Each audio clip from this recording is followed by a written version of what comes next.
All right, welcome, welcome, welcome, chat. We're gonna get going here. How's everybody's Monday going so far?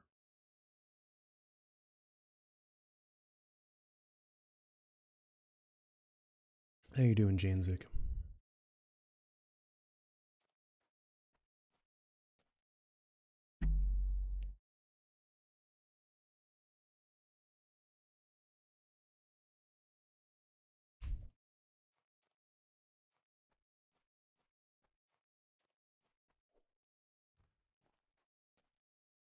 By the way, I got my blink up to 100, y'all, so I will definitely be tackling the sneak room again today. Hopefully... Oh, is that the comet? No, that's the lighthouse. Fuck, man, that fools me every time. Oh, man, this is still loading, huh? Taking forever. All right, all right, all right. Love hearing it. We're in the lovely new Crafters Town. Oh, there we go, there we go. I'm trying to find... Is it a learning potion I'm looking for? I can't remember what it's called. It's learning something, right? No? How the hell did... Damn it, Vesper told me how to find these. Oh, wait, is this it? Guidance? Wait, so hold on. I can't get the guidance one from here? You can't. Wait, how the hell do you get them then?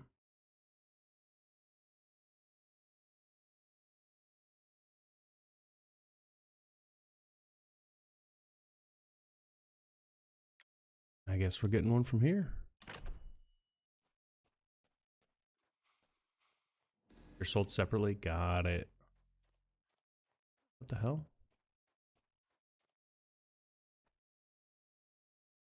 Wait, this one?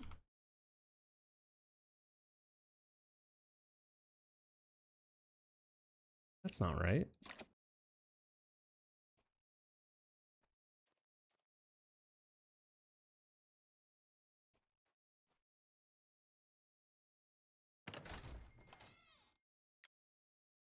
Avalon? Oh yeah, it is this one. Wait, what?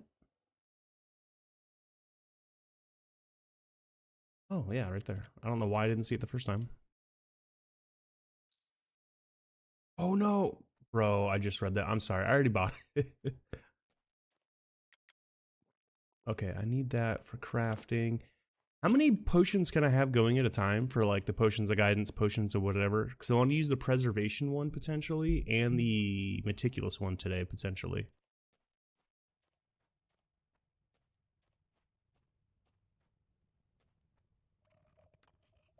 My bad, Janzik. I read that a little late. Zone. Making a boatload of these for myself and also want to have some extras for my friends, so...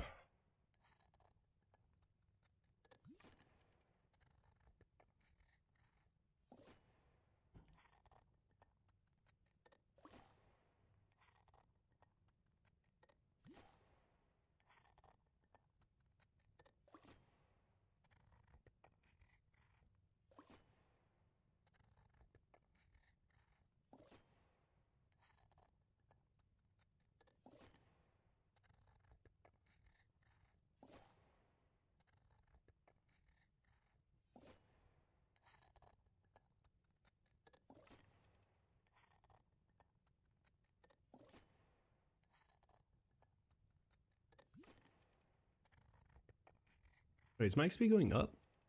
That'd be kind of dope.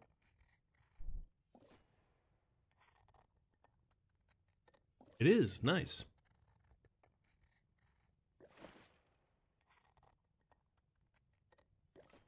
I gotta go farm, let's see, a bunch of wood and a bunch of scrap. Where can I go kill enemies that will just give me shit tons of bows and staves that I can scrap?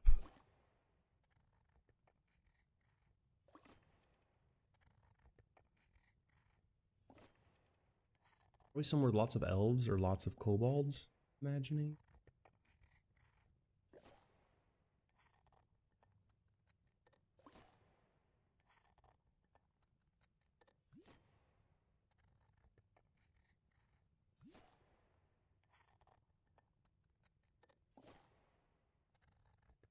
It's crazy. I sold you a bunch of stuff recently, Janzik, and I already spent all that money I earned.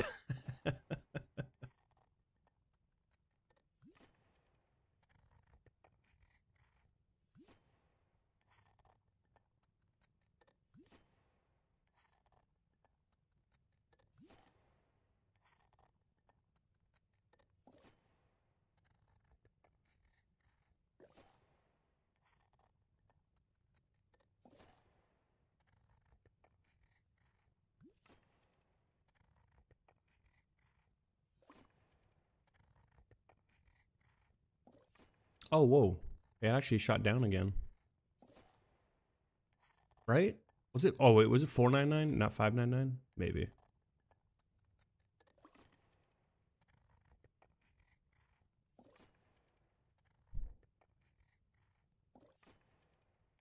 This on quarter minute.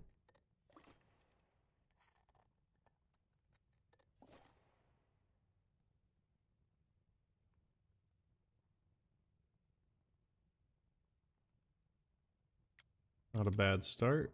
Let's go for another 50 if we can.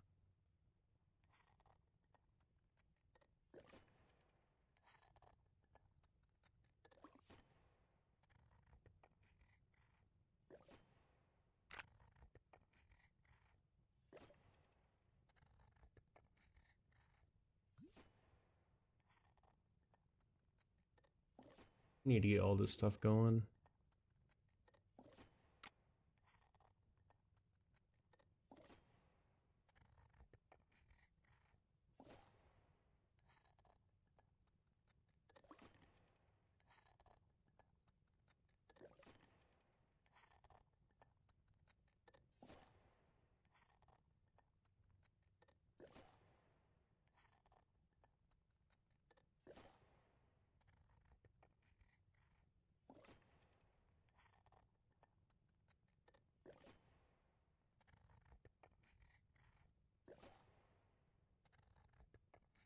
As I have these,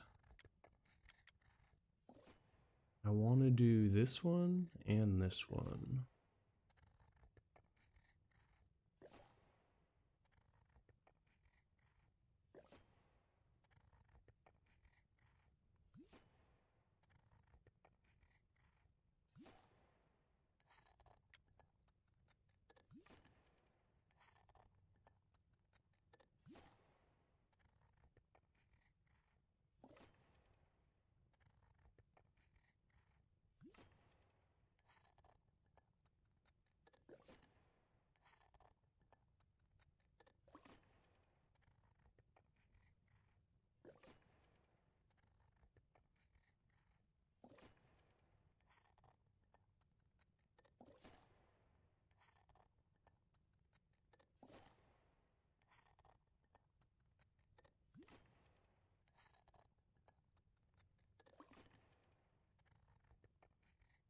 Gotta get torpid leveled too.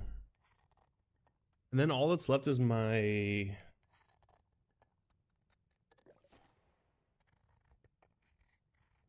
wardings. And that should be pretty much PvP ready.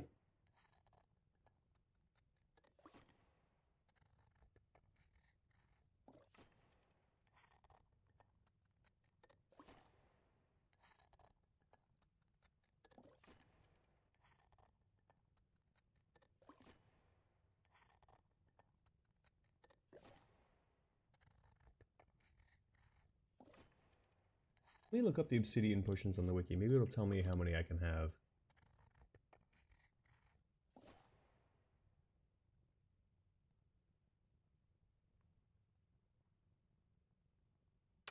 Sweet. You're done crafting for now. Round shot, blah, blah, blah, blah, blah. Is there no cap? Let's just test it. Because I want that one.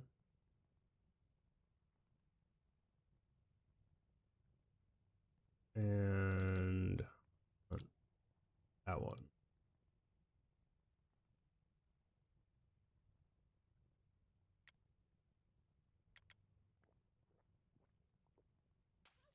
Two, 3. Do I get 3? Do I get 3? Fuck yes. Fuck yes. I feel powerful. All right, let's go to Elysian Mines real quick. We're going to zone scroll there. I need to remember to give half this stack to Katrin later.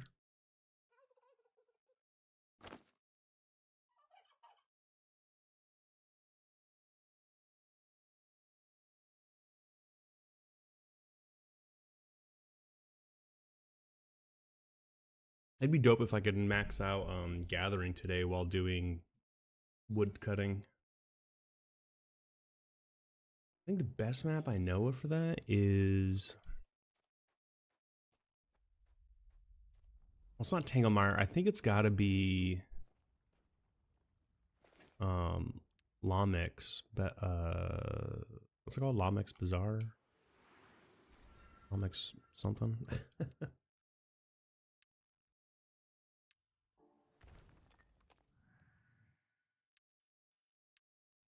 Love that. Love that. Love the air warding leveling.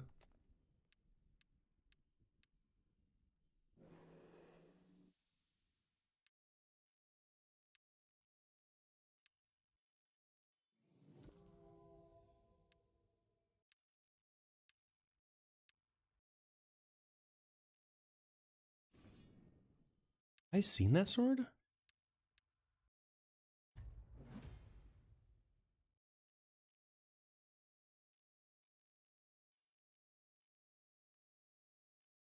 I don't know if I have that one on display in my house. I would like to know, Fifi.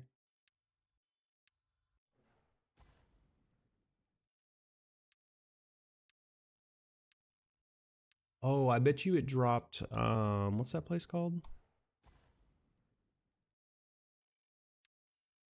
There's that town that's like all, like almost Japanese themed. I bet you it's in one of those adventure areas around there.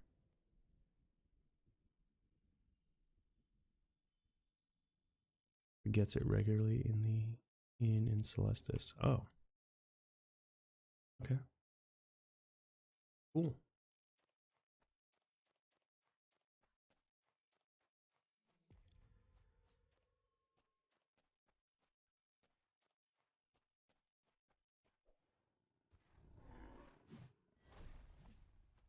Oh, he just started running. This place will give me some bows and stuff that I can scrap pretty easily. Actually, I wish Katrin was on now, because I would love for her to learn how to do this.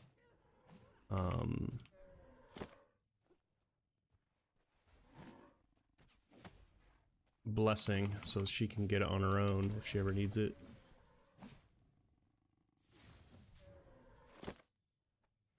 Plus, it's a good mining spot early game.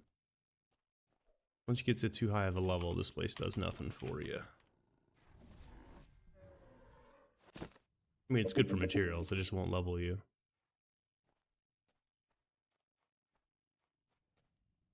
Or I guess it will level you, but you won't gain XP. I'm using all the wrong phrasing here.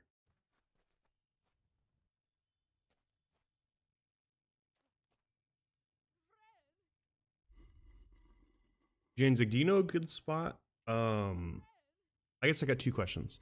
Is there a good spot where I can get lots of, like, staves and bows to drop off enemies that are, I don't know, tier 10 plus? And then I guess the same would be true for... Is there a better spot than Lamex for gathering and woodcutting? I think that's maybe the best, right?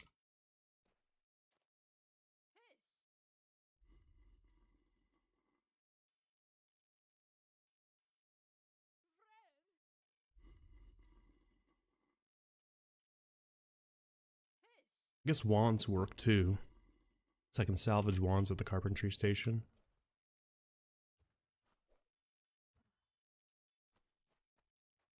Gotta love the 0 fall damage.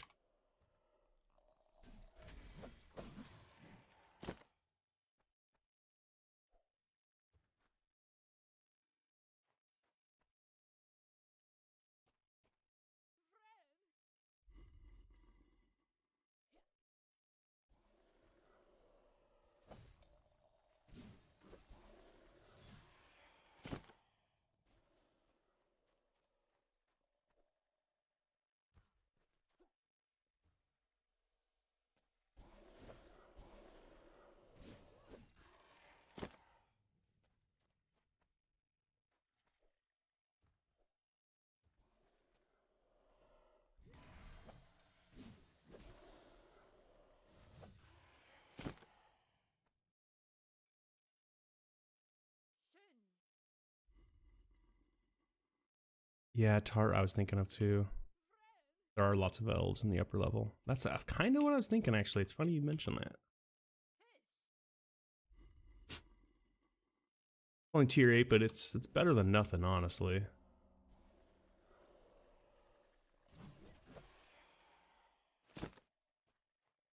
I have most of my buffs going still. Most, but not all.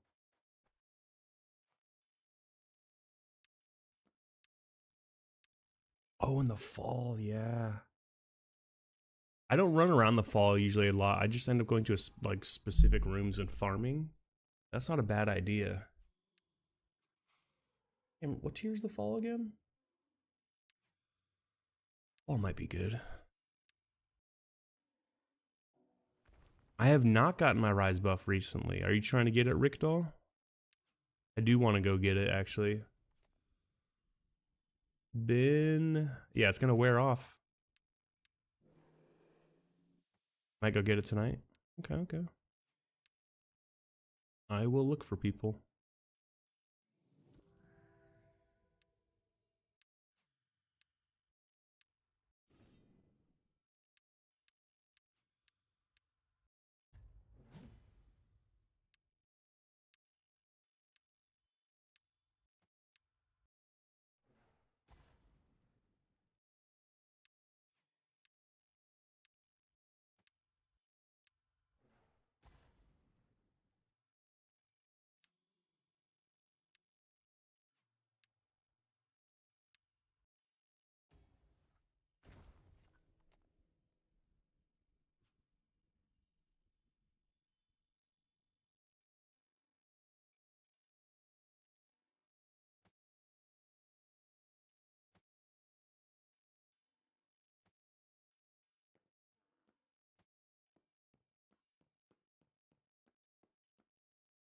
Come on, spawn, spawn, spawn.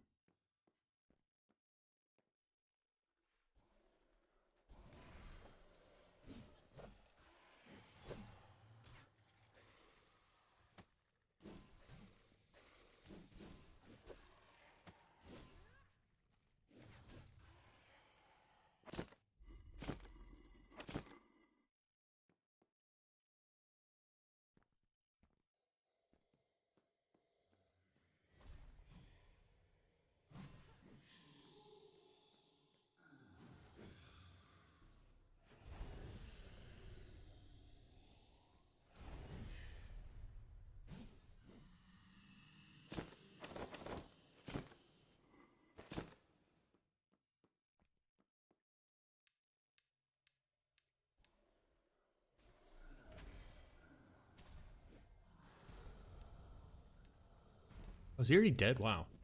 To be honest, I did not expect that.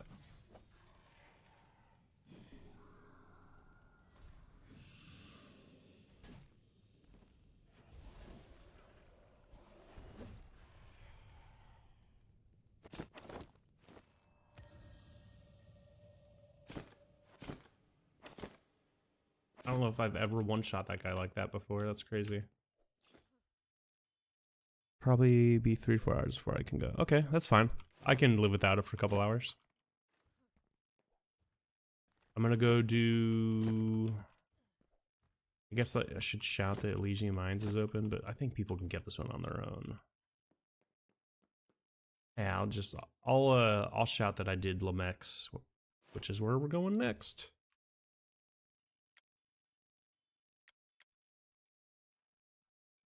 Actually, before I do, have I been to these towns? Let's check. Oh, I think I have.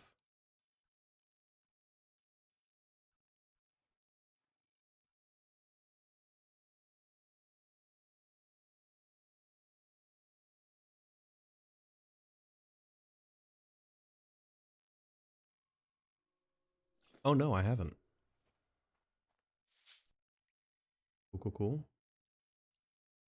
On Silverfoot.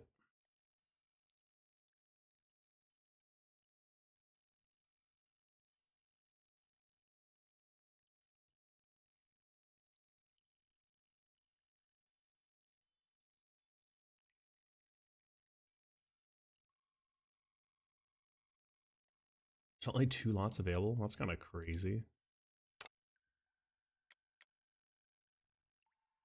And then let's go to Finchfield and see what that's like. Wait, you can fish in this town? Wait, hold on. You can, hold on. That's all.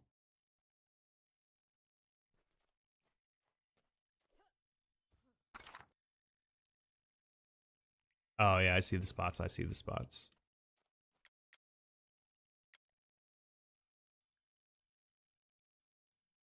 Yeah, I was in the live stream. What questions you got? Let me mute the Discord channel. My friend wants a game with me today.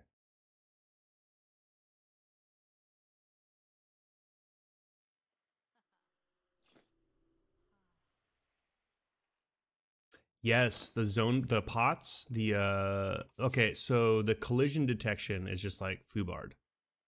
That's what's going on there. They're working on it. It's especially bad if it's indoors, I guess.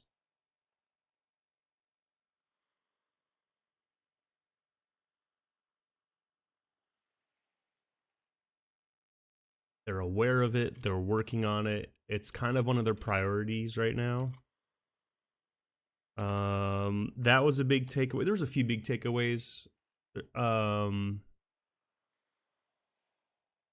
One of them being like, please follow the protocols for contacting the devs via the support tickets through email. Don't DM all the devs on Discord at the same time and ask each one like the same thing. They do talk to each other. It's not going to expedite things for you. And then running to Reddit and like screaming and throwing a fit about the response you got doesn't make it any better. Basically, that's the whole thing. There's a couple other things too they talked about, right? Like stuff they've been working on. They did some massive giveaways. They had some downtime on the stream because Ravalox had to switch laptops, and so it was basically like 2 streams instead of 1. And him and God, I always want to call the wrong name. Allium spoke at length actually about a few different things, just here and there and here. I'll admit I missed the first part of stream, but they ended up doing a really big giveaway where they ended up giving like 3 away of like a bunch of different items because of it. What were some other things they touched on? Oh, they talked about like the player wish list thing. They're like, please, like, if you have like suggestions for game, follow that as like a protocol kind of thing as well. Like they do look at it, they do consider that stuff still. I actually do. I want to. Okay, so here's a suggestion I want to make that I think would help with pull new players in more and be a huge quality of life change for a lot of players. But I know the pushback I'm going to get is, well, one of the ways we monetize the game is selling extra character slots. This might deter people from having extra characters. Now, that said, New World had this system, and I had 2 characters in that game, but that game doesn't, you know, it doesn't cost money to have 2 characters in that game. So, my idea is that on the skills menu, they should change it to where the specializations work like all the other skills. It's leveling, it's maintaining, or it's going down. Then they should add it to where in our different combat decks, like let's say in my Smash deck here, there was like maybe 2 buttons over here for me to choose which 2 specializations I want on this deck. So we could quick swap, like it's like if I had my like hammer selected for this deck, I would do my bludgeon deck, right? I'd do my bludgeon specialization and all that. And if I had a blades one, I have a blades one.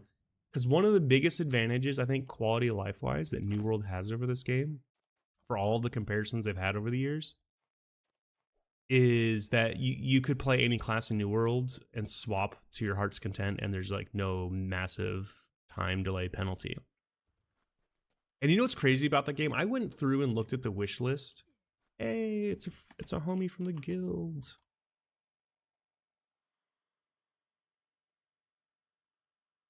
um, their wish list for like player-owned towns and all that, I'm telling you, that came from y'all.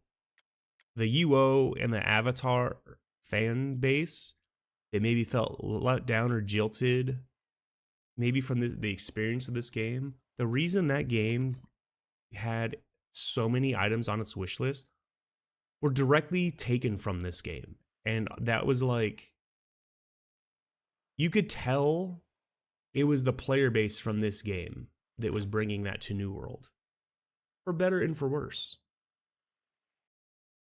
But it's just really funny that some people maybe felt disserviced by this game, so they ran to the next game that promised to take user input, and they took the exact same wishlist they had for this game and tried to bring it to New World.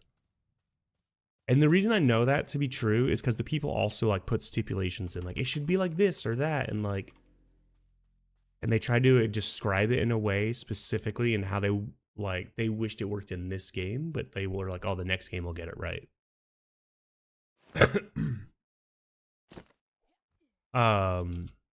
And it kind of lines up with like a lot of the Reddit posts I saw at the time of like some players like bitching about stuff. I should just go get the buff first, which means I should buff up for sure. It amuses me that like that happened. I wonder if when New World finally dies, like, because I bet you, I don't know if those players are still playing New World right now, but I wonder if when New World dies, if some of those players will come back, or if that's, because New World will be gone, what, January next year? Which is really sad. I loved New World, y'all. Like, it's kind of sucked at first. It felt like a disjointed MMO, like they didn't know what they wanted out of it or what they were doing. But then they got it right. They finally like figured it out, and it was actually good. And it breaks my heart that it's dying. But yeah, they're gonna fix agriculture. Long story short, they're aware that like pots collision detection's off, so it's like really screwing with them, and it's even worse when they're indoors. So yeah, they got to figure that out. Something, I don't know, it's got to be something to do with the hitbox, right? I feel like it should be checking if, because I think what they're trying to do is just prevent pots from stacking. They just gotta like have a logic in there that checks if a pot is on a pot. Like they need to check the item by like item ID or something. I don't know how they have their tables and data sorted, but just check if there's another instance of the same item ID on the same, like colliding on the same spot, and not ignore the rest, but like their patch should only that's why previous development teams left it alone and refused to make changes. They actually tested it and realized it was going to be a clusterfuck. Yeah.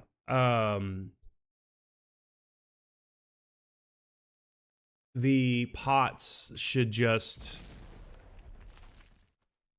they should check basically the new collision detection they put in for the pots to fix it. It should just be checking. And I missed the stun too on top of it. Green, please go.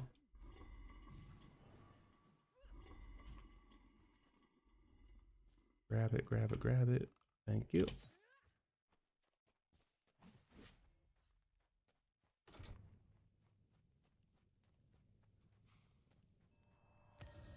Not gonna lie, I'm actually here for trees, so I'm gonna chop this. If that spider doesn't chase me.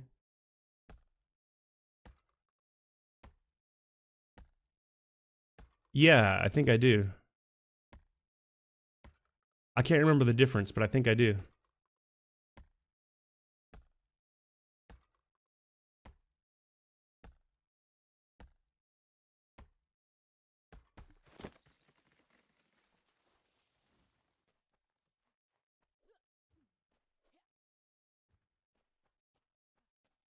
I remember looking at the list at one point and being like, ah, the extreme's the one I like. Yeah. I like the extreme better. For those exact reasons. I don't want the strength penalty, and I want the damage avoidance.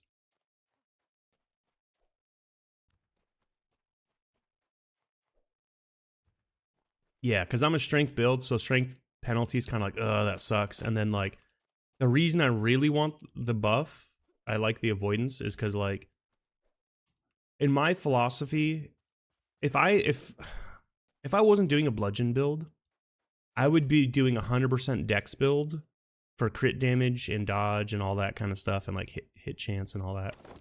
And I would be doing damage avoidance 100%.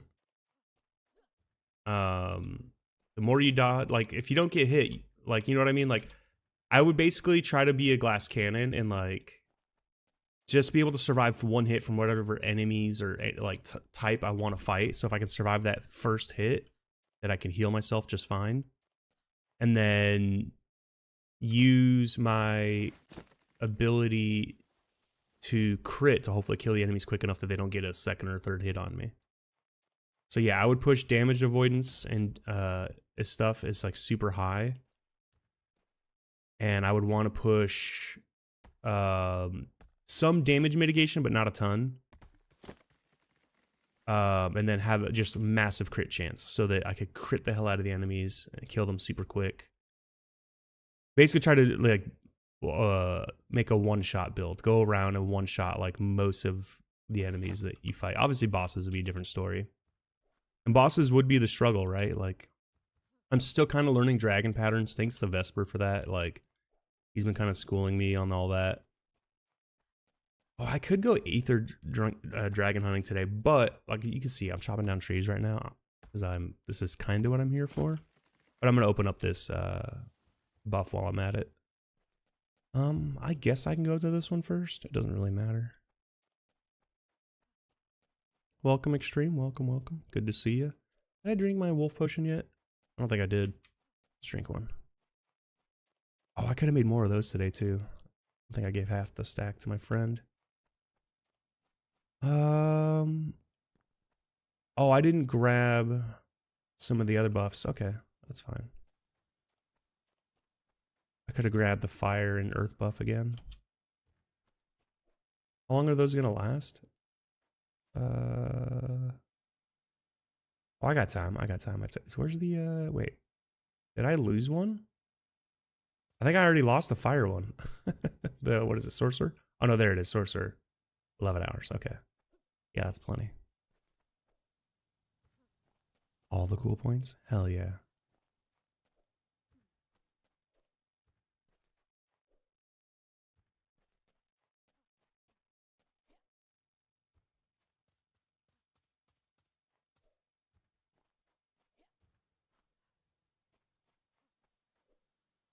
Yeah, I do like doing them. Now, this one I know is a risk. These mages can fireball the hell out of me.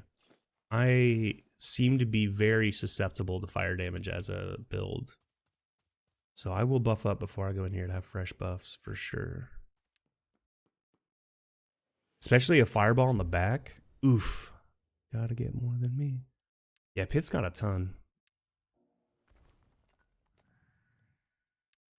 I think number one on the list, if I look at the cool points list, is like my friend Beanie. I think number two is Laney, actually. Not to call out Laney, but I love you, Laney. I appreciate you lurking all the time.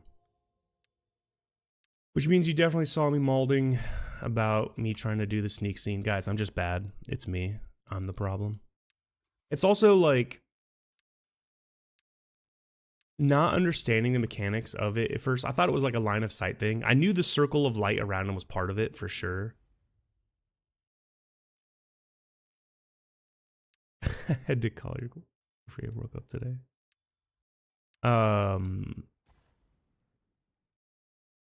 But I thought the boxes, when you stood behind them, would hide you. It also makes me wonder if you even have to hide. Like, are they just blind? Like, if you're not hidden and you're running around, do they just not see you inside the ring? Is that how the mechanic works? Do I even need to be using the hide skills? But I'll keep hiding just because. But yeah, I got all the sneak skills I need to 100 and blink, so I'll go back and try that at some point today.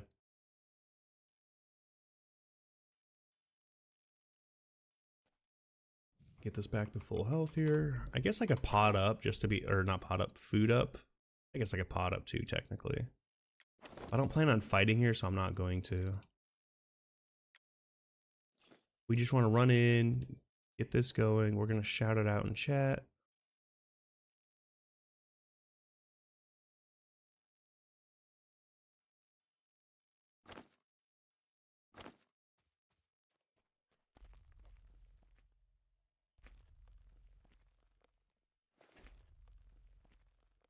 We're going to run through quick.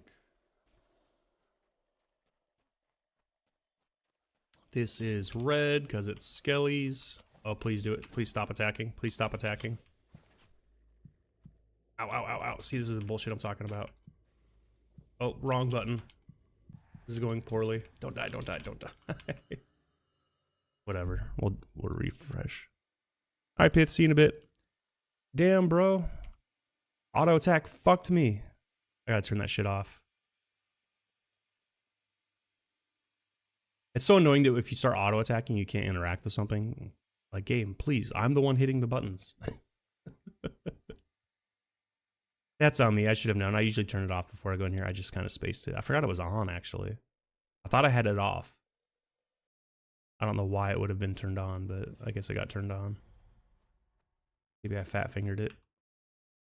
That blows. Now I gotta rebuff all over again.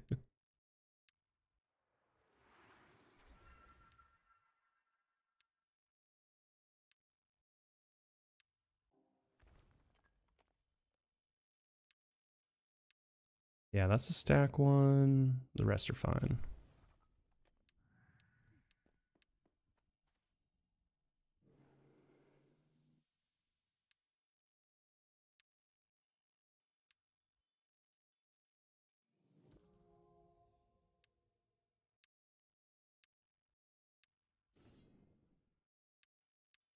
Maybe I got them all to move in there and they'll be out of the way this time.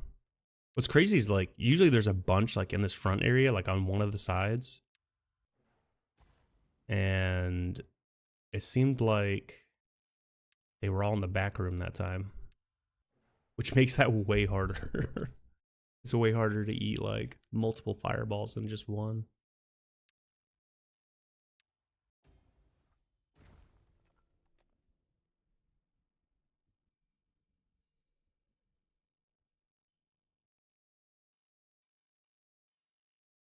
Yeah, they were waiting for me. It's like they know.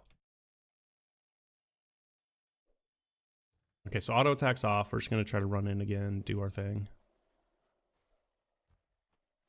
Oh, sweet, it's still in there? Dude, that's huge. Oh no, don't grab it. Wait, did it already flip? Wait, is it done? It didn't flip, right? There's no way it flipped. Oh fuck, that's torpor. No, wrong skill. I thought I hit X already. That's my bad. That's on me.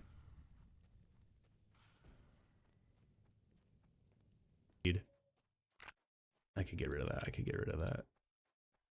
Pop that there for now since I can't even use that while using this. Yeah, red's done. Let's go! It wasn't in vain.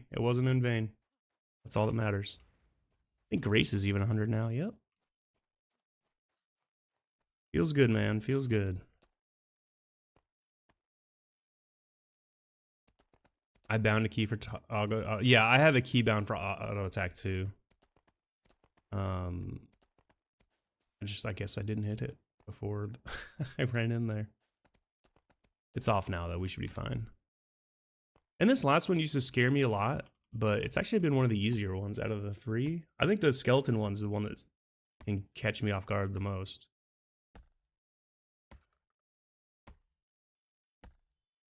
Yeah, I believe I did.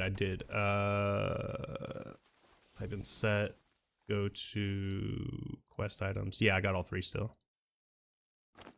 So it was worth going back in there because I got the item back.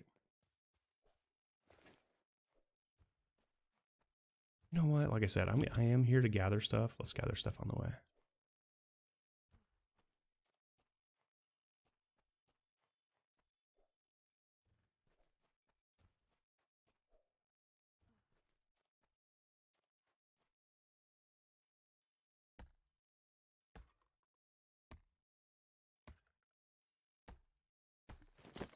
We'll farm some wood here, and then we'll end up going to, you know, I think going solo to Tart isn't a terrible idea. Or even the fall. But even the tart, like if you go down below where all the what are they, satyrs? No, they're not satyrs. Are they? Yeah, they are satyrs. I was thinking fawn. Yeah, if going down where all the satyrs are, there's a decent amount of like pole arms and bows down there too. And they give, I think, better experience than the elves, so I might go there. Holy shit, I've already used 8 mil XP. Or basically 10, because I was at 22 when I started.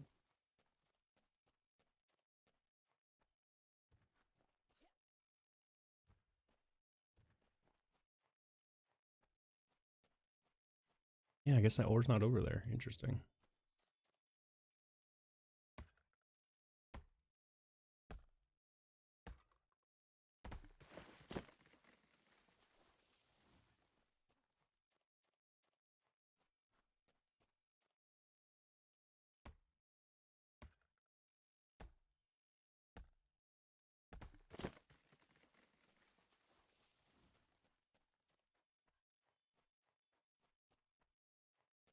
I know I got some older chatters in here. Does anybody remember when like Kurt Russell was like the coolest? I swear he was in like all the coolest movies at one point. Like the Escape from LA, Escape from New York franchise. That era of Kurt Russell, like come on, man, how sick was that shit? Plus, I mean, he's Snake. He inspired Snake in Metal Gear. Like, just like peak cool. Or like, I feel like there's always a guy in Hollywood or in like pop culture that epitomizes cool. And Kurt Russell's cool period was like basically before I was born, but like into my childhood a little bit because it did extend to like the early 90s with Escape from LA. I remember when I saw that come out. Ooh, I was so blown away. My mom was like, you know, there's Escape from New York. Tango and Cash. Yes, Tango and Cash was sick. Bro, but she's like, there's Escape from New York. And I was like, what? Really? And I went and watched it. And like, we went to like Blockbuster and we rented it. And oh, man. I was like, this is the coolest man alive.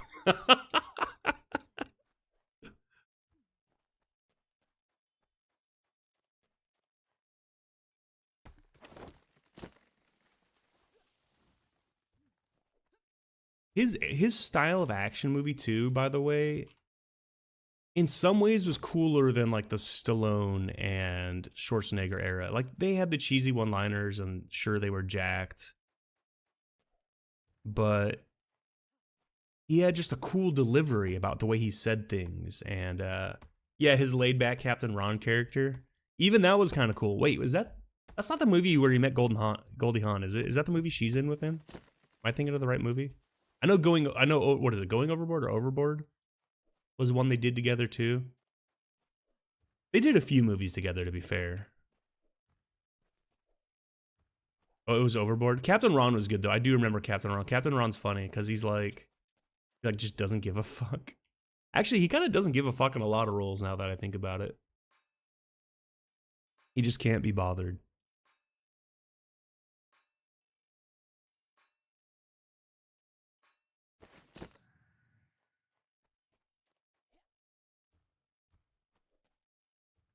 But yeah, he was like the other side of the action genre, and like he was really good at it. And I think to like the point of like Overboard, Captain Ron that we're on those, I think he was the first of those action stars that I remember being in a lot of comedies and doing really well at it. I know Arnold ended up doing it, and Arnold was pretty good with like Twins, which I mean, come on, Twins was just an all-time classic. And you know, he did Kindergarten Cop. He had his movies that were funny, you know, and he was still good at delivering the lines in those. Like, I mean, everybody, I feel like everybody was going around going, "It's not a tumor."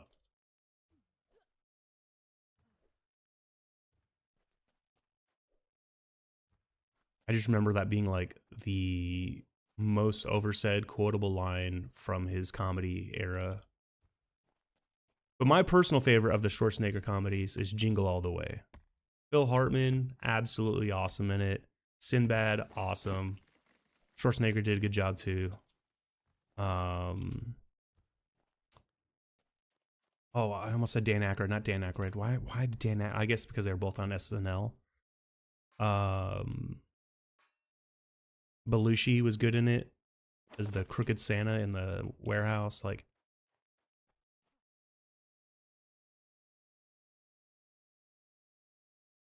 I know some of you that's like these movies because I think some of these are like kid centered too, especially Kindergarten Cop and Jingle All the Way. You guys might be a little old for some of those, but I absolutely appreciated those as a 90s kid.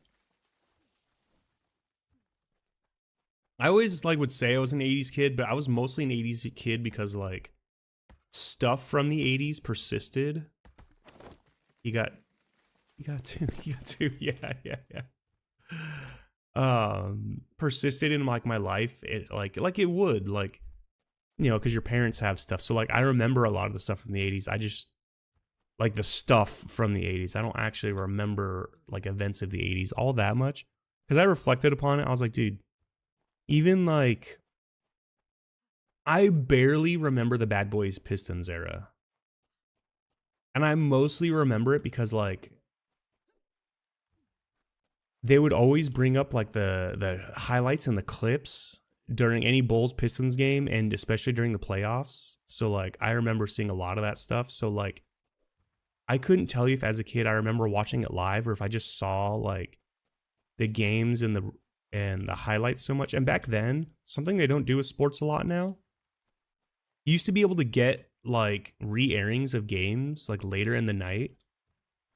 So if you missed it live, you could catch it again later. Why the hell don't they do that? If all the, like, for example, if all the NFL channels, what is it, CBS, Fox, and what's the other one again? Well, there's like a million now that I say that, now that I think about it. But if they all re-aired the games like late night, just at like, I don't know, 10 or 11 o'clock at night, they would still pull in ratings because people would watch those games. I remember my like favorite channels growing up, because I would always hear my dad. I would watch them, but they don't, right? I would too. Because the best thing is, like, at night, you would know which games were like the best games of the day or the ones you missed, and you could go cherry pick the ones you want to watch. It'd be kind of a vibe, honestly, late night sport watching. Make sports great again. Bring back late night sport rebroadcasts.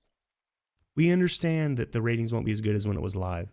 Shit, but if it was a good game, they might be just as high at night. There's some games that, like, they're infamous for the comeback or the shot or the whatever, and like they could easily pull in 1 million eyeballs on that at late night if it was like a crazy game. Because what are they going up against at that point? Infomercials, late night TV, and like generally not the greatest. The phone's changed. Yeah, the internet, that's true.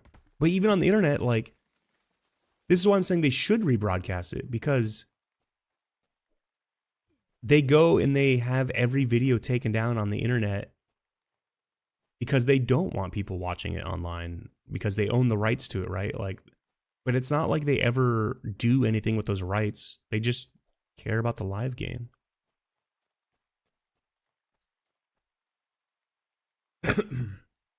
That is kind of funny. So I used to watch a lot of ESPN Classic, because I would grow up hearing my dad or my grandma or my grandpa talking about these football players or basketball players that were just these legends of the past. You know, Gale Sayers or something, or just anybody really. And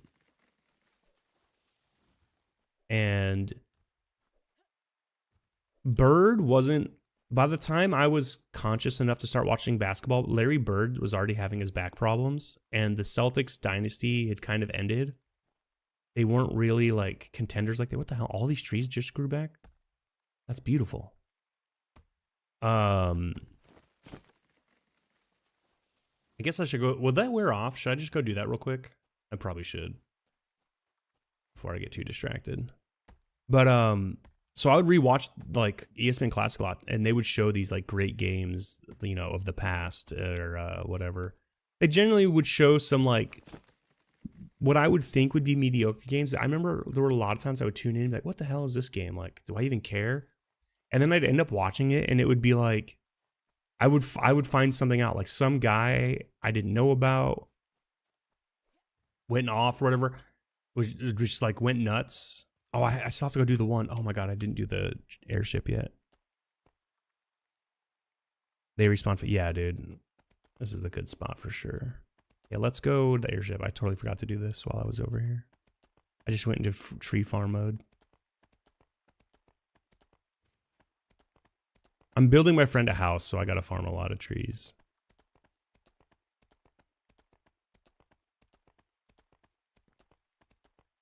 But yeah, I found out, like, who was it? Who's that giant ass dude in the 80s with did all the blocks? Mark Eaton. Because his career ended, again, like basically when like I was starting to become conscious enough and paying attention enough to sports in the early 90s. Because like I want to say I started watching around like 88, 89. I was really, really paying attention. Before that, the only player I knew and I cared about was Michael Jordan. If the Bulls were on, I loved it. And I knew we had a local team, but we weren't good. And I would always hear my dad talking shit about them. So it's not that I didn't care to watch. We would watch them sometimes, but like he wouldn't always watch them, which meant I wasn't always watching them. I didn't know they even played as much as they did as a kid growing up because like it seemed like they were only on, you know, occasionally in our house. Whereas if the Packers were playing or the Cardinals were playing, mostly the Packers when I was really young, but because I don't think the Cardinals came to Phoenix until, I can't remember when, but I just know that like my family being from Wisconsin, they loved the Packers. So like they were always on, but like that was on like every weekend. It felt like for it, but like, you know, that as you grow up, you realize that's not true. But as a kid, I just remember always seeing them on TV.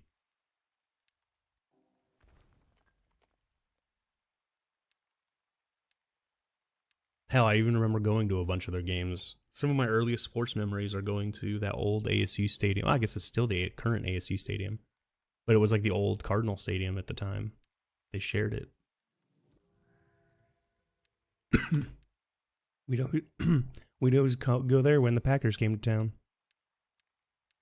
And I remember distinctly, what was it, like 93 or something?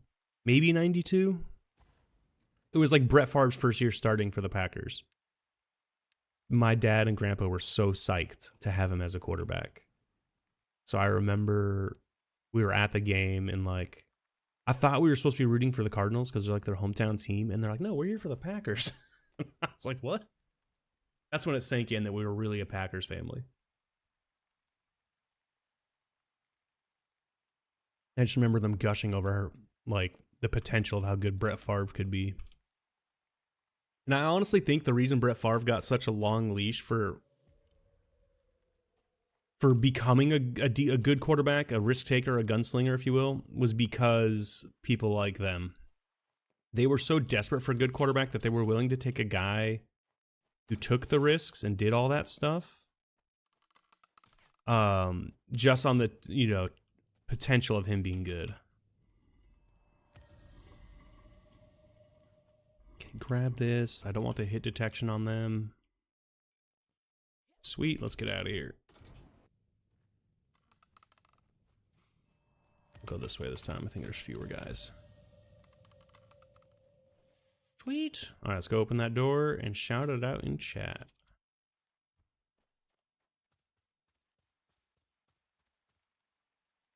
Also, YouTube, keep playing the music. But yeah, because we all know he threw a lot of interceptions. So many interceptions. But he threw a lot of touchdowns too.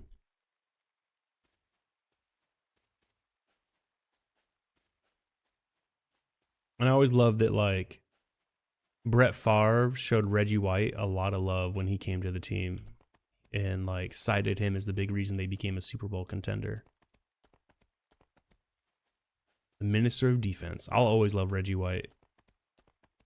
I know Packers fans generally love their quarterbacks and like they'll praise Brett Favre and Aaron Rodgers for all the glory, but bro, give me more Reggie White any day. I wish the team had currently had a Reggie White type of guy. God, if they imagine if I guess people might say Micah Parsons was supposed to be that guy, but you know.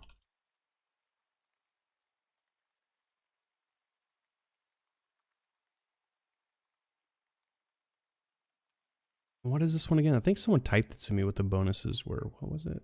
I think everybody knows.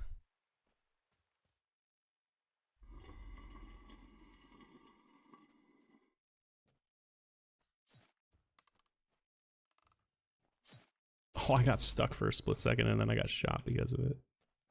Yoink. And I'm out, bitch.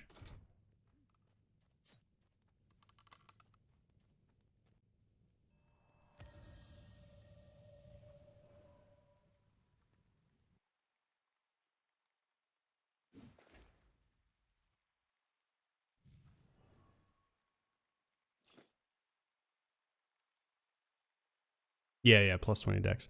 I was going to put it in global.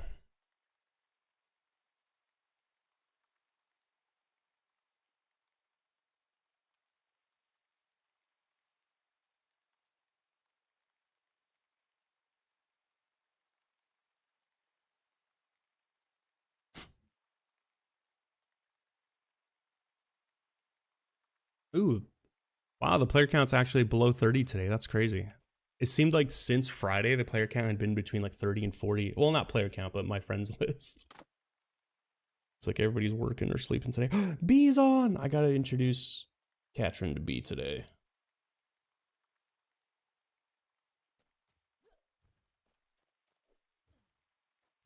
Maybe get B access to the farm too. Well, nobody's responding, so I'm just gonna go farming trees. It is what it is. What it ain't, it ain't. They let anyone in here? Wait, what?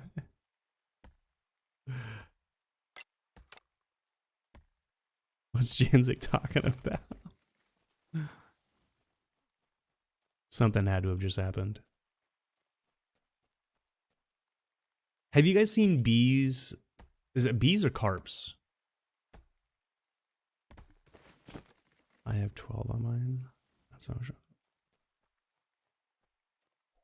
Well, I try to add people because I stream, and if they're ever in chat and want to do the giveaway, I want to make sure I have them added so I can just like boop, boop, add their name and send it.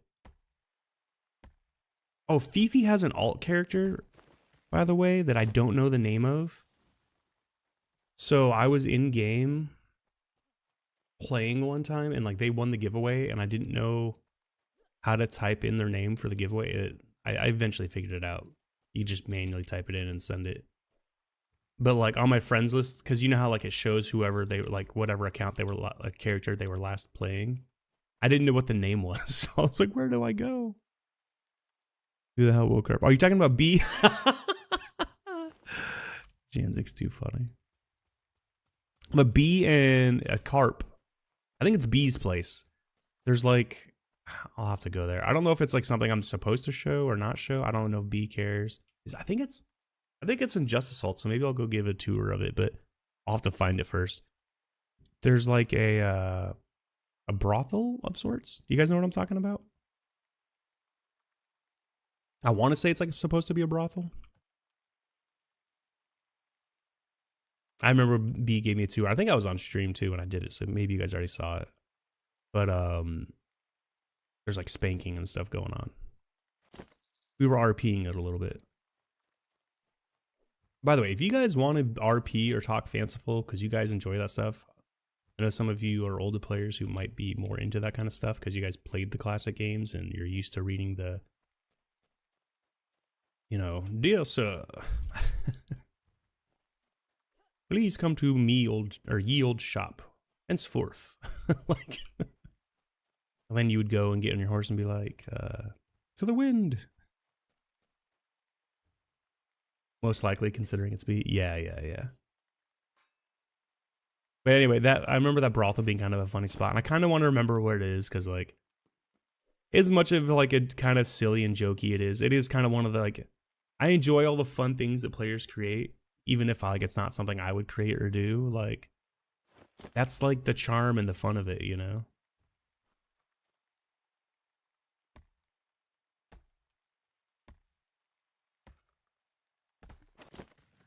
As soon as I get a city lot, that's one above village, I might upgrade. I have a village lot. I might upgrade it.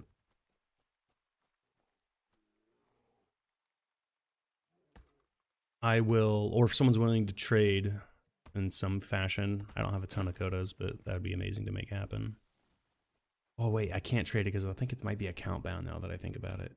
Damn, never mind. But if I make that happen, I do want to build a park in New Crafters Town. Janzik already knows.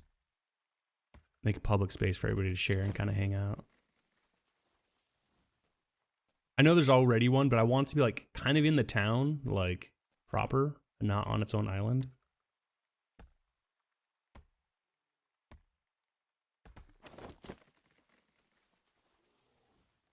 It'd be like the new, what would you call it? The new Central Park. Go smack one of the bears. I don't want to have to fight a bear. It's so much work. I'm trying not to expend a lot of adventure XP right now. Because I kind of want to, damn, I've already spent half my adventure XP, which isn't terrible, but like, I guess it's good. It's going into buffs, but I was hoping to put it into warding. The music park? Yeah. And exactly, it could be used for music or just gathering and hanging out. People could duel there for all I care. I can show you guys the park. Hold on, do I have? I think I do.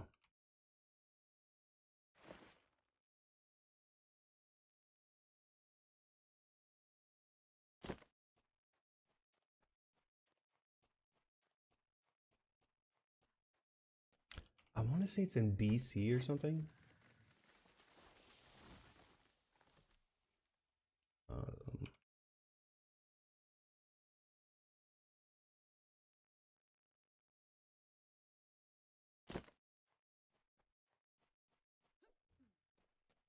Oh wait, no, actually I don't think it was the one in Canada.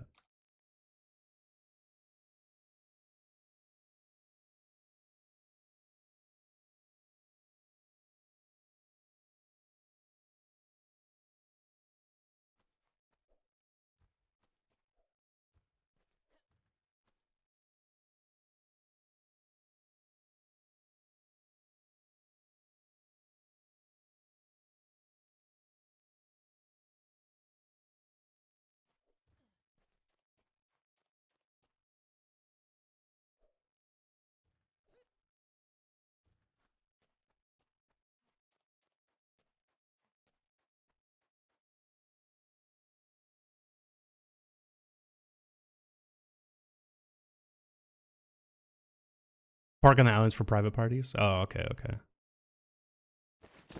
I mean, it's also whatchamacallit field, a gusball field, so that's kind of cool too.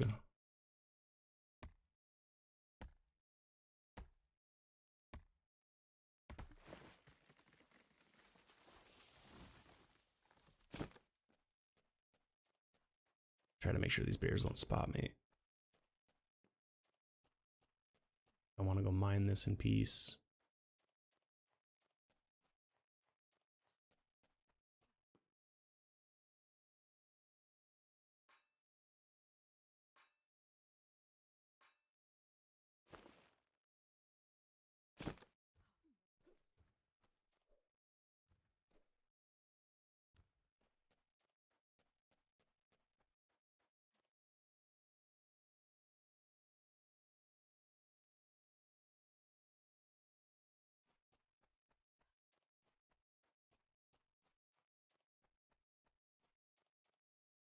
I had a friend recently get hacked on Discord, and I cleared my browsing history. I do like anytime someone else gets hacked, I secondhand get nervous and do all my security checks and clear all my cookies and everything.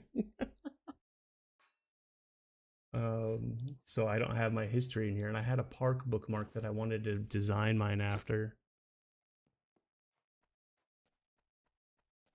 I did some research and found one I really liked.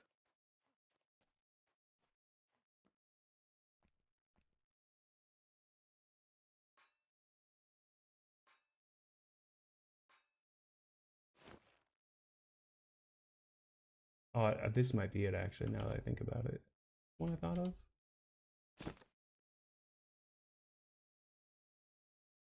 Yes, yes, yes, yes, yes, yes, yes, yes, yes.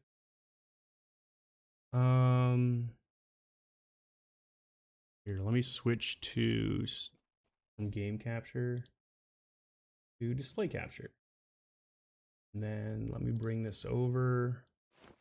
So this park is kind of what I want to design it after. So basically like create like just a green space in the middle with some kind of statue, a pillar statue combo would be nice. Some flowers around it. So just an open area.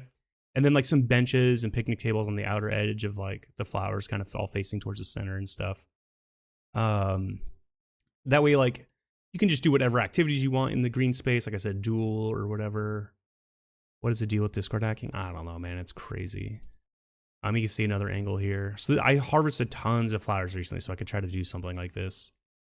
This actually, yeah, it does have a water space as well, but I'm not going to do the water space because I would have to have like the most biggest city lot in the world to accommodate all that. But this is in France. It's so funny. This is like a recreation of that famous like photo or painting, right? And yeah, it's like a part of this building's grounds, which is why you'll see a lot of this in there. I don't care about the building. I care, yeah, more about the garden space here. Just something simple like that. Have a bunch of trees around the outside. You can see there's some potted plants as well, some potted hedges. I want to try to recreate that kind of vibe in game. Something kind of pretty, something kind of simple, and then just like the cities and like towns naturally have like wild trees and stuff. I want those around to bring it home. Like I want if I could just outside the space of the park have normal natural trees, that would be beautiful. That park is in French, it translates as like the Luxembourg garden or Garden of Luxembourg or whatever. But it is in Paris. It is in Paris. You have a keen eye.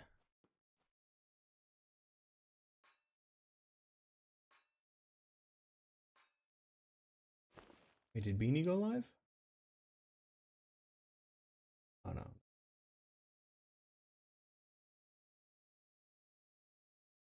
Guys, also, by the way, if you're going to add me on Discord, do DM me in game if I don't know you, or if you're not on my Discord server.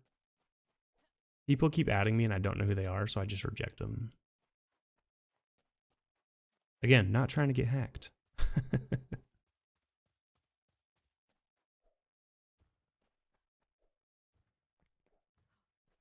Not my idea of a good time. You know, now I don't actually need that anymore because I don't plan on getting stabbed anymore. Let's put this back in there.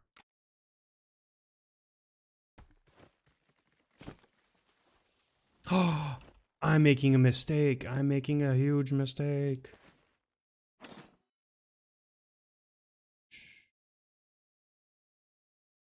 Let's wear these. Let's wear these. That would be smart. That would be really smart. I could be getting more.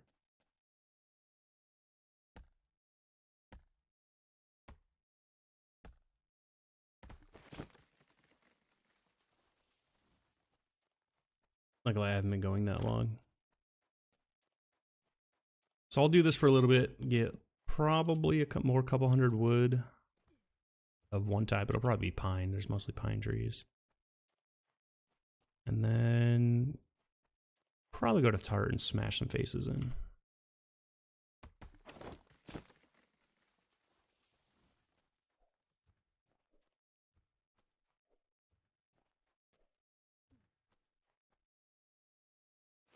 How is the wood count looking? Hey, we're making progress. Oh, I forgot I had all the wood on me still from earlier. We'll ignore that that says 136. Forgot to put it away. Did you? Okay. I think I heard that because my phone made a sound. Actually, now that you mention it.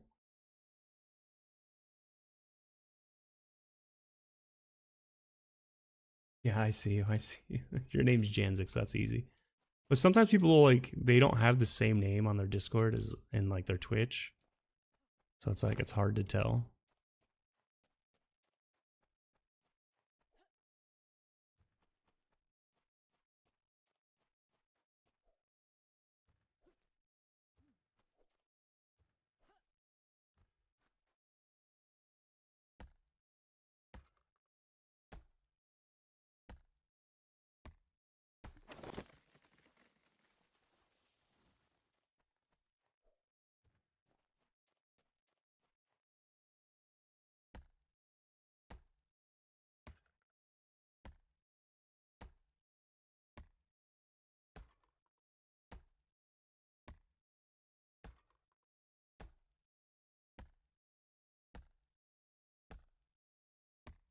Hell yeah. Look at that Mythic go.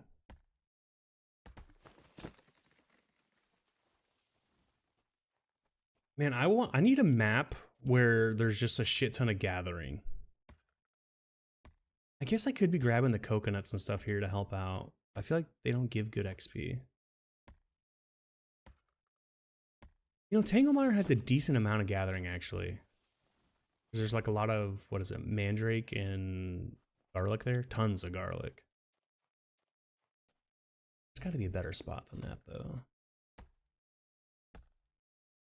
You know, like that farm in Soul, what is it, Soul something, so not Solstice, whatever, Soul Bridge outskirts.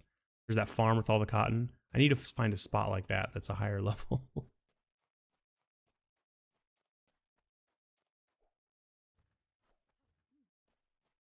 Is it Solace Bridge outskirts? I think that might be what it is. Solace.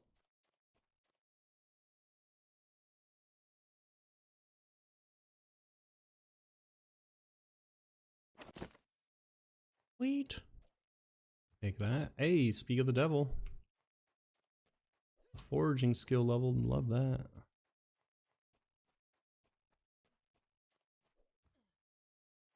Hoping that cotton plant was there.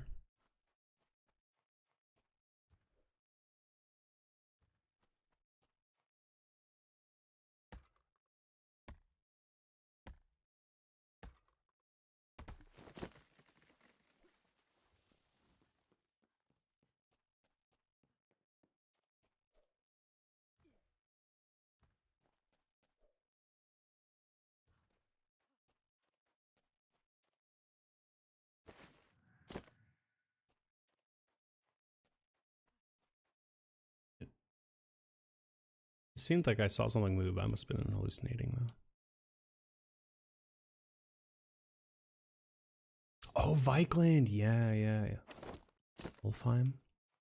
Really, Ulfheim. Interesting. I was using Vikland for my bear hunting at one point, but then I found another spot.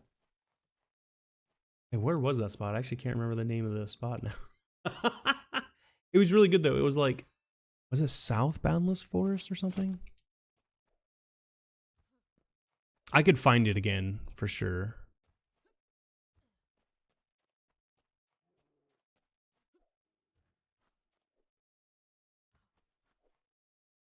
Looks like that ore didn't spawn again over here.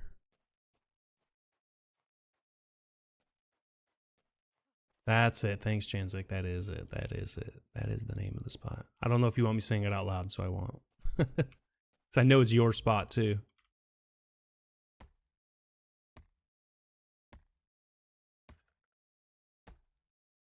You don't care? All right. Deep Ravenswood, that's the spot. Oh, it's known? It's known? Okay.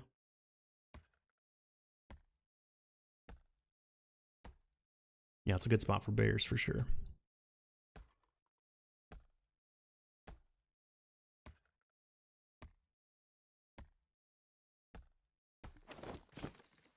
Huge.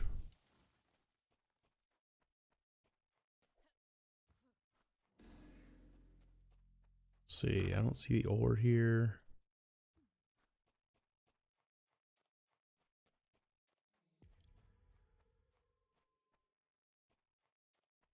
But the cotton's here.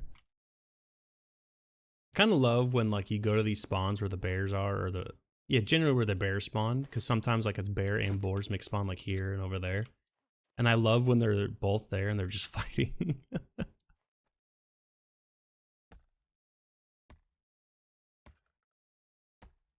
Beetles. Oh, okay, okay. For the isn't that for like armor? Carapace armor or something?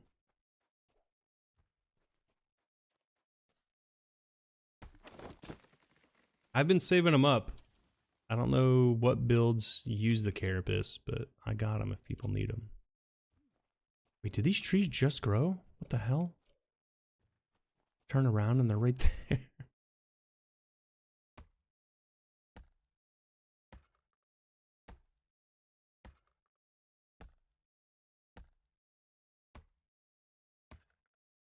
I did not know about Ulfheim being good. I'll have to check it out next time I'm there. Ulfheim's the map with the dragon, right?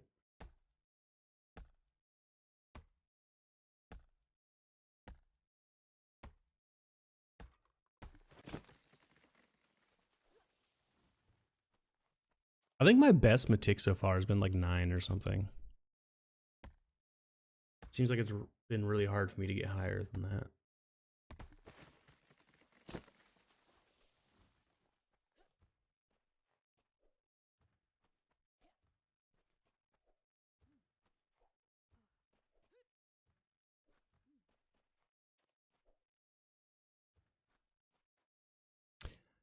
What do I gotta get Katrin? Katrin needs a headpiece still. I gotta keep my eye out for good deals on like decent armor that's like 10 plus. To give my friend. She did say she's thinking about going heavy, so I might consider, because she's in leather now, so I might consider trying to find a... Shit, my armor's barely good. It's decent. Thanks again, Minerva, for some of the armor here.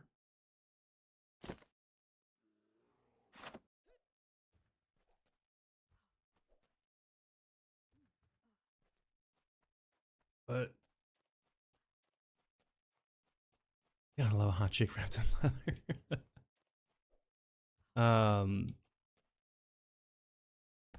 But it's definitely just, I know, like, I see other people's armor, I'm like, fuck, dude, their armor's so good. Like, I know there's levels to this shit, and mine's like decent, but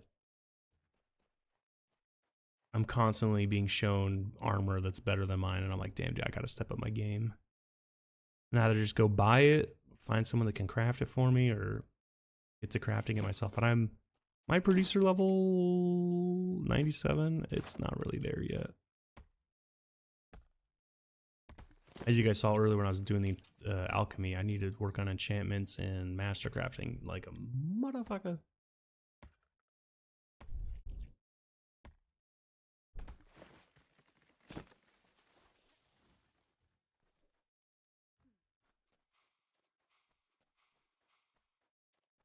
Dude, I'm still wearing stuff I got from Z 8 years ago. I make better stuff all the time. That's funny.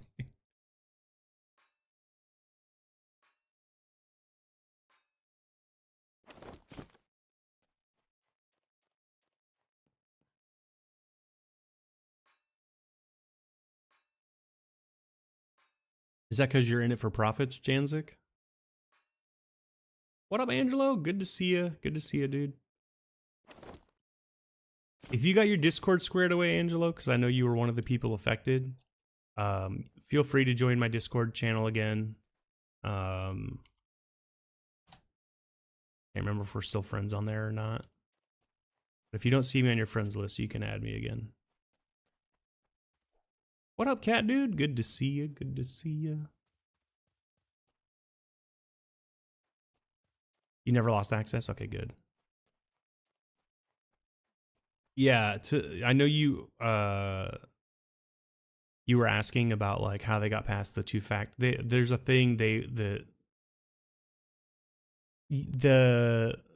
types of attacks that are being used on Discord right now, they can bypass two-factor authentication. So like it's like, why even bother having it?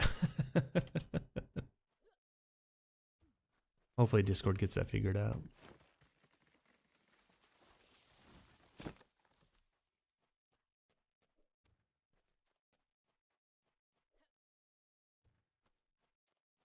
Something with cookies. Yeah, probably from your browser, most likely, is what they got to it.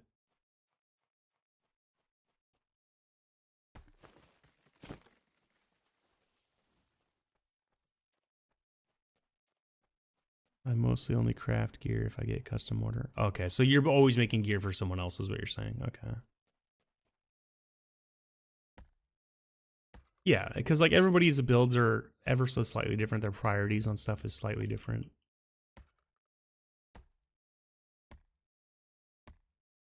No, what I'm saying, Angelo, is they probably got... Well, I see what you're saying, because your cookies wouldn't be on the browser if you don't use Discord that way.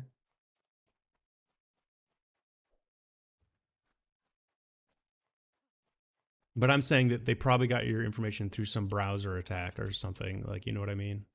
And then, like, got your information and then just figured out how to access your Discord.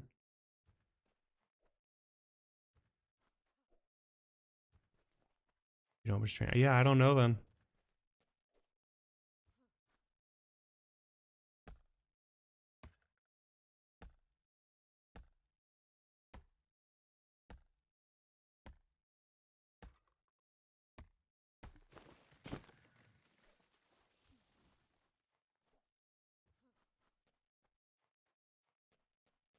But I mean, they could. That's what I'm trying to say though. Is like technically, like some of the hacks I know that are out there for Discord right now, like they're not hacking you; they're hacking Discord. Discord's the issue.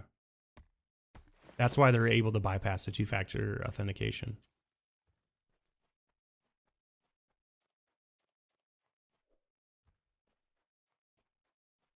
That's a pretty good policy, Janzik. I made the mistake once of having a friend DM me on Steam, like they usually do. And so I thought it was a legit message.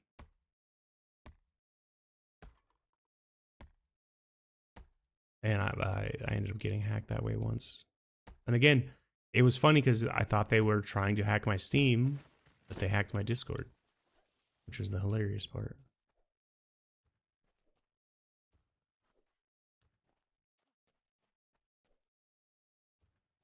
Yeah, Angelo. Again, it's because they hacked Discord, not you, probably.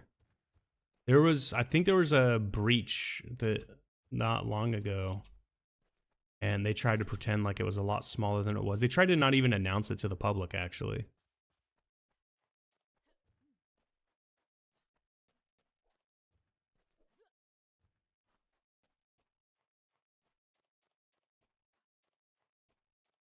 Yeah, a lot of admins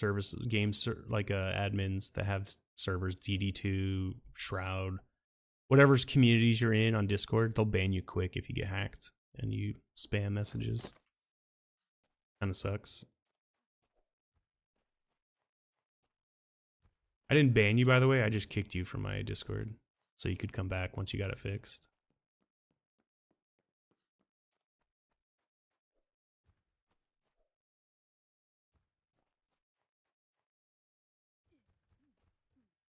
Really, Trezir? Yeah, so the way mine got hacked was I had a friend that I know send me something on Steam because they chat to me through me on Steam all the time.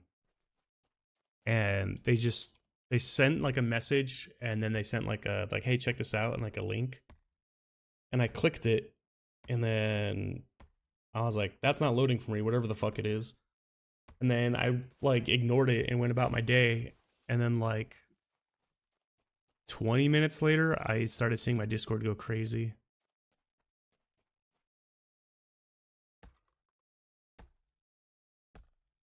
I think it was like a keylogger cookie kind of exploit kind of thing. Okay, Trezir.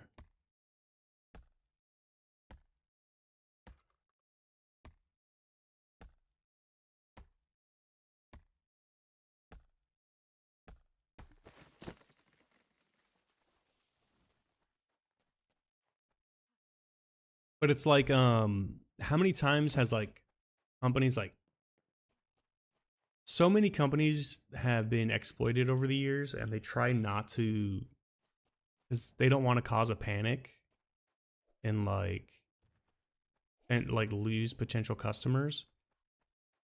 But like Target, Walmart, like it's kind of crazy that early in Amazon's history there was like a couple snafus, nothing huge, but they've been really on top of it if you think about it. Like, when's the last time you heard of an Amazon like breach, right?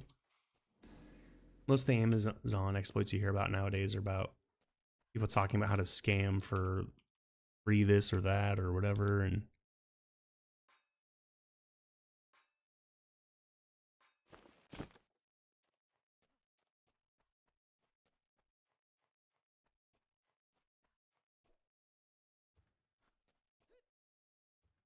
but it's never like, you never hear of like an exploit of like, oh, Amazon is breached and all these accounts information were leaked, all these passwords are stolen.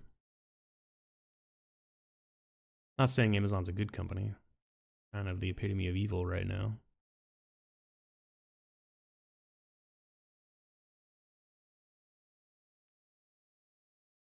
What up, Z?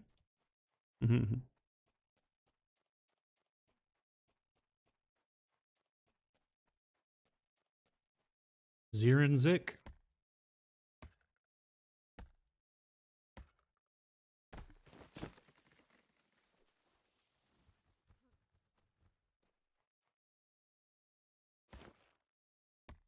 We're getting there.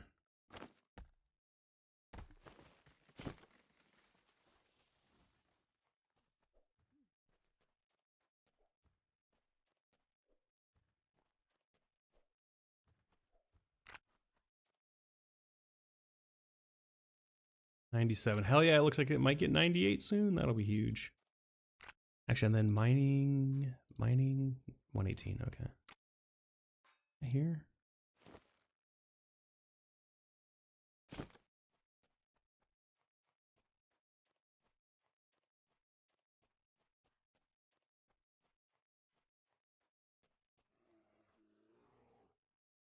Sure, Zir, the first concert host. I'll forever be indebted to, was it you and Cat Dude, right? Love you too. Shout out to Lainey for putting on the second concert. I hope a bunch of you were able to watch it, or like, I appreciate everyone that made it, but like, if you didn't make it, if you watch it on Twitch or YouTube and you loved it, I appreciate you too.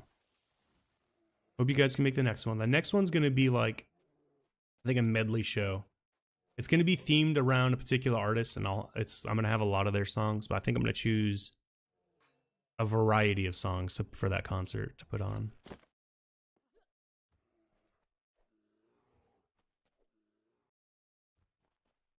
I was working on songs for it, but then I realized I think Lainey is helping me with that one too.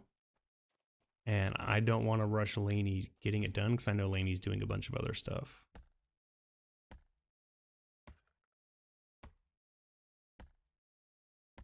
Because the plan was to put it on like a week from now, but that's not going to happen right now.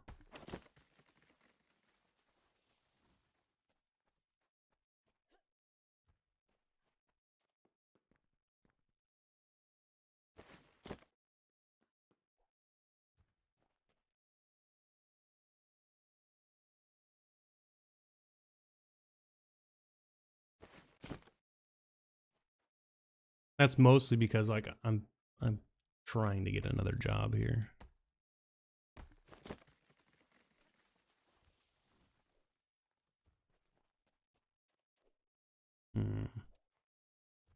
No.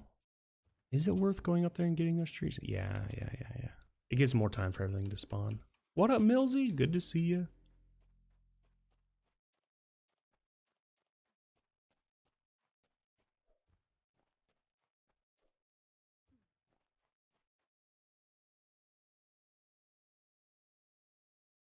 Wait, has this number been going down? That's crazy. I thought it would be going up. I guess it depends on this, what I'm doing. Interesting.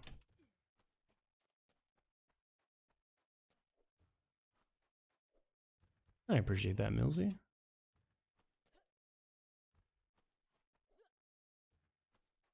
Appreciate you hanging out.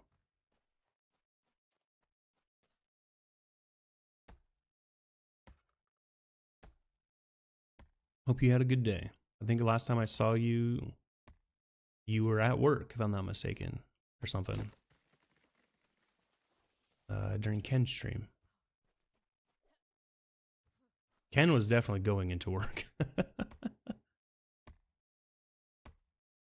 I just got done watching Project Hail Mary and I saw Ken was live and I just wanted to pop in and say hi. I almost named this stream for today Project Hail Shroud, but maybe I'll do that tomorrow.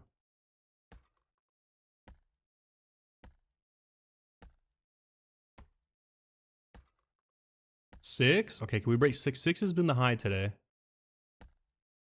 7. Oh, my high all time's 9. Let's see if we can break that. I vaguely remember getting like a 12 or like something or a 14, but because I can't actually remember it, I'm just gonna say 9 was the highest I got. 8 is fine. 8 is fine.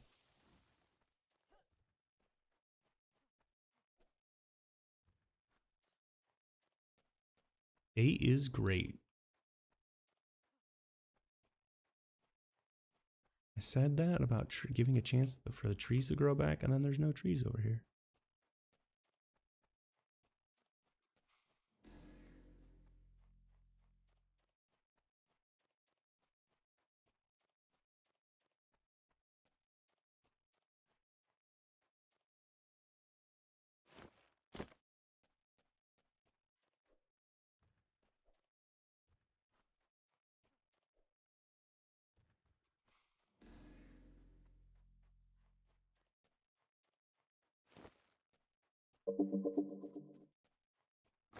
Pinewood 118.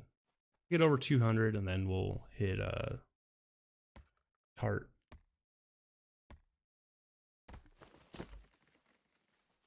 And hopefully I can get like, I don't know, farm enough to get 500 or 600 wood scrap out of it.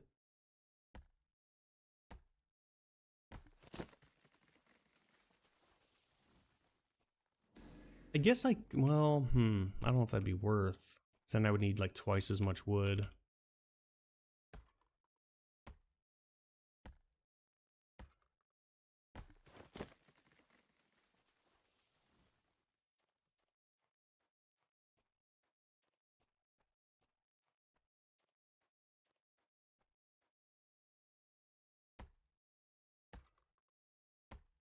Come on, Matic, hit.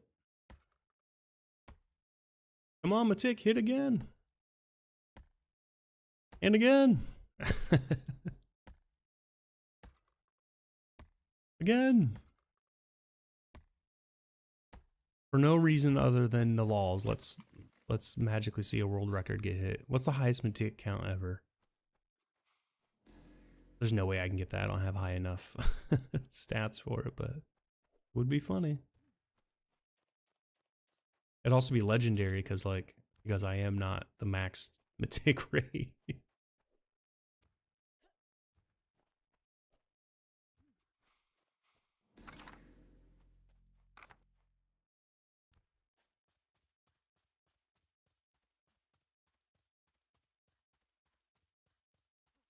I gotta think of, we gotta start doing the PvP tournaments at some point. I gotta think of a good prize to give away. I just don't know what that'll be. Damn, this one didn't grow either.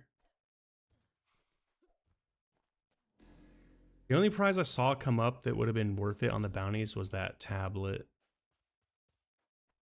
And everybody was fighting for that. I was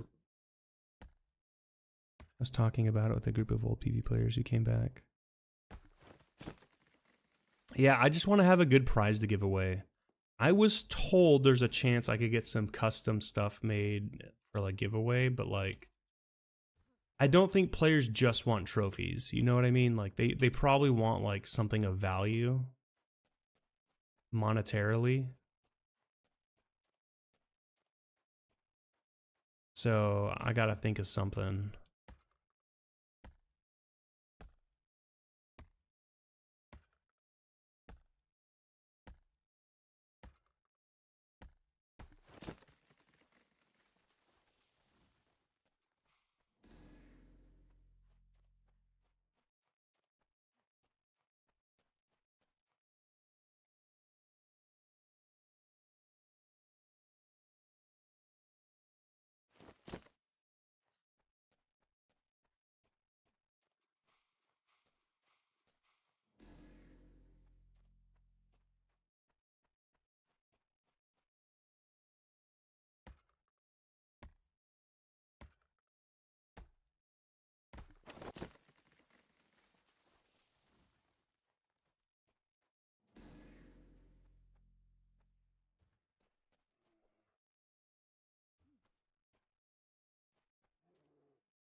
Oh, it finally spawned. Holy crap.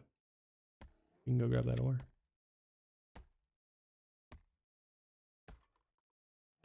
For no reason, let's just hit like Mythic 99. Come on, game.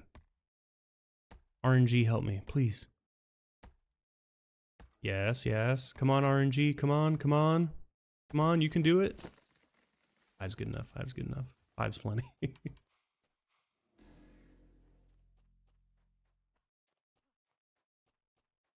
Just be silly one time. That says 100% chance, but it's probably really 50, you know? Highest met I've ever seen anyway. It was like 49. Okay, okay. I'm just saying, it'd be funny to like, show me your jewelry. These are my mythic items. So, got this one. And then these 2 rings. They're not the best items, but they're good items. They were given to me for free, so I can't complain.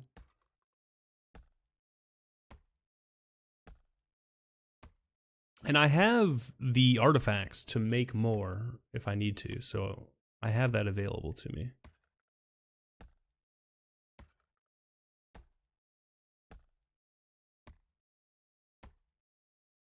Tick 5, nice, love that.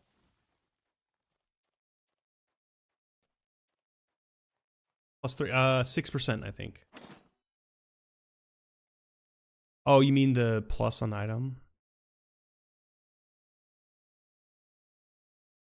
Plus 2, plus 8, plus 5, 6%, 6%, 6%. Yeah, yeah, yeah.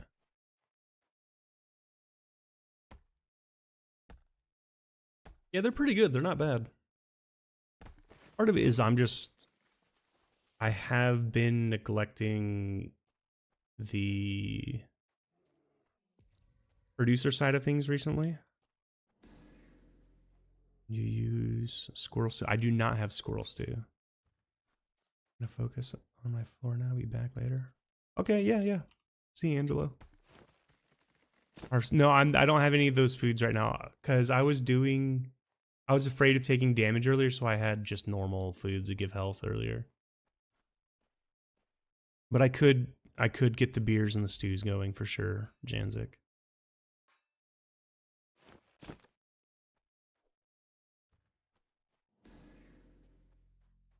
I do recognize there's some weak points in my Mythic game right now. Just like just food in general, I gotta make a ton of.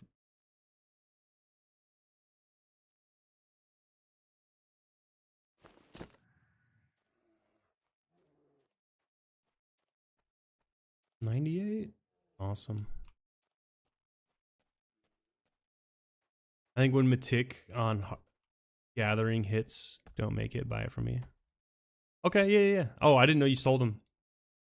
Do you sell them like your potions? Because you have the best prices on potions I can find.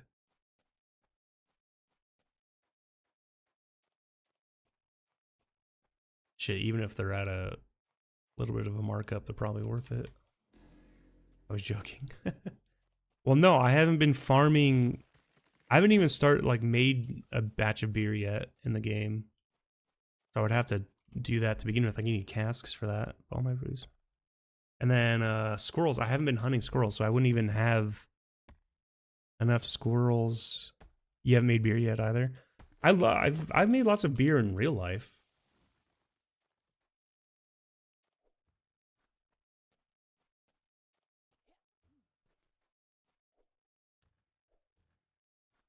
I still think about that batch of honey brown I made. Oh, it was so good. It was impossibly good. Honey brown ale. And it was just, it literally tasted like honey brown you could buy from the store, but it was like almost 15% alcohol by volume. So like one beer was like drinking 3 honey browns.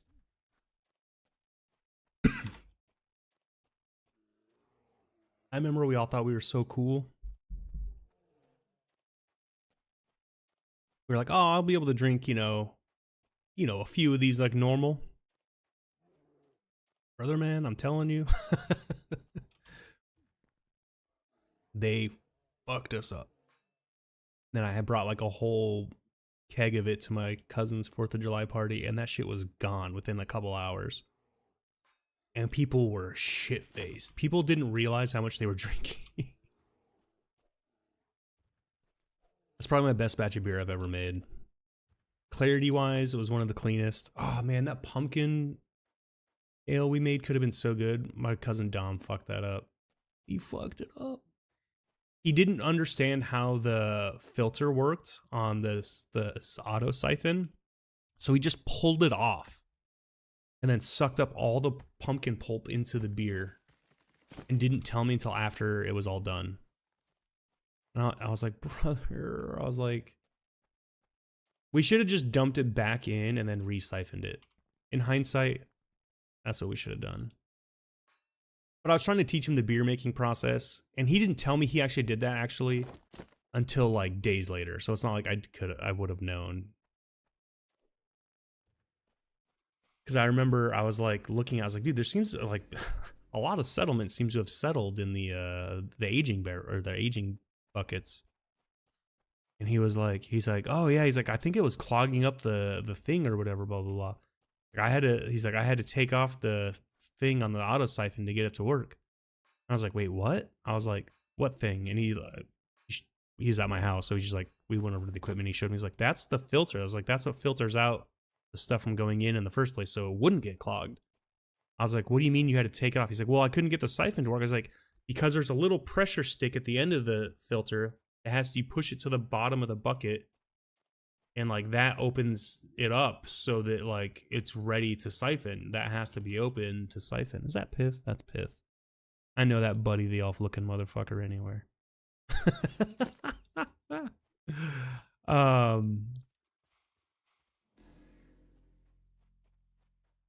And I explained to him how it works, and he goes, oh, if I had known that, he's like, yeah, I probably could have got it to work. I was like, okay, so there's an excessive amount of sediment. So then the second step I should have thought of, I didn't think of it until after we bottled it though.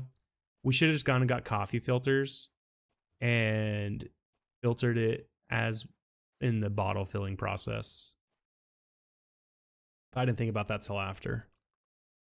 So then when we served it, like, there was just an excessive amount of sediment and people weren't too happy about that in there. A lot of little extra pumpkin bits in there. Other than that though, the beer was really good. It just sucked that Dom's first time doing a beer, he made like one of the fatal flaws. I emphasize so much about using food safe hand sanitizer repeatedly so you don't contaminate like the beer in the process, because like bacteria will make the beer funky and stuff. And you know, we were good there. We had that in spades.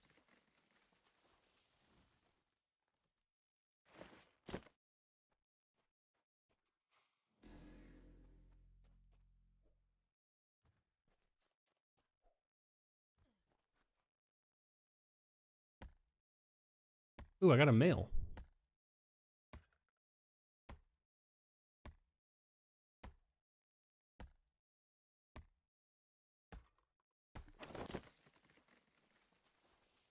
Hey guys, I will do song requests still because people come in and request songs to import into the game. But I don't have enough room on my vendors. I'm gonna have to get like another row house and put another set of vendors up. Or maybe put a couple vendors right outside the park or something when that gets built. But I'll do them, but just I normally charge $2,500, but because I don't have vendors, I think I'm gonna charge like $5,000 from now on for like special requests. But if you guys wanted a tip, that would be huge. Stroma was huge. He tipped me. Basically, you guys don't have to tip this much. He tipped me 95,000 gold for 2 songs. So I'm not asking for that much. I didn't even ask for a tip. He just did that out of the kindness of his heart. But it definitely made up for the fact that I generally don't ask for anything over the 2,500 I normally charge.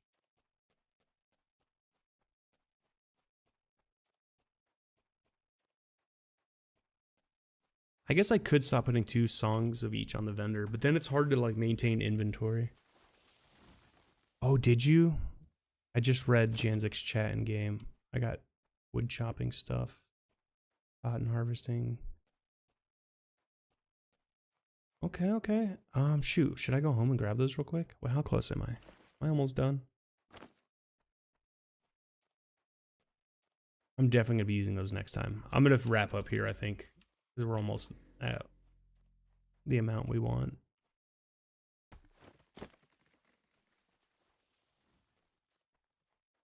That's huge, though. Actually, should I just go grab them real quick?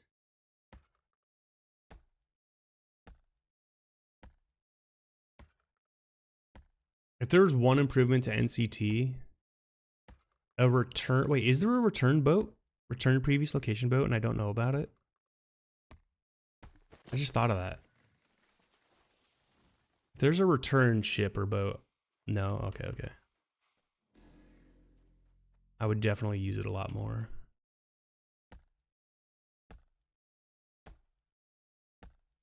You've been wishlisting that for ages? Okay. That's something you have to, like, get the object for and then ask the devs to do, right? You can't put those in player... Oh! Is that why they're... Oh! Copy that. Thanks, Vesper.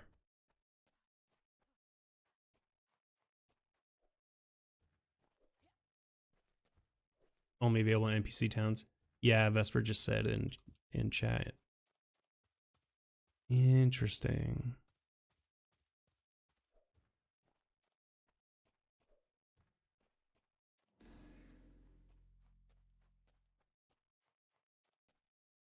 Actually, Vesper, were you here earlier when I explained my idea for specs, a quality of life improvement that I think would help newer players and like veterans alike as a quality of life change? My only pushback I could see is that the devs are like, well, selling extra character slots are how we monetize the game. And this is in place to force players to make multiple characters, basically. But I was saying that it would be nice if specs were turned into like normal skills. So it's like up, maintain, or down, just like normal. And that both on this page, you could choose which specs were active on your skills tab. And in here, like be able to like maybe just have two things over here, like you click and it's like a drop down. You can choose any two specs you have unlocked per deck and you could quick swap between specs. Because I think it'd be cool if they could encourage players to play more of the weapon types and not be stuck in one build, you know? I think it would be a huge quality of life improvement.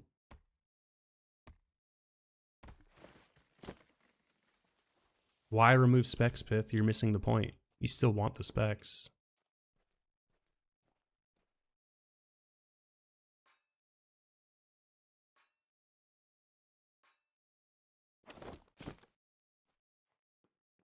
You still want people to earn the specs and the leveling and all that.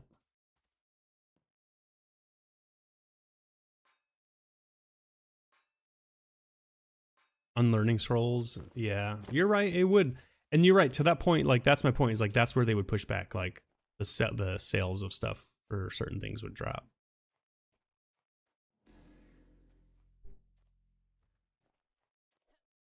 I just think that was one thing that New World really did well. Their system wasn't quite set up the same as this game, so. But you could literally just go in and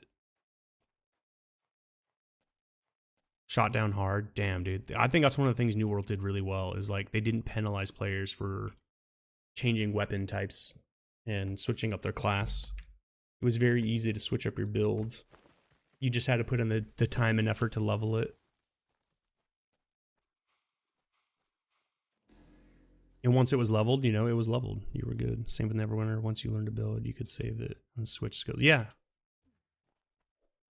I think the biggest thing with New World that was different than this is, well, I guess there is a limit in this in a way. but they limited, like, you couldn't get like all the skills in all the trees and have access to them all. You know what I mean? So like, what I mean to say is like, for like your total build, they would give you a cap of like what skills could be active. Like you'd have 20 active skills. I can't remember how many it was. I think it was like 12 or something, maybe 10. And you would go down the tree and be like, okay, I want this skill active, that skill, and these passives, for all your different bonuses and skills. But you had to spread that out through like each thing. You would only be able, so you wouldn't have everything in a tree available to you at one time. That's kind of how they capped players from being overpowered, was like you couldn't have all the bonuses and the passives all at once. Listening in Shroud about the choices. Yeah, I get that, but the class you choose to build, like, it feels weird. It just feels weird that like they pigeonholed you in that. That's not so much a choice. Like sometimes it's just like what's provided to you.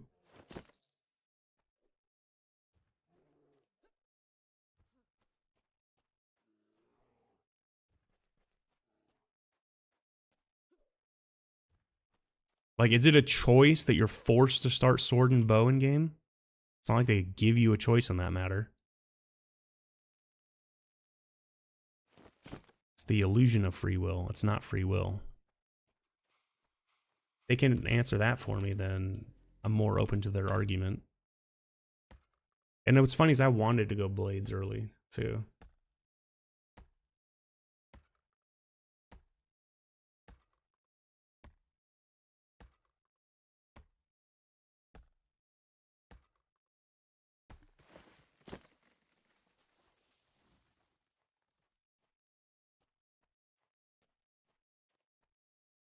But my point is, I would be nice if people felt the freedom to be able to try new stuff more often.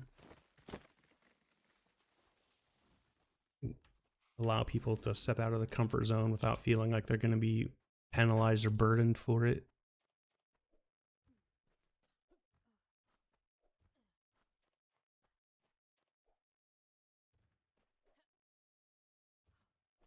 Imagine if Tamers actually tried doing other builds, like, or...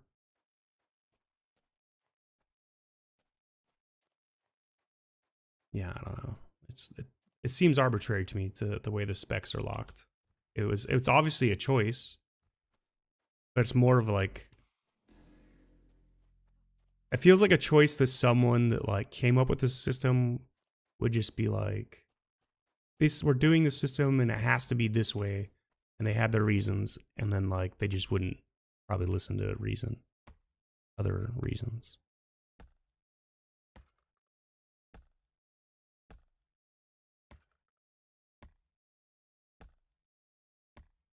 I think that and the bard tree having no counters, and then the taming tree not skills all being passives and not actives are my 3 things that could be improved.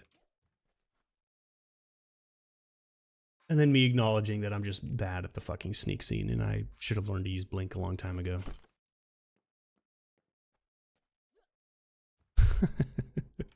Just me being bad.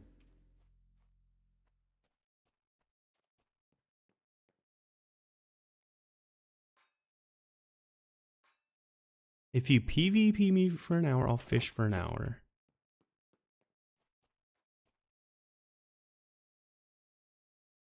Maybe I should just host like a kill Pith tournament. And everybody gets 5 matches with Pith.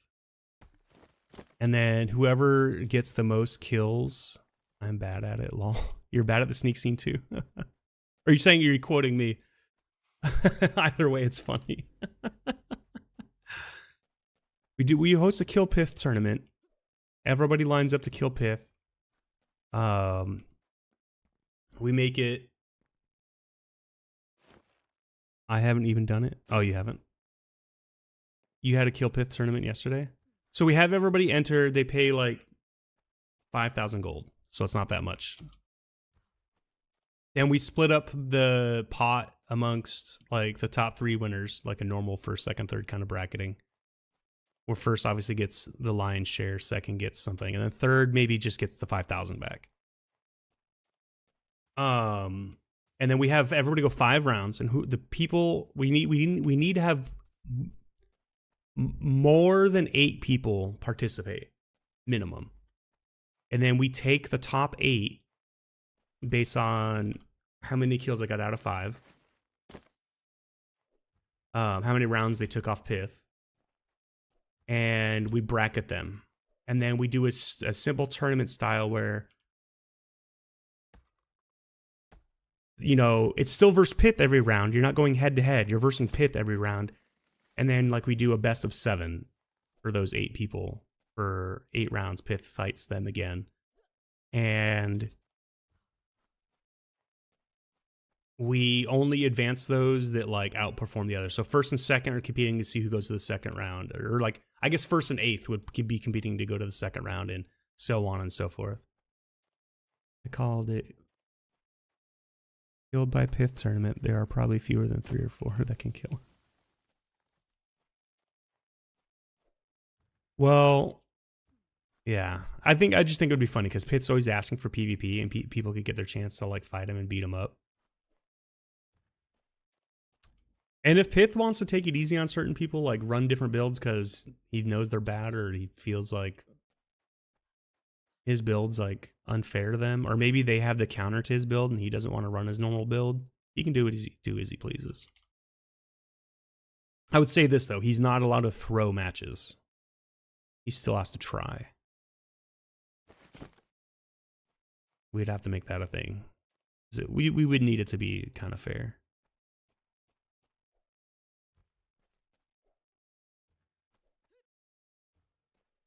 But yeah, and then everybody watches, and they could do side bets on who wins the rounds.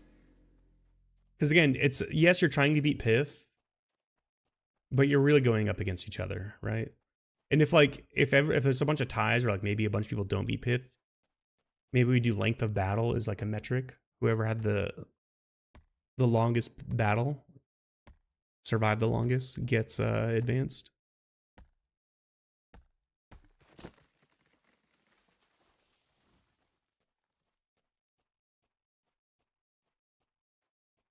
So it'd be like 1 round of qualifying, so everybody gets bracketed in the right spot, and then just 3 rounds of a tournament.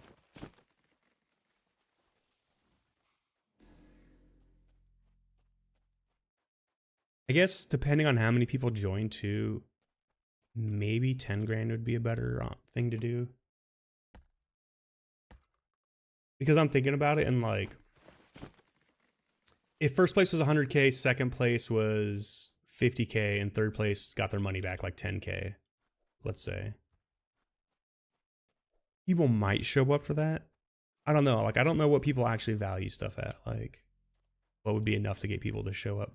I was talking about this earlier. Like, I still don't feel like I have a really valuable item to give away for an actual PvP tournament.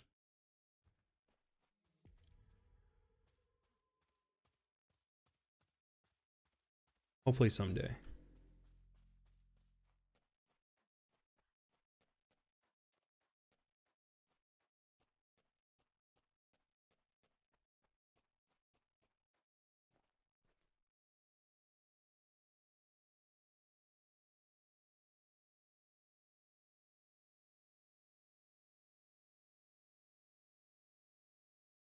Keyman, what's up? No problem, no problem.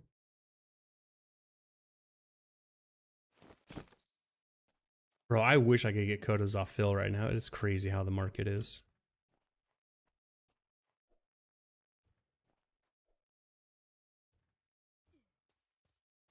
If CC would sell me Kodos at Phil's prices, I would buy them off CC. Because I know CC has all of them.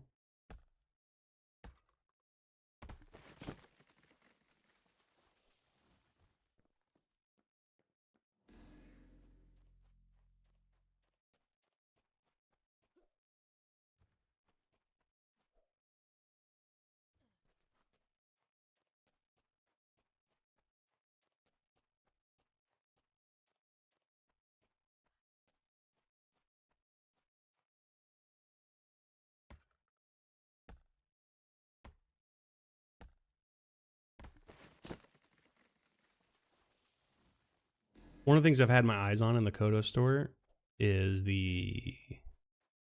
they called pavers? The paver of clovers or whatever it's called. Because I could use that for the park space too. Holy shit, they're up for sale. How many? Oh man, should I grab that? I feel like I should. Oh god, Pith, I want to pay you back so bad. I need 300 more to pay you back. I'm so close.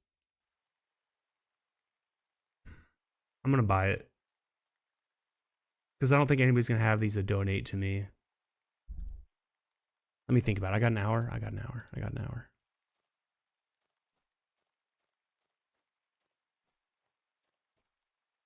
So I've seen people use them, so I bet most people that own them use them.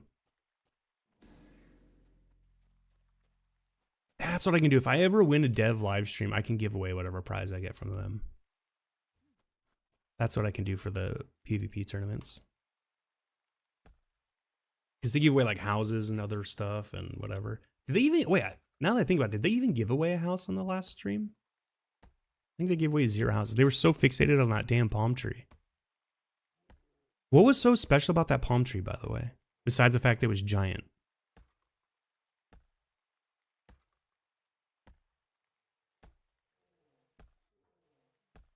Nothing?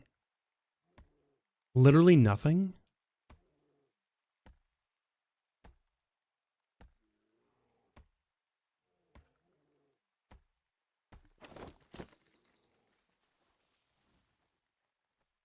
What is B talking about? Can you name 3 countries? What the fuck are we talking about? The American education system?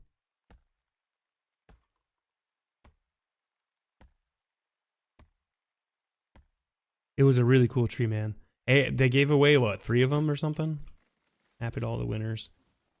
Very strange, though. Very strange. They were so fixated on that thing. I was like, they like saw it and like they were like, yeah, we're gonna give this away, and like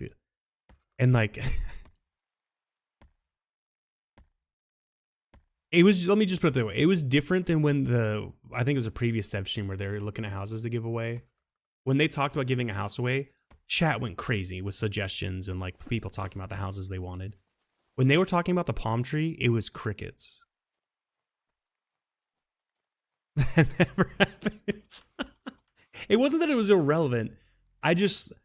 They were, because I don't know if you were in the stream, Vesper. It was that they got fixated on giving it away, and their biggest concern was that they might give it away to someone that didn't have a lot that it would fit on. Because I think it says it's city size or larger only in the description. And they had to go test if it would fit on smaller lots. And they're like, oh, it'll fit if you shrink it. And I'm like, okay. And then I just was like, they kept calling it a legendary or something tree. Something about the tree name made me think like, oh, is this like a special tree? Does it give like, I don't know, like some kind of aura or bonus when you're near it? Or like if you have it at your house, do you, I don't know. You know how you get the stillness bonus if you're standing still? Do you get something from it? Like, I don't know.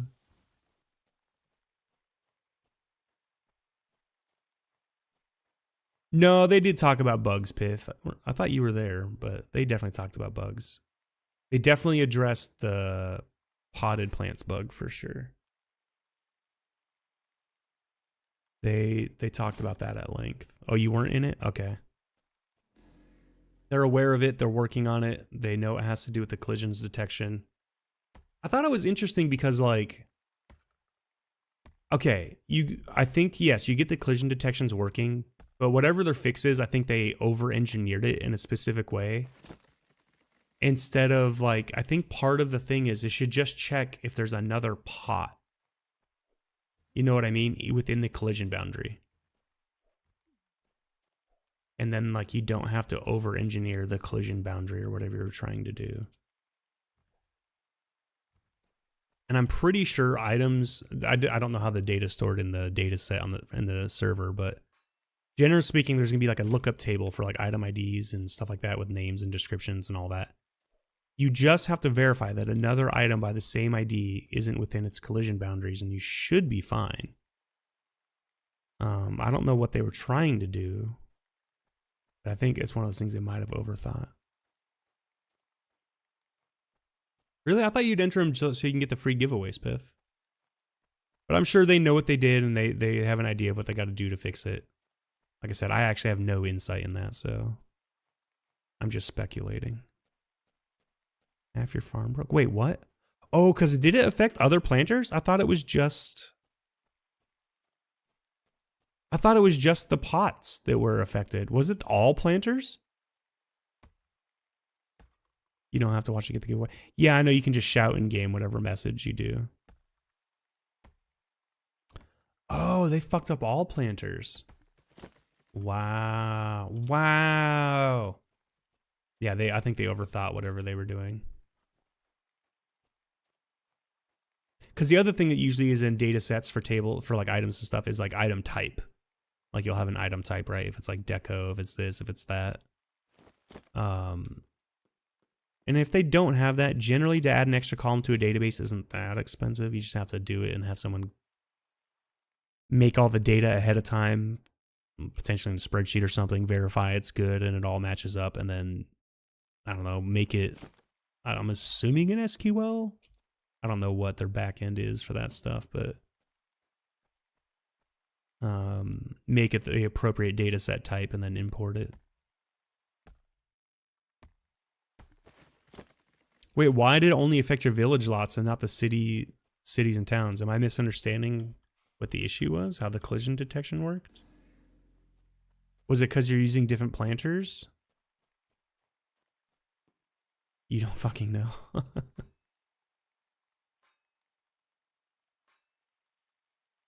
Interesting. All I know is my village lots wouldn't let me plant, the others did. I wonder if your spacing was slightly different on the lots.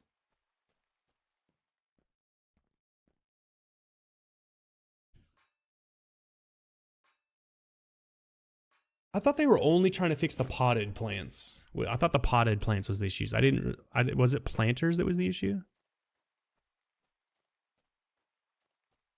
I just assume, because like everything's SQL backend, right? It doesn't have to be, but I just assume it's an SQL backend or a variant of SQL. I mean, I guess it could be anything.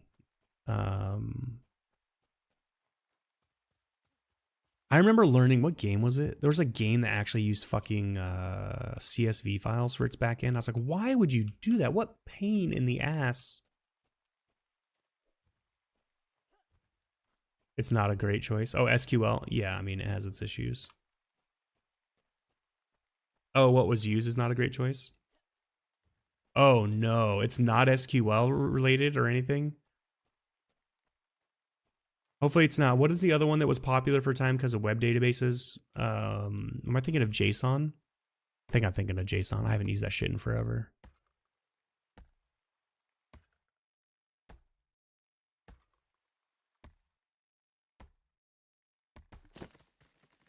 Where you have all your headers and stuff typed in there and whatever, and it's basically a web format. I do remember learning though that some like games I played in the past use stuff like JSON and CSV files, which is just insane. I shouldn't say CSV. Well, technically it was CSV, but like it was Microsoft Access database, which is just like, why would you do that? But when you open the tables and everything and looked at them, you were basically looking at CSV files. Or if you downloaded them, I should say.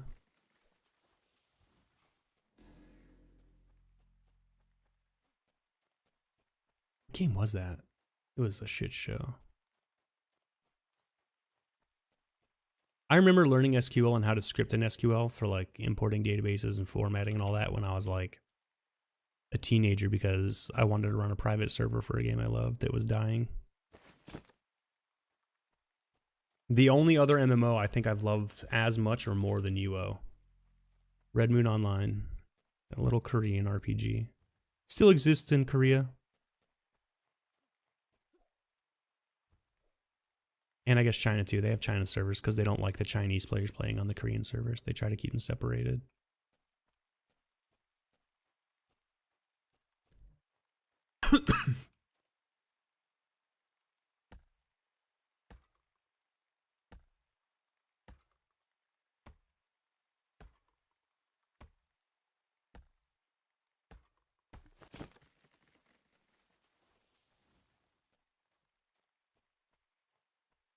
I will admit though, I wish Redmoon's lore was more in game. It is in game, don't get me wrong.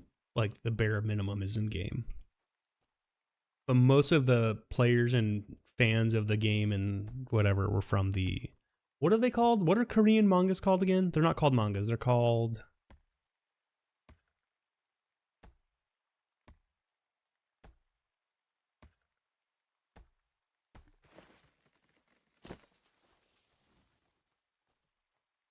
manhwa.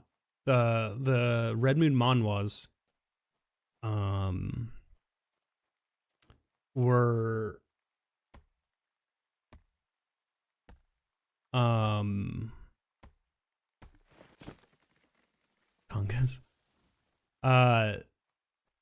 Most of the fans of the game were either just fans of MMOs and really wanted to play like a futuristic steampunky kind of MMO set in a fantasy kind of setting.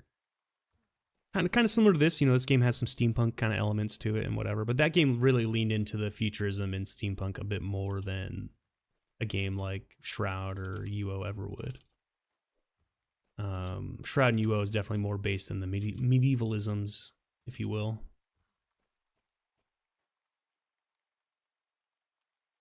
But that game just had a vibe about it that I loved, and the soundtrack was actually pretty killer. Ooh, maybe I should try to download the grab the midis from the install I have and import those into this game for fun. It'd at least be unique songs a lot of people hadn't heard before. But yeah, it was a good game. But like I said, a lot of the lore, unfortunately, was in the manhwas. So like, if you were a reader, you got a lot more information than everybody else. And that was like not a problem, because I did kind of enjoy. I didn't read them all, because like when you got the game, they included a few in your like install. This is back in the game when games came on discs, or you could optionally download them online. But the install would come with a couple that you could read, and like, because they were still selling them, like it was still like something you could go purchase online, or I guess in person if you lived in Korea. So they didn't want to give away like all of them for free, but they wanted to kind of try to get you hooked on them. So they gave you like a little sample. And I remember reading those and trying to look up a couple online, and like I think I found a couple out of order and reading one or two of those as well. And I enjoyed it, but I wish that like all of that was like kind of like this game. I wish it was all in game potentially.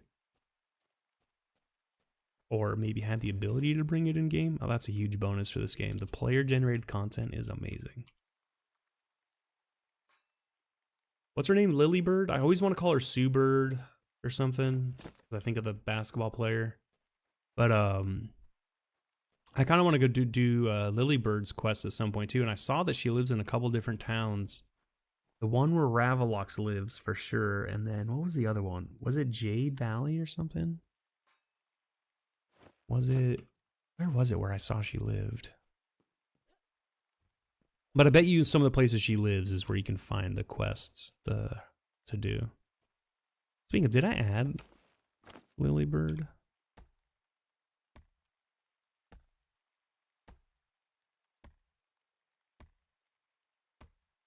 I don't think I did. Is it 1L or 2s for Lilybird? It is Lilybird, right, that I'm thinking of? I might be thinking of the wrong name. So I was told you can do the quests and then DM Lily or something that you did them and get whatever your reward is supposed to be. Or get a pat on the head, potentially.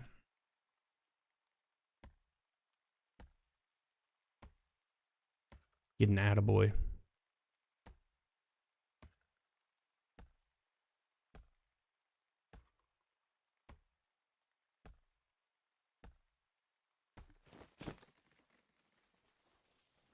don't know where that's been.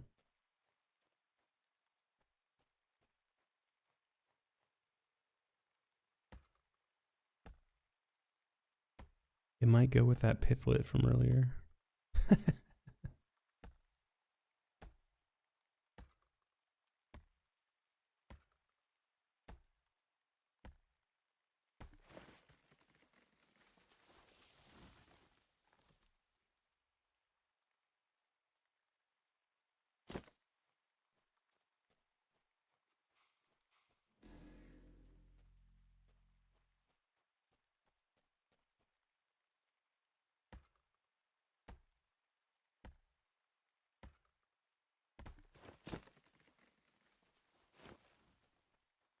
Oh wow, we're already at our goal for wood, so we'll just finish this lap and get out of here. We must have just hit it. That's huge.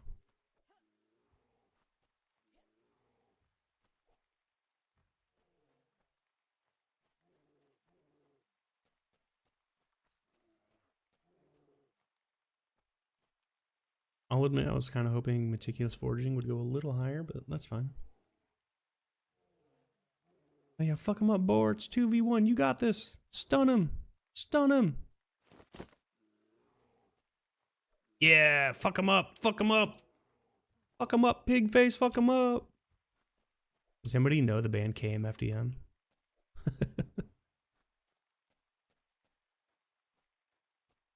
Oh, are you, dude? Yeah, dude. The next game's 5:30 my time, I think. Pacific time, so 8:30 Eastern. I think that makes it 7:30 Central. It's tonight, yeah. And then tomorrow is the Stanley Cup game, right? Anybody watching the Stanley Cup? No. 5:30 Pacific time.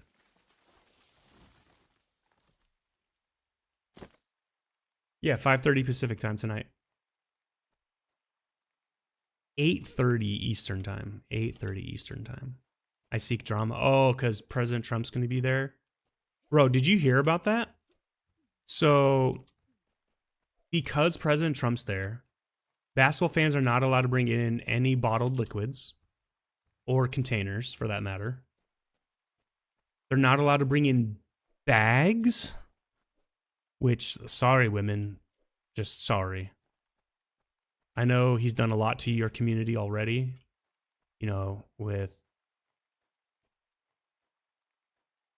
you know, victim blaming and denial and the whole raping and trying to take away your right to vote and, you know, a bunch of other stuff. Taking away your access to basic healthcare needs. Yeah, I know it hasn't been a great time with President Trump. But if you can overlook this one thing of him, like, not allowing bags in the game. But then he's also like, okay, not to shit on Trump too much, because that's not what I want the stream to become. But they're shutting down, like, from, I think I read from like 5th Avenue to 8th Avenue or something, some range of streets around the stadium. No watch parties, block parties, bars, or restaurants are allowed to have fans there, because they're shutting it down for security purposes. The Secret Service and police and all the agencies that are doing security for his arrival. Which sucks, because if you've been watching any of the highlights and the hype around the team, like the watch parties outside the stadium, the fans gathering and screaming in the streets and like watching on projectors or big screens or at the bars around the stadium, that is the whole vibe. The city, like, it's like there's not enough seating. When you watch the Knicks right now in the playoffs, the entire playoff run, not just the finals, there's been so much fan love and attention around the game that, like, it just spills into the streets. And there's like the communities around there. I think I saw one for like Harlem and like one for, was it Brooklyn? There's these images online of people watching, like holding block parties, and just hundreds, if not even maybe 1,000 plus people showing up in the streets in these block parties just to watch and hang out together and share in the experience, because they couldn't afford to go to the game, or they couldn't make the game. You know, maybe they got off work late, but you know what? That guy down the street has his projector outside and everybody's watching. So, you know, why not go grab a beer and a hot dog with the homies and like watch, you know? And they're loving it. New York loves basketball. I'll say this about New York. It doesn't matter if the Rangers win, the Bills win, the Giants win. Any New York-esque team could win a championship. But if it's not the Knicks, they don't 100% care. The heart of New York is New York's Knicks basketball. They are a basketball first city. Kind of, you know what's funny? I would say the fandom isn't as big and the fervor isn't as strong, but Phoenix, Arizona, or just Arizona in general, as much as people love football, it's a Phoenix Suns state. It's everybody there cares more about the Suns than any other franchise there. It's like in LA. LA's the same way. They care more about the Lakers than they do the Rams or anything else. Like, the Dodgers are like the new Yankees. Like, there's a lot of Dodger fans that don't even live in LA or have nothing to do with LA, and they just rip them because they're basically the team that spends the most money on all the best players at this point, kind of like the Yankees used to. I guess the Yankees still try to do that, but the Yankees have weird rules. You can't have sideburns, you can't have a mustache, or you can't have a beard. I think you can have a mustache, but like they just have how are you? When they made Randy Johnson cut his hair because he joined the Yankees, he lost all of his aura. Go look up Randy Johnson photos, and he is the Intimidator. He has so much aura on every team he plays on until he goes to the Yankees. Then he just looks like some kind of your average dweeb. And you know what's funny? I get seeing Randy Johnson do that to himself because he joined the Yankees. It's like the personification of selling out. More people should have been upset by that than when Metallica cut their hair. That's all I'm gonna say. But yeah, anyway, so they're fucking up the Knicks game and like the vibes around New York because Trump's going to the game, and people are begging him not to go. Like, Knicks fans keep talking about how they don't want him there and stuff. It makes me a little sad. All right, let's get out of this popsicle stand. Let's blow it and go to, I guess I can go to Tart for a bit. So I want to get bows and like staves and lots of things I can scrap at the carpentry station. So we're going to go to Tart. We're going to fuck some enemies up.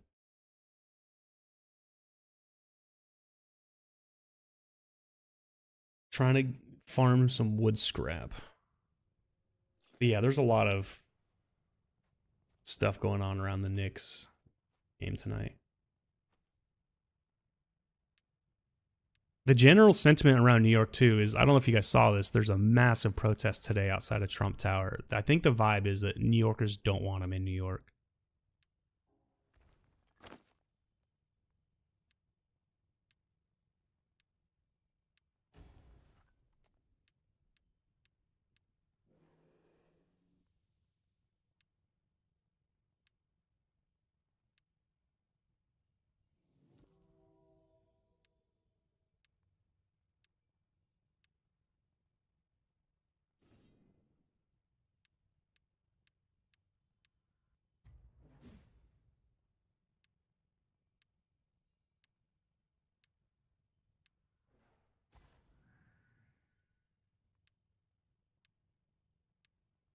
I think it was like, you know what's funny?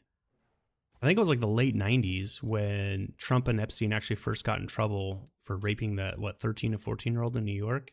And then it got dismissed or settled out of court or some shit because they dropped the charges or something or another. But those documents were made public like ages ago. What's crazy is like,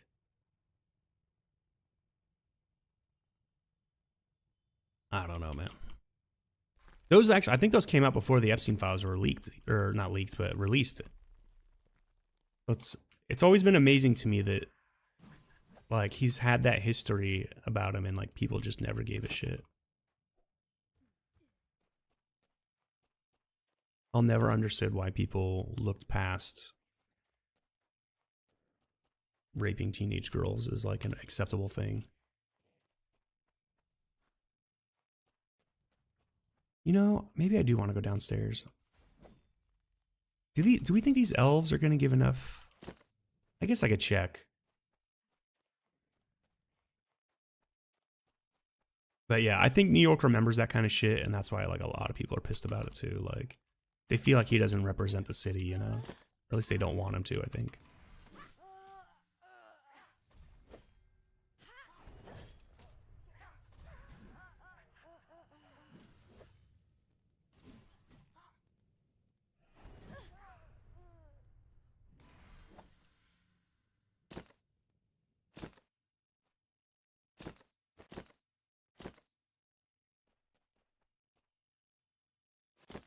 I think part of it too is, didn't he call New York a shithole not long ago? Because he was doing his usual political thing and shitting on blue states that didn't vote for, blue states that didn't vote for him, and you know, all that crap. I think they didn't appreciate that. I think they were pretty pissed off about that.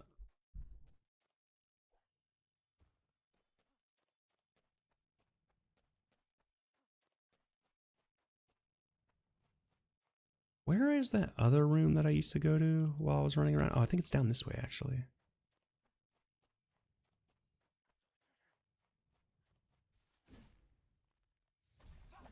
It should have a bunch of elves in it. Maybe it'll give me some bows and staves. Wait, oh yeah, it is this way. Sweet. Oh shit, he died. I'll admit, I did not expect an instant death, but that's cool with me.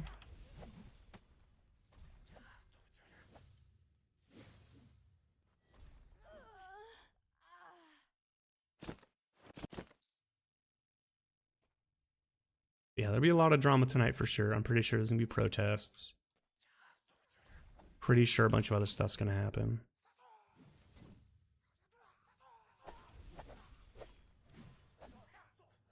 I swear to God, if there's another fake assassination attempt, so Trump can try to politicize needing his ballroom for security purposes. Bro, why do you need a bunker to hide underground?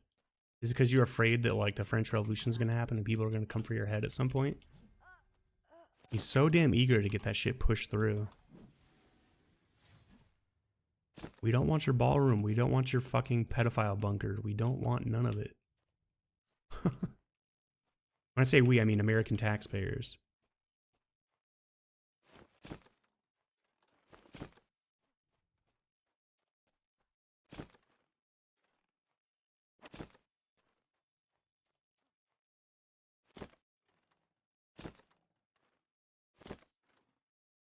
And I won't say anymore. I've read the Epstein files and there's some truly grotesque stuff in there. And honestly, probably a lot of it's not suitable for stream.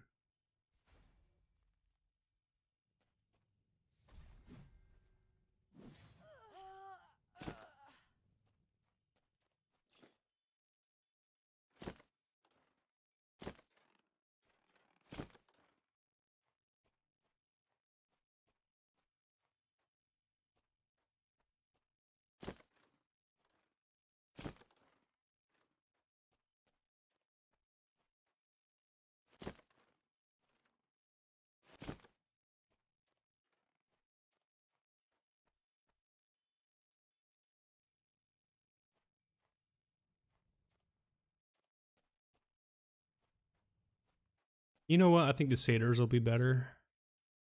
So let's just go to them.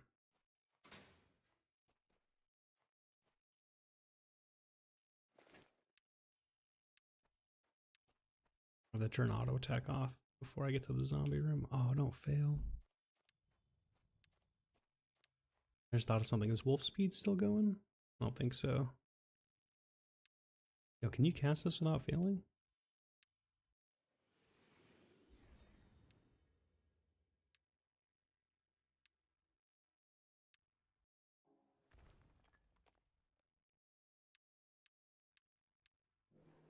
I loved when they released the footage though of the assassination attempt at the Correspondence Dinner.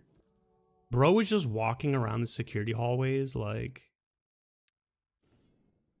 back and forth over and over. Nobody stops to check him. A guy even like with his like security dog goes into the room where the guy supposedly changed into his like gear and pulled out his gun. Like clearly looks in, like looks like he's like maybe talking to somebody for a second or whatever, and then just casually leaves like nothing was going on. And then the guy comes running out like seconds later through the hallway with his shotgun, and you see that like he fires no shots, and all the security officers that were there posted like guarding the security checkpoint, they shoot each other. It was friendly fire. Like, it's so fucking funny. They clearly like, dude, it's laughable how bad it was.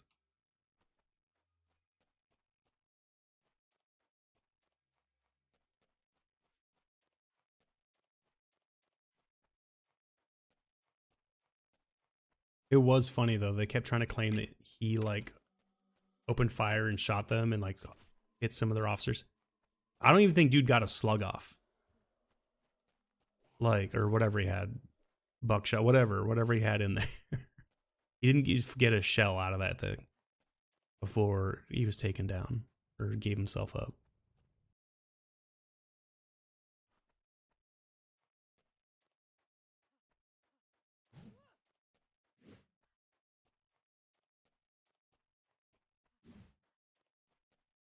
You combine that with like the previous one and like the fake ear, I got shot in the ear bullshit, bro. Your ear cartilage was hit like that, bro. I just hate to tell you this. That shit don't grow back. It don't heal like you think it do.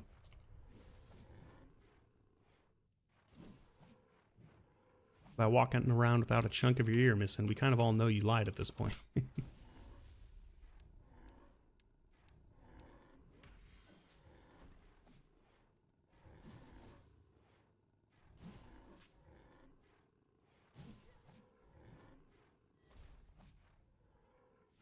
It's also crazy how like they kind of brushed that story into the rug afterward too.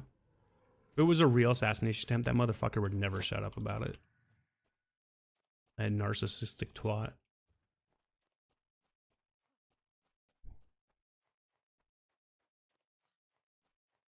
All right, I'm done talking about it.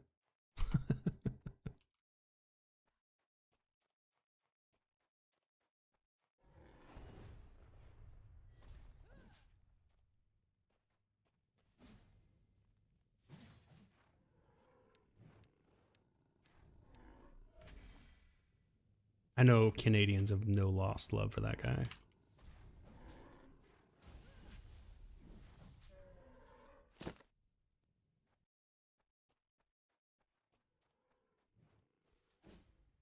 Wait, what? You're orange now? Since when? Did I just level? There's no shot. There's no shot I just leveled. These guys were red yesterday. Why are they orange now?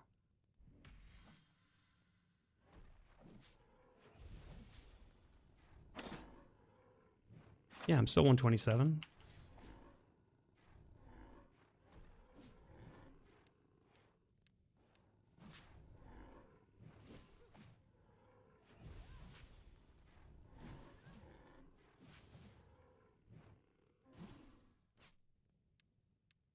I'm actually kind of confused because nothing's changed.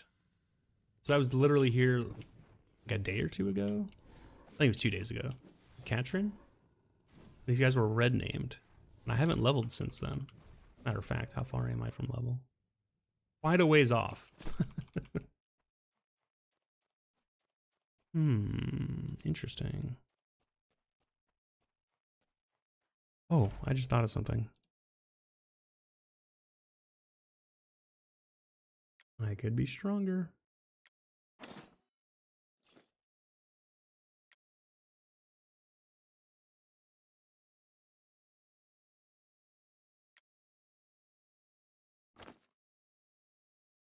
Actually, no, I should put those away before I forget.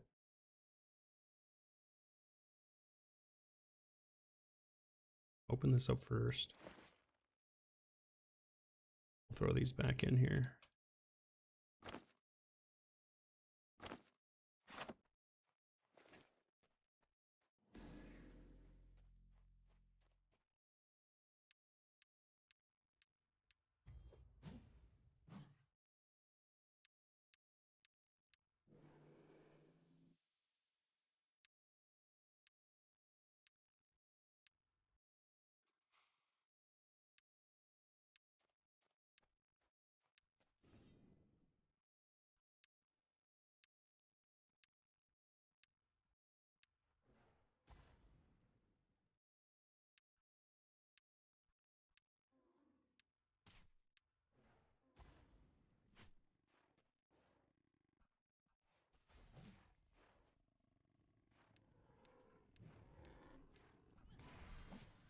Wish I could turn on auto attack here.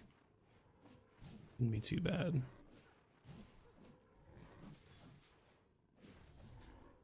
Let's see how welcoming New York is, right? Sorry, Zal, I know I went on a long rant there. But I just have a feeling like there's some kind of public stunt going to be pulled tonight.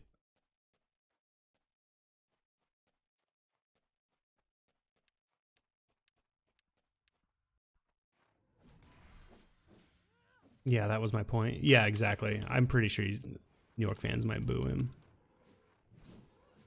They're already protesting. I don't know if you guys saw. They're already protesting outside of Trump Tower in New York for ahead of his arrival. Just to let him know he's not welcome before he gets there. That's the first thing I saw when I woke up this morning.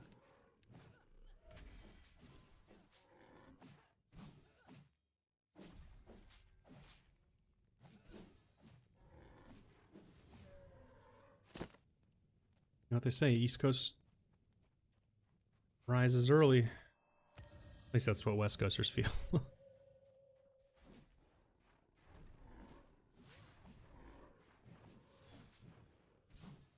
The news is already happening when you wake up here.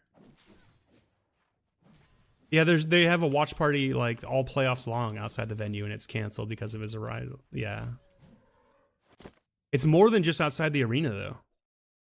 It's like a block in each direction from the stadium is being blocked off too. Like, no, if you don't have a ticket for the game, you're not allowed within a block of the stadium. That includes restaurants, bars. There's a bunch of bars and restaurants losing money over people coming to watch the game at their place of business because nobody's going to be allowed in. They're just going to have to shut down for the night. So it's huge.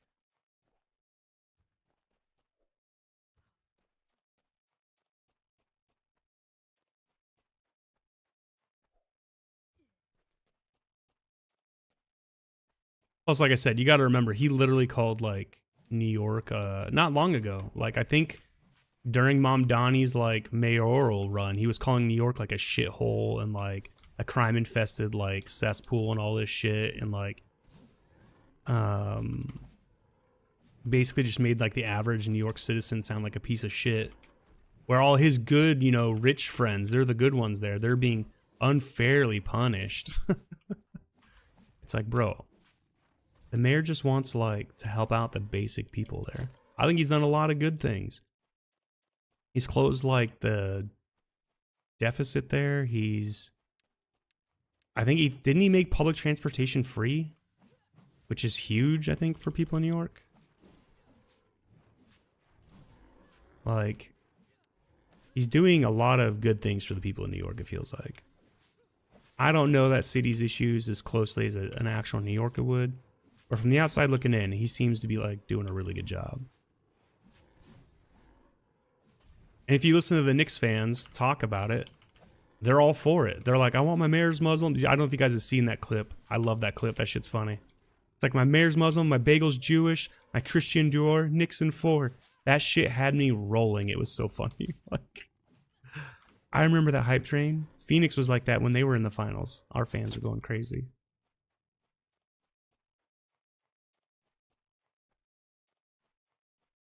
I love when a city is like unified. Like the communities are all together and they all share like the love for something together.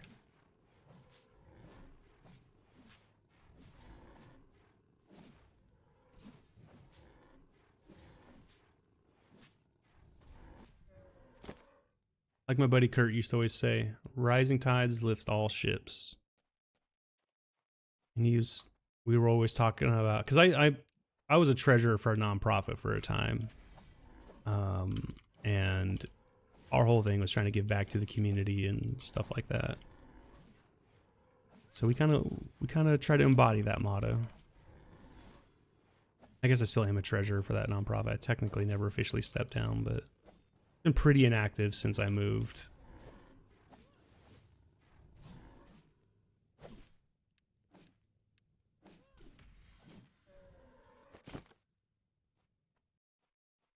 That would be fun to get going again.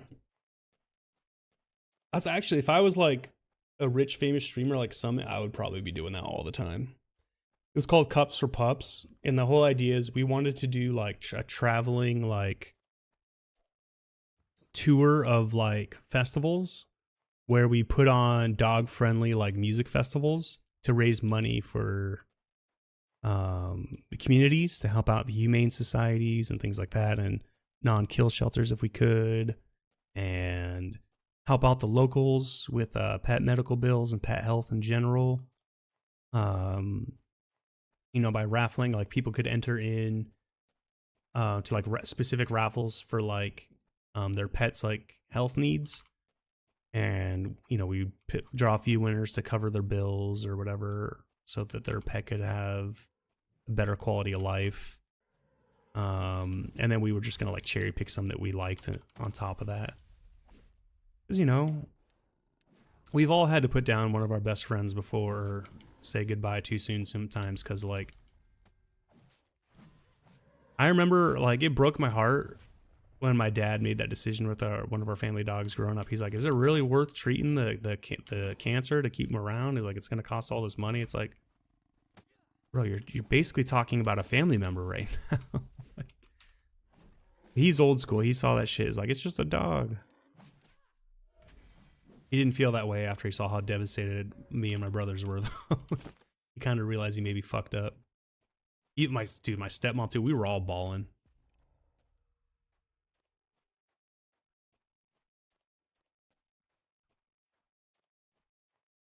He was the only one that was like seemingly kind of okay with it. Now he had a fucking traumatic childhood. His dog accidentally hung himself growing up, so he probably got numb to that shit real early. His dog used to jump back and forth between his house and his neighbor's house when they were gone, just to like hang out and play. And one time its collar got caught on the fence. It accidentally hung itself. So they came home to the dog just like dead on the back fence. Yeah, Pith. Yeah, it was my dad's childhood dog growing up.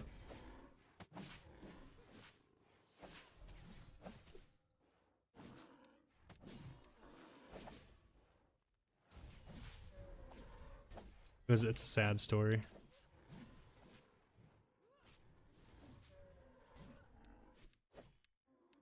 Can I get both of you together? Yeah, like right here. Okay, well maybe just this one. I need your weapon, so I need you all to die. Just a freak accident.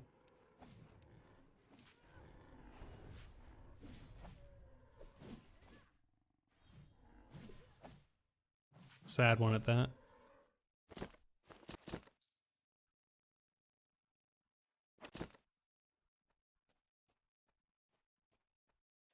My thing is like, don't you think the dog would have been yelping or screaming for help? Like, and the neighbors didn't notice. But there's a chance maybe it snapped its neck. I don't know.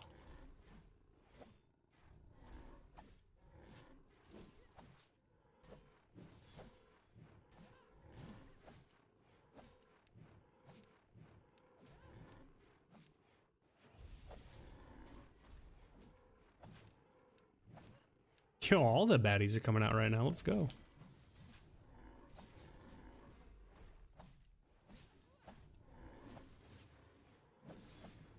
Oh, that guy just rollerbladed up to me. Did y'all see that? He's just scoot, scoot.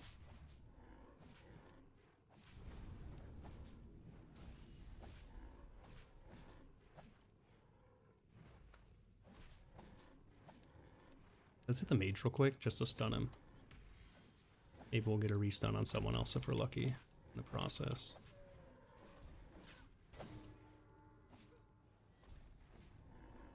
Add off me while I'm at it. Oh, I need a potion too. Got a rebuff. They're all wearing off. I'm getting weak. I'm deflating.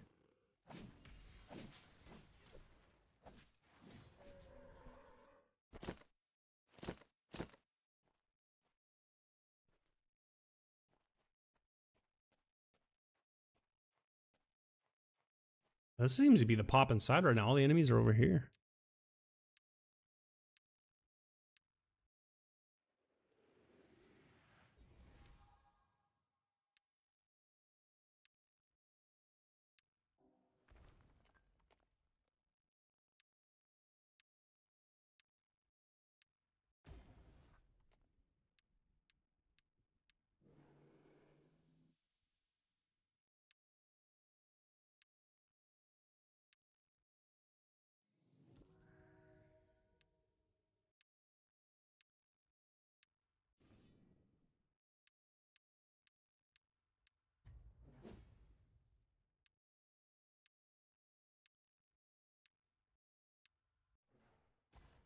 But yeah, our nonprofit that we had was basically just that, just to raise a lot of money for communities and try to help out all the dogs and cats and people's pets out there.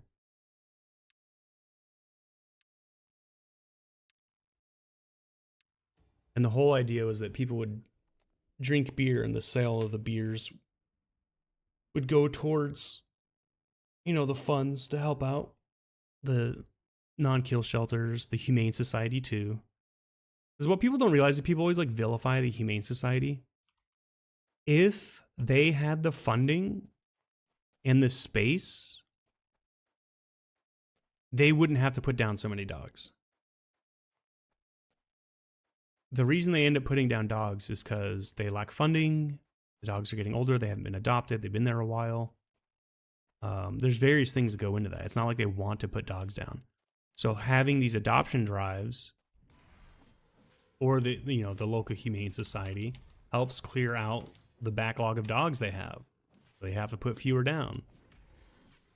Making sure that they're not in the red budget-wise means they can afford to feed and house more dogs for a longer period of time. Like, they are there to provide the city a service. Like, they do care. They are human. They don't want to put the dogs down. That's why it sucks they get vilified a lot. Like, they do get vilified a lot in communities. Especially by non-kill shelters who try to differentiate themselves for funding purposes. Like, look, we know what you do. We're happy with it. The problem with no-kill shelters is they generally will get funding from people, especially those that donate, like, or give their dogs up to non-kill shelters because they don't want to see their dog get killed and they want to give it up for adoption. They generally get very generous funding from, like, private citizens. Whereas, like, Humane Society is pretty much just taxpayer based, and that's done by your mayor, your city comptroller. There's a lot of different factors that go into that, depending on how the budget is set. But they're at the the tail end of a long leash of budgeting, and as important as it is to have a functioning animal and pest control and a humane society in cities, they're generally not the first thought of thing when it comes to budgeting. Kind of like libraries and stuff too, like things that people care about and they kind of want and the community benefits from. They're usually the things that get hit hardest from funding and stuff like that. They're seen as extracurricular or extraneous, nice to haves.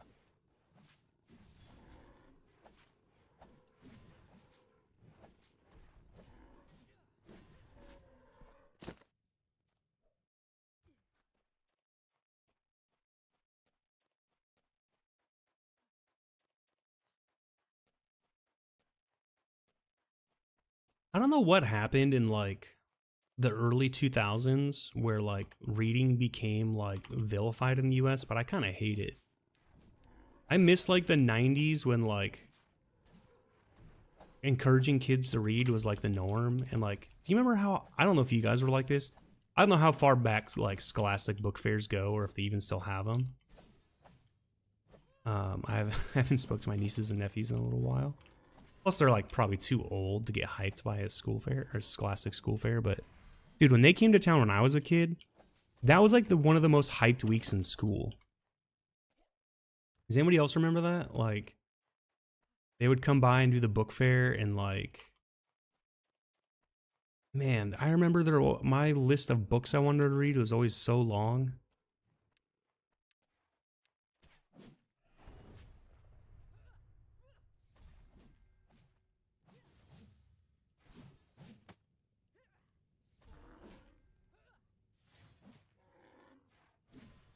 I remember one kid one year in our class got caught trying to steal from the book fair.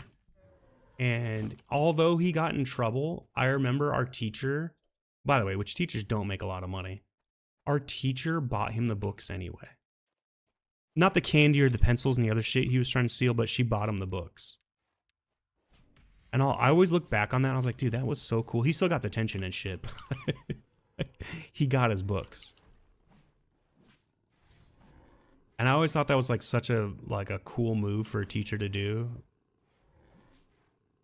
At the time I didn't understand it. I looked back on it when I got older and I was like, that's so fucking rad. Because at the same time, you like encourage the kid to read. You got him his books. You know, you did the smart thing, and you saw what good could come from him having the books. And instead of punishing him for wanting them, you gave him the books. And I think it mattered too, because everybody in school knew that kid was poor. He was like from what's it called? A Mormon fundamentalist family or whatever they're called. And so his parents lived under the belief that it was like their duty to like have as many kids as they possibly could. It was like their obligation to like, you know, the Lord. So I think he had like 8. I think he was the second oldest. He had an older sister, and then he had like, I want to say 8 younger brothers and like 7 younger sisters or some shit. They had a crazy big family. To the point where I remember in high school, him and I were talking one time. Because I was just curious like what it was like having that many people in a house. And he started answering my question by telling me that he's like, you know what sucks is like, nobody ever thinks about that. And he's like, and I get made fun of all the time, sometimes for like how I stink or my personal hygiene. He's like, but I literally only get to shower like every 3 days. And it's like my bathroom time in the morning is maybe like 3 minutes. He's like, so I go in there, I basically brush my teeth, put a comb through my hair, and I'm done. He's like, I don't get any more time than that. And like, you know, when you're in high school, like, you know, you want to look good for the girls or for the boys or whatever. You know, you want to be styling a little bit. And, you know, putting on deodorant and cologne, all that stuff matters. And he's like, deodorant. He's like, dude, he's like, I wish we had deodorant. Like, he's like, with so many mouths to feed in such little time, he's like, he doesn't eat right. He doesn't have the greatest hygiene. Like, and he's like, it's not my fault. Like, he's like, I'm doing the best I can. Like, I just felt for him. He was telling me all about it. And I was like, bro, you have like, I think he has like, there were 16 kids total, I want to say. It was wild. And I remember asking him like, about like, because I think part of that specific sect of Mormonism, they believe in like multiple wives, and his dad didn't do that, but they also believe in like child marriage. And like, I know that like pedophiles are pretty big in that community as well. And he was like, yeah, well, luckily he's like, I don't have that. Like, my family doesn't adhere to that shit. He's like, but he's like, we know people that are like that. He's like, that's why he's like, we moved here, which was, you know, Phoenix, Arizona. Let me just say it out loud. Because they wanted to kind of separate themselves from those people. They were like trying to get away from like the fundamentalists, because like they didn't believe all their core tenets anymore so much. Like not that they didn't believe the core tenets. They didn't like the way the beliefs were being practiced. I think is a better way to put it. They didn't like the humans of their former church when they were like from Utah. So when he was like a really young kid, I want to say when he was like kindergarten age, first grade, they like moved to Phoenix, and that's when I first met him. He went to my school. And then we went to different middle schools, and then I saw he was back at my high school. So I remember talking to him about some of that stuff. I felt for him so much too, because like he acknowledges that, like, he's like, yeah, I hear the crazy shit people say about me. He's like, it's like, what am I can't like refute it. He's like, there's some basis and truth to it. He's like, it's like, I'm aware that sometimes I have BO. He's like, you don't think I know? He's like, I would love to have deodorant. So I remember his locker wasn't terribly far from mine. Was that junior year, sophomore year? I think it was sophomore year. And I already had done PE, so I didn't have like PE or whatever, but I still like carried like Axe body spray and deodorant in my locker to freshen up throughout the day. So I told him like if he ever wanted it, he could have access to it. I just gave him my combination to my locker in case he wanted. I knew he wouldn't steal from me. He's a good kid. Plus, I literally kept nothing in my locker because, unfortunately, being in the Smart Kids program, the IB program at our school, you had homework every night in every class. There was never a night off. And it always required you to have your book, and you always had to have your book in class for the lessons. So you're always taking your books to and from class, to and from school. So every day after school, I was filling my backpack up with all of my textbooks, which weighed a fuck ton, and taking them home every night. So literally, there was like nothing in my locker. Besides like random shit. Like, honestly, the deodorant and Axe body spray was only in there because I didn't have PE anymore. So I started putting like my PE stuff in there that I would normally like. I kept that stuff in there.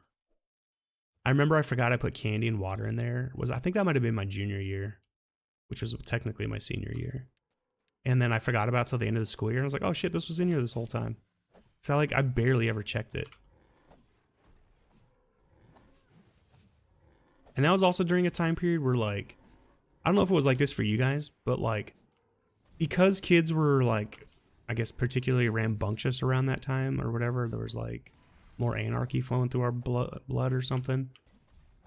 One of the ways they tried to quell that was like, they had very quick, what is it called? Intermission periods. What is the time called between classes again? It's been so long, I forget. But they shortened it to like, you had a maximum, I think, of 3 minutes to get to class before you were considered late between classes. Dude, if you had to walk across that fucking high school I went to, which was enormous and had multiple buildings, you might barely make it to class on time. I would basically go straight from one class to the next and generally make it with maybe a minute to spare. If I had stopped at my locker or had to go to my locker in between, I would be late all the time. And there were kids that were late often, and some teachers were chill. Like, look, I recognize we didn't have enough time. Others were freaking crazy about it. You know, write you up or give you detention. And I was like, dude, totally unreasonable. You had a high school like that? Yeah, dude. Extreme to the max. I remember in my senior year, even though I didn't go there my senior year, I was enrolled. I was like a teacher's aide for like 3 classes in the morning, and then I didn't even go because I was dual enrolled at community college. So I would just go to my community college courses. And my teachers knew that. They were cool. They were teachers I'd had in previous years, and they all knew me and liked me. And if I didn't have a community college course, I would actually go to school. I would just help them grade papers and stuff, and we'd hang out, talk, and catch up. And have to clean the school's punishment. Yeah, I remember they would have kids like give them weekend detention or whatever, or something. I can't remember what it was. And they would have to clean too. I remember that being a thing. Make them go pick up trash or something, or scrub the floors.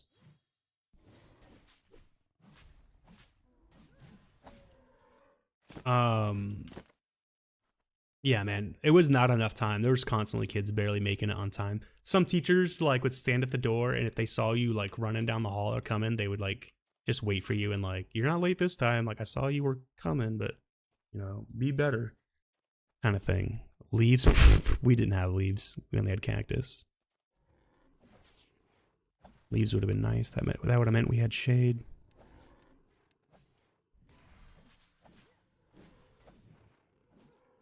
Leaves, what are those? Some would lock doors. Yes, some would do that. And you honestly, and that's when you were forced to go to detention, because they would have the hall monitors and people come get you and send you to detention. And the teachers, if they saw you come to the door, if you like you were trying to make it and it was locked and you were like slightly late. I one time actually I was late one time, and that happened to me now that I think about it. Freshman year, a teacher was locking the door to anybody late. And it was a sub. It wasn't even my main teacher. My main teacher who taught that class I loved, she would never do this to me. The sub locked the door for people to be late, and they saw me coming. I was like booking it down the hallway. I can't remember why, but I remember I had to like make a quick pit stop between classes to meet with a friend. And where they were supposed to meet me in between classes, they were just late getting there by like, I don't know, a minute, or not even a minute, maybe like 30 seconds. Just enough to make me late, you know what I mean? So I was like running to the hall to make it, and the sub locked the door and closed it behind. Saw me running, by the way. And like, I was shouting like that. I was like, hold the door for me or whatever. And like, they just ignored me, turned around, closed the door, locked it. I got to the door and tried to open it literally as they took a step back and turned away from the door. So to give you how an idea of how close I was. So they turned and looked at me as I tried to open it, and they're like, just go to detention. And like, they didn't know who I was. So I was like, do I even go? It's not like they're going to call and be like, so-and-so was late to class. Like, I'm sending him to detention. Like, they would do roll call, and odds are there's going to be another student or two missing. You know, they wouldn't know it was me. Exactly. They couldn't know for certain. Anyway, so I thought of not going. So I went anyway, and they were like, why were you late? I was like, because the fucking sub locked the door on me. I was like, I was at the door, and they like, instead of holding it for me, because I was running to class, they closed it on me and locked it. I remember the lady in detention was like, a sub did that to you? I was like, yeah. I was like, what class? She's like, whose class is it? I was like, Miss Fraser's. So I remember she made a note of it. Her name was Eunice. She was known as the hard ass too for the detention people, like the security on campus. Like people just knew not to fuck with her. I remember she contacted Miss Fraser about it when Miss Fraser got back. And I was like basically given a get out of jail free card by Eunice because of that. She confirmed with Miss Fraser that I was basically a good student, that the incident happened. Other students knew that somebody got to class like a second late but couldn't see who it was through like the tiny window in the glass. So like they corroborated my story, and Miss Fraser was like, yeah, that's bullshit. Like she should have let him in, like, and all this stuff. And like, I just remember Eunice, I got in trouble one more time in high school for making out with my girlfriend at lunch. We tried to like, not that we were like doing anything or getting handsy or nothing. And Eunice was the one that caught us too, by the way, which is really funny. I was just, I'm not even making, I was just giving her a kiss. Like, and Eunice caught us and saw that it was me. And she was just like, oh, I should send you to detention or whatever. And like, she's like, just go to class. And I was like, I just went about my way. And then I found out later, that someone else had narked on me on purpose. It was this guy who was jealous that I was with my girlfriend. It was like her ex, and he was just like a douchebag. And he ended up ratting on me again for playing hacky sack at lunch, which was a banned activity at our school for whatever reason. And so I remember some like security guard just came around and like caught us playing hacky sack. Didn't give a shit about anybody else playing hacky sack. He knew, I guess he maybe knew the hacky sack was mine somehow. Obviously somebody ratted me out for it. So like I was the only one that got detention of the group. Everybody else was like split up and ran, or a couple that stuck around were free to go. And I remember seeing Eunice in detention. She's like, yeah, this kid has it out for you. He's been narking on you for everything. I was like, that's crazy. I was like, why is hacky sack even like banned? Like, I don't get it. I guess it's because kids used to throw the sack at each other. They would play, what's it called? Hack-a-sack or whack-a-sack or SEPA, or there's different names for that game back in the day. And that's why it was banned, but we didn't do that shit. Our whole goal was to keep it alive as long as we could and just like get some exercise in and have fun, you know? Be flexible. We're generally pretty open to people that wanted to play with us. We loved when randos wanted to join us. So yeah, that sucked. I got detention for that one time.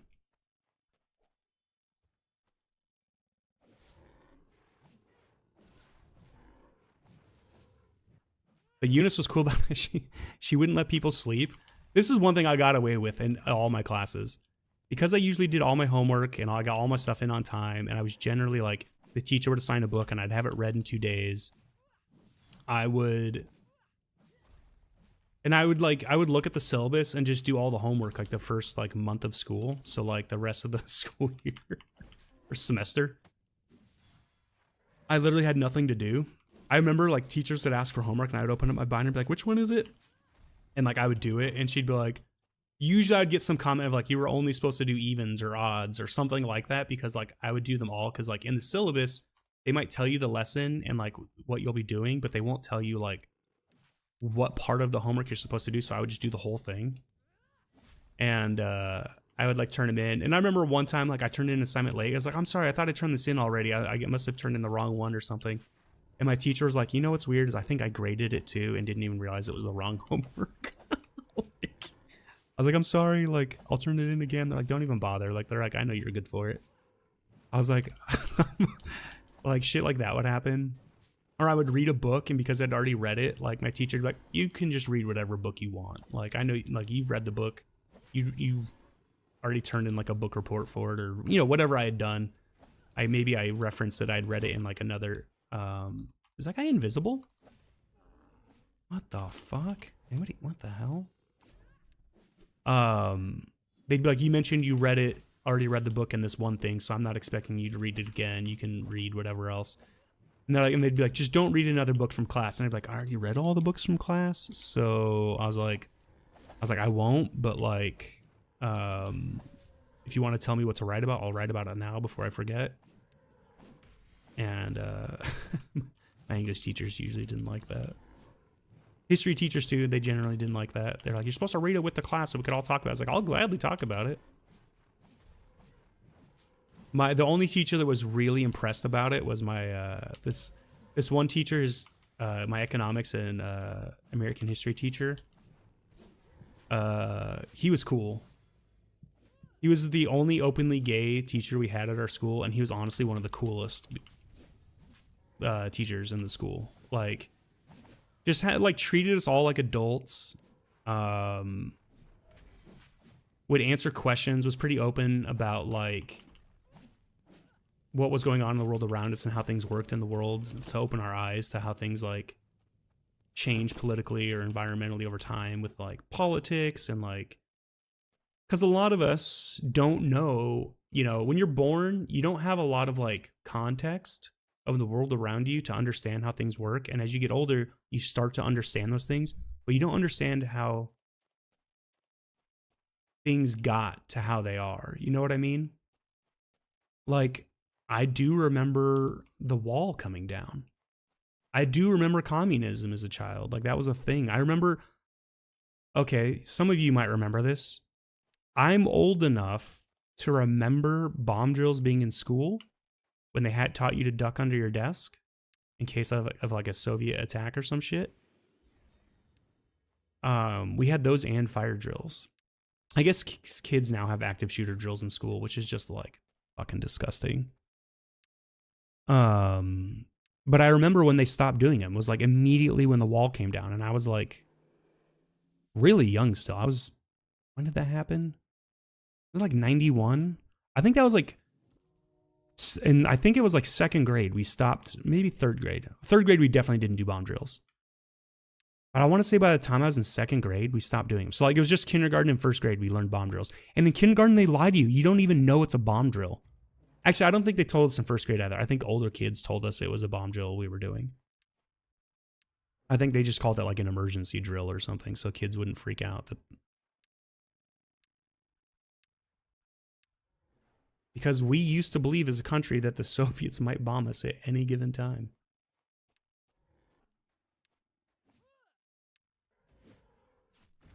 Do I wish I had kind of timed that torpor better? Yes.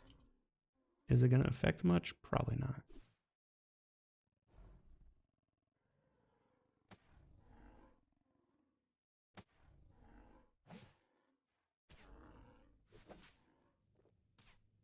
Come over here, bud. Come over here. We're gonna get you guys together.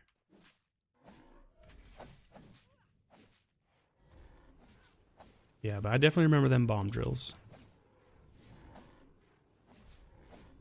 So yeah, my point is like I remember the wall coming down. I don't remember the significance of it though. You know what I mean? Like as a kid, I didn't learn that until it was put in textbooks. So like he gave us a lot of context on like how the economy is and how it works the way it does, and like how like I remember in our American government class, he's like, I remember he drilled into our heads. He's like, the president is not directly responsible for the economy. He can only generally influence how people feel about it. And that affects how people invest in it, perceive it, and kind of like move about like the economy. He's like, it's dumb to think that a president that's in charge when it's a good economy is solely responsible for that good economy. It's like there's a lot of other stuff that goes into that. He's like, so any president that claims that shit is full of shit. They're just doing it, for political reasons, essentially. Because obviously, if they're going against a candidate and that's not the incumbent, they have no claim to the economy as a air quotes president. So it's like, it's just a way to say, I was president and the economy was good. Would you dare consider risking for voting for this guy? What if the economy goes bad? It's an idle threat to the people. It's nothing of substance or merit. And once I learned that, like, I realized that, like, all the presidents that do that are generally pieces of shit. The ones that focus on, like, job numbers, which is an actual sign of a healthy economy and stuff like that, generally are more insightful. If they're focusing on, like, the opportunity gains, things other than just, like, people feeling that the economy was good, they're generally going to be a more insightful and probably a better candidate, but that's a slippery slope. I think the only reason that gets talked about in presidential campaigns is because a lot of Americans believe, wrongfully, that the president is responsible for the economy. Your local congressman, the Senate, and the Treasury, what's it called? In charge of, like, interest rates and all that shit. They're more in charge. Your banks are more in charge of the economy than the president. But those institutions do make bets based on who the president is and their policies on how good the economy will be. They're more likely to invest if they feel like administration will be favorable to them. So that part is true. The feeling you get of a president potentially being good for your willingness to invest into something, that's as true as it is if you like the CEO and he convinced you to invest in a company. That feeling is still true. It's valid. Sometimes you gotta go with your gut and your instincts. But there's so much more to it than just, pandering and misleading information.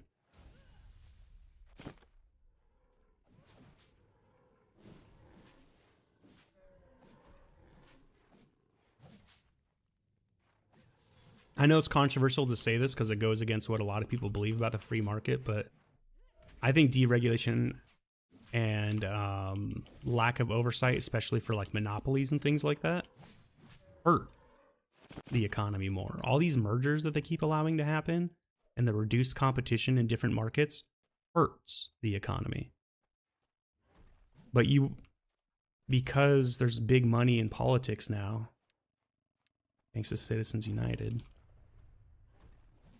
you get misleading information. It's weird that there's not as much pushback on these mergers as there used to be. Lack of competition is bad.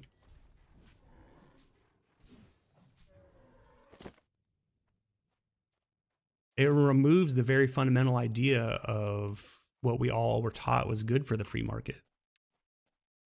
The competition would make the best rise to the top. But if you keep allowing competitors to buy each other out and merge and reduce the amount of competition, or even try to rig systems in a way to where there can't be more competition, you're inherently making the market worse.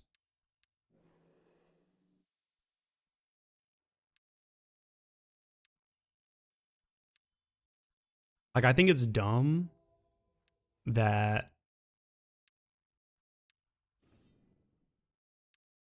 how do I put this? That some corporations receive very unfair treatment compared to, like, their competitors. Let me put it that way. Because they don't need to get bigger. They don't need the help.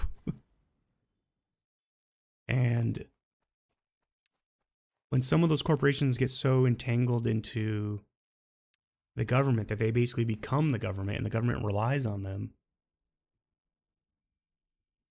it's especially bad.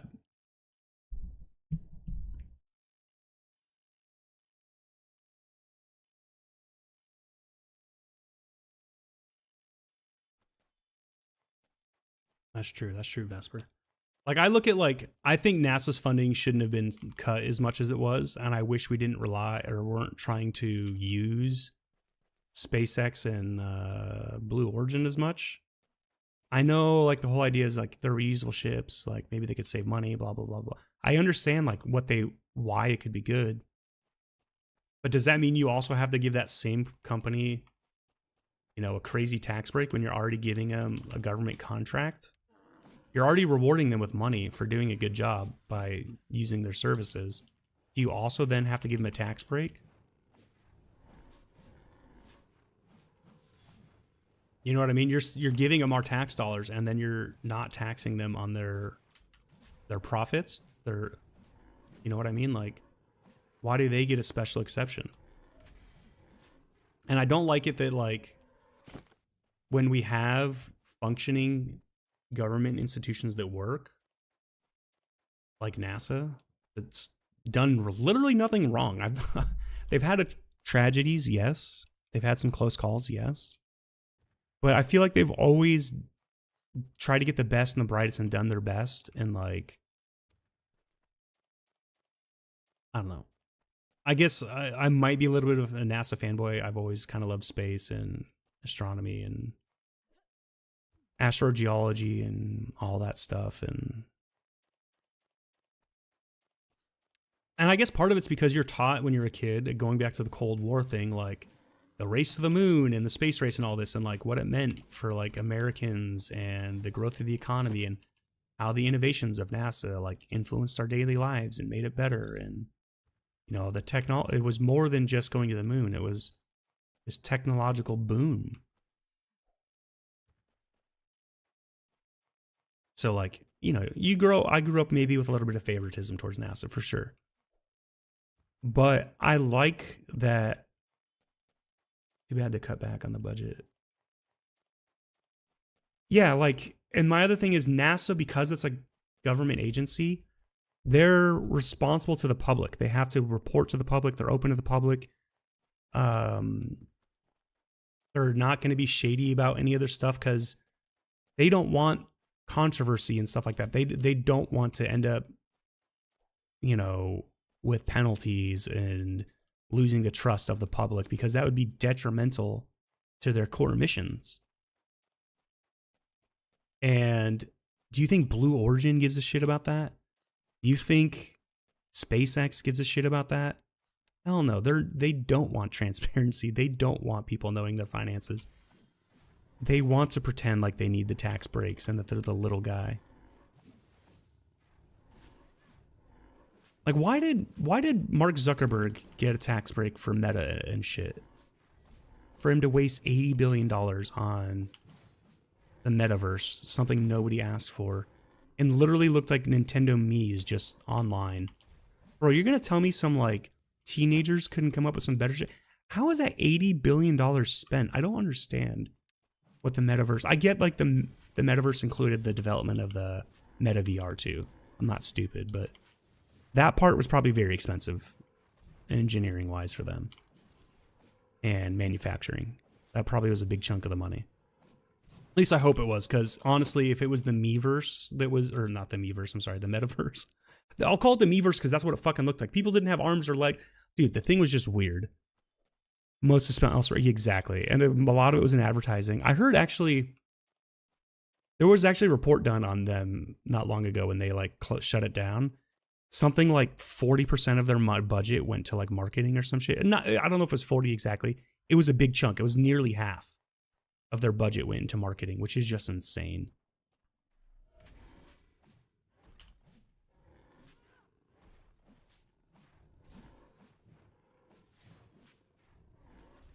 I'm pretty sure though, yeah, he was just funneling money to other shit. That's probably how he bought his giant yacht before he fired all his people.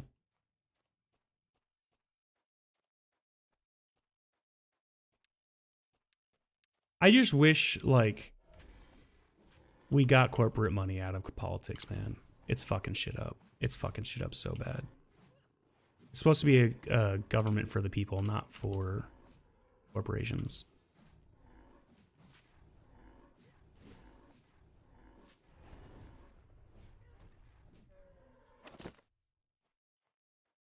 At least that's what they say. Yeah, yeah. Well, and I mean, there was, I don't know how many Super Bowls was it ago where they did have the meta commercial at the Super Bowl, and we found out later that cost them like $13 million or some shit. They paid like double the price because they wanted like specific time slot. Yeah, by the people for the people. Hell yeah.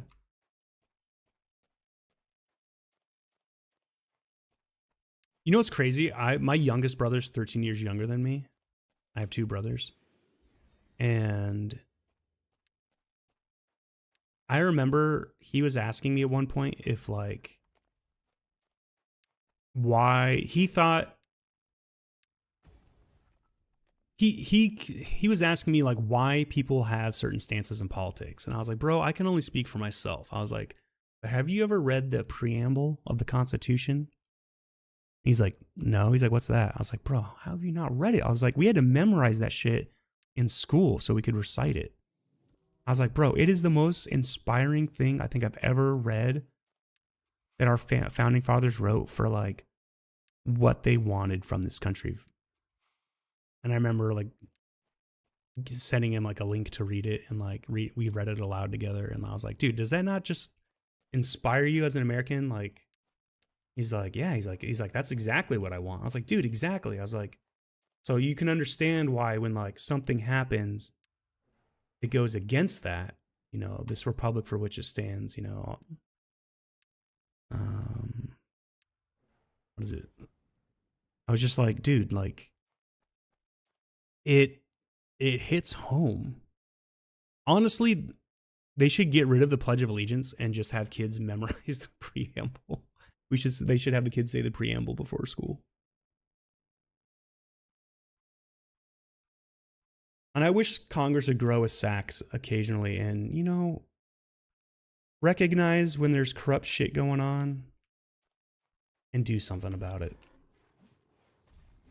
Get the committees out there, get the people to speak on the record, answer to the people for their shit. I'm tired of finding out politicians take gifts, and some get a slap on the wrist, some have to resign. And oftentimes the penalty they get is dictated by what party they are and what party's in control. And it shouldn't be that way. They all should be equal under the law.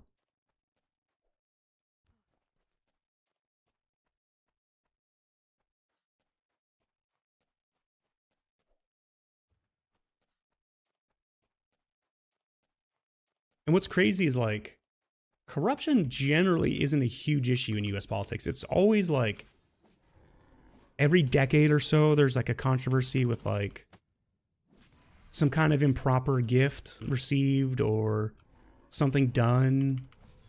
But now it's like, dude, it's like it's so rampant currently that it's insane. Like, it's crazy seeing how other countries are reporting on like the insider trading happening in the US, and like nothing is being done about it.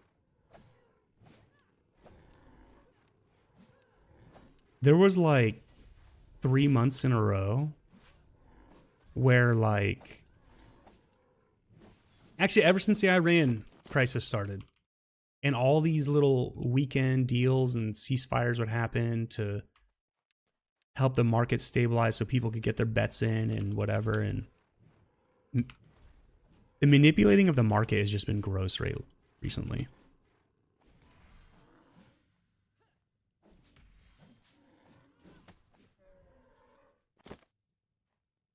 And what's crazy is like there have been citizens that have been following the patterns of the illegal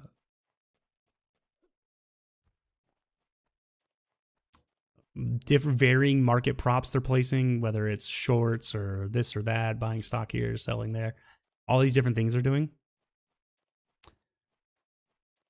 Private citizens are being punished for doing it, but our politicians aren't. And the citizens are just following what the politicians are doing. So it's like, it's a really weird feeling, like right now, like, you know, the rules apply to thee, but not me.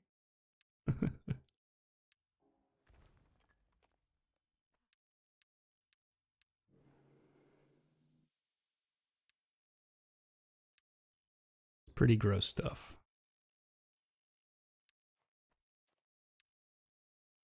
Yeah, man.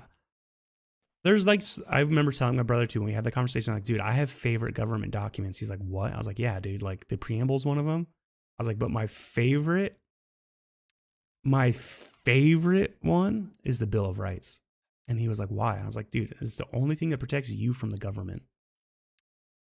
I was like, it's the only thing that, like, honestly, truly makes sense. Like, without it, and I remember telling him that, like, the idea of it comes from, like, the Magna Carta, and he knew what that was. He learned that in school, but he didn't learn what the Bill of Rights were or what the rights were, which is mind-blowing to me. So I remember when we took American government, we had to learn all the original amendments.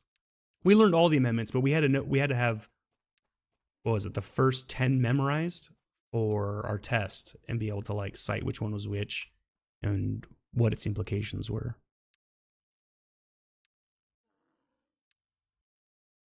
Or maybe, yeah, what its implications, why it was important is a better way to put that.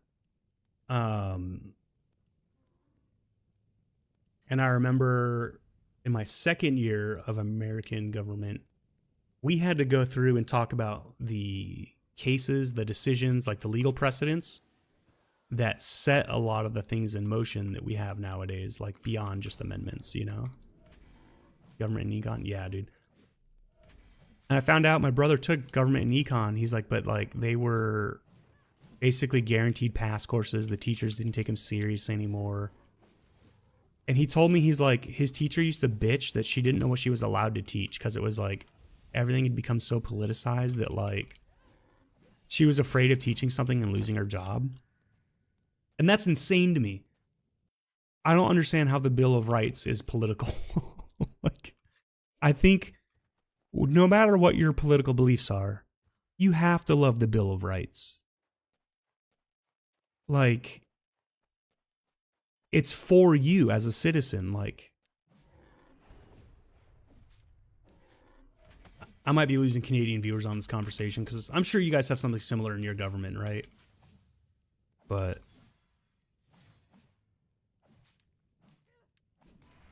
yeah, it absolutely blew my mind that he said he didn't learn what the bill, like all the Bill of Rights were and all the amendments.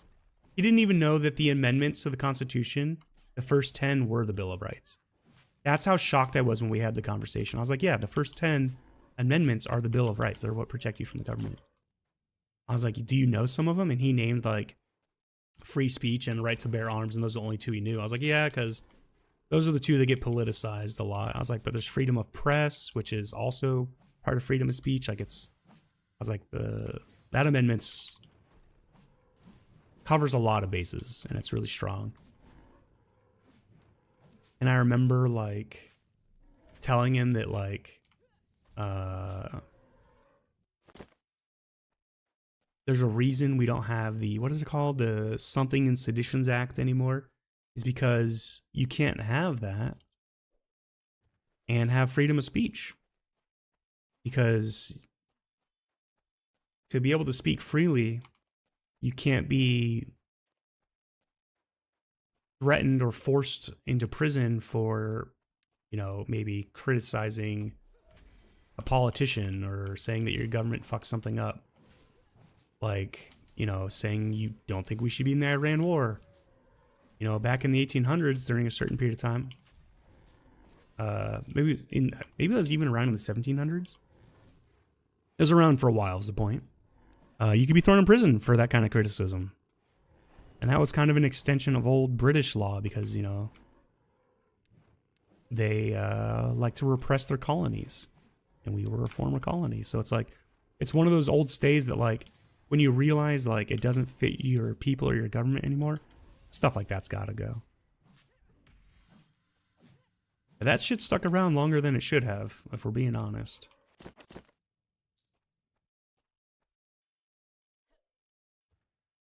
Was it called the Aliens and Seditions Act or something? It's called something like that.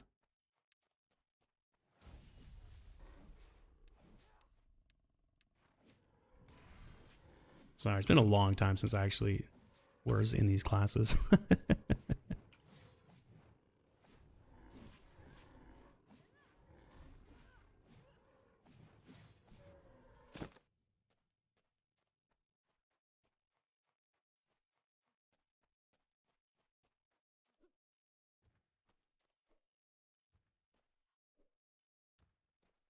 Yeah, the education system's crazy, man. It's weird that, like, I feel like it peaked in, like, the 90s, and then after that, it was like certain parts of the government realized they had to dumb it down again. Tea Party because of tax. Yeah, dude. Taxation without representation had nothing to do with the tea. I mean, the tea was part of it, for sure. That was definitely one of the incidents that helped incite the war, for sure. But it wasn't the actual throwing of the tea. It was the cause of the war. Bro, if the founding fathers were around today, they'd be pissed.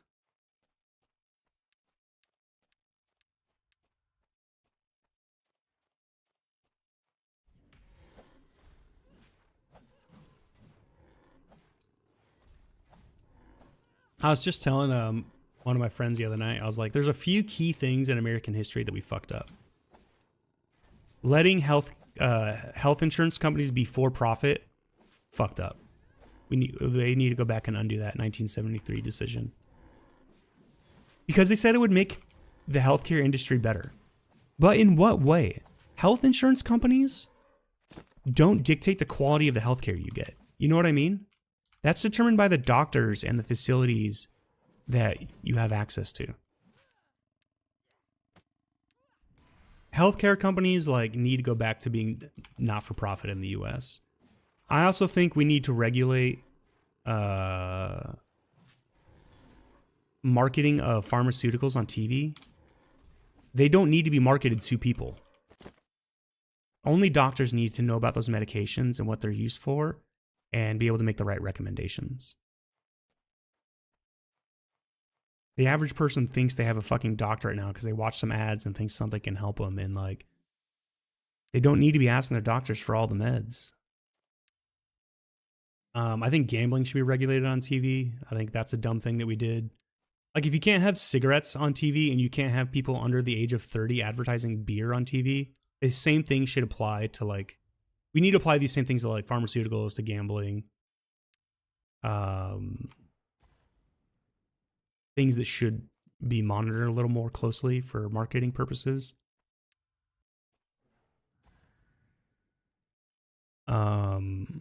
Another thing we fucked up is in the 80s, when after Reagan got in office. Older people will remember this for sure. I barely remember it because by the early 90s it started to die. But it used to be required on news that the news had to provide both sides of a story. So if they were talking about an issue or a policy, you would hear one side talk about it, how they saw it, and the pros and cons. And then you would hear the other side talk about it, how they saw it, and the pros and cons. And as a viewer, you could make your own fucking decision. You know what I mean? But Reagan didn't want that. And he wanted it to be where his side of the story was all that had to be covered on the news, because he wanted to empower. He basically wanted to politicize news more, essentially. Use it more for propagandic purposes. He saw the value in what the media could do if they could be brought in line with, you know, specific messaging. Which is why, like, a lot of people nowadays, hopefully most people have realized trickle down economics don't work. and that the Reagan administration was basically perpetuating the crack epidemic for its own political like means. Like we've all learned that since like documents have been disclosed and studies have been done over the last 30, 40 years. But some people don't know that because like the news they watch just will never talk about that stuff. Because certain news outlets think Reagan was a god. But my point is that all started in that era. That's something we really fucked up. We really fucked up Citizens United. So that was the 80s. The other thing we fucked up in the early 2000s was Citizens United. Actually, like mid 2000. Well, you know what I mean. The aughts years. I would say the Patriot Act was a bit of a fuck up and was a little bit too far reaching, but if you were to go in a time machine and try to convince people of that, it would be hard because after 9/11, everybody knew something had to change and something needed to be done. And I think everybody was willing to do whatever it took to make America feel safe again. And I think some people definitely wanted vengeance on the enemies, even though like you think about it, like the wars we got brought into during that time, like everybody saw that writing on the wall. It wasn't just going to be, oh, we go get Osama bin Laden and you know, get our, you know, bring him to justice. That was never going to be that easy. So there were some people that were worried like, well, that does mean we're going to get sucked into wars we don't want to be in. But a lot of those people were also like, you know, maybe we just have to do it. Like, so like I said, you can't go like in a time machine and probably convince people to like not approve the Patriot Act. I was against it back then because I saw what it was. Like, again, Bill of Rights, favorite thing in the world. That's me. I didn't want my rights infringed upon. So I didn't like the government spying on people frivolously. And I had friends in the military post high school that would tell me all about the spying. They worked for the NSA.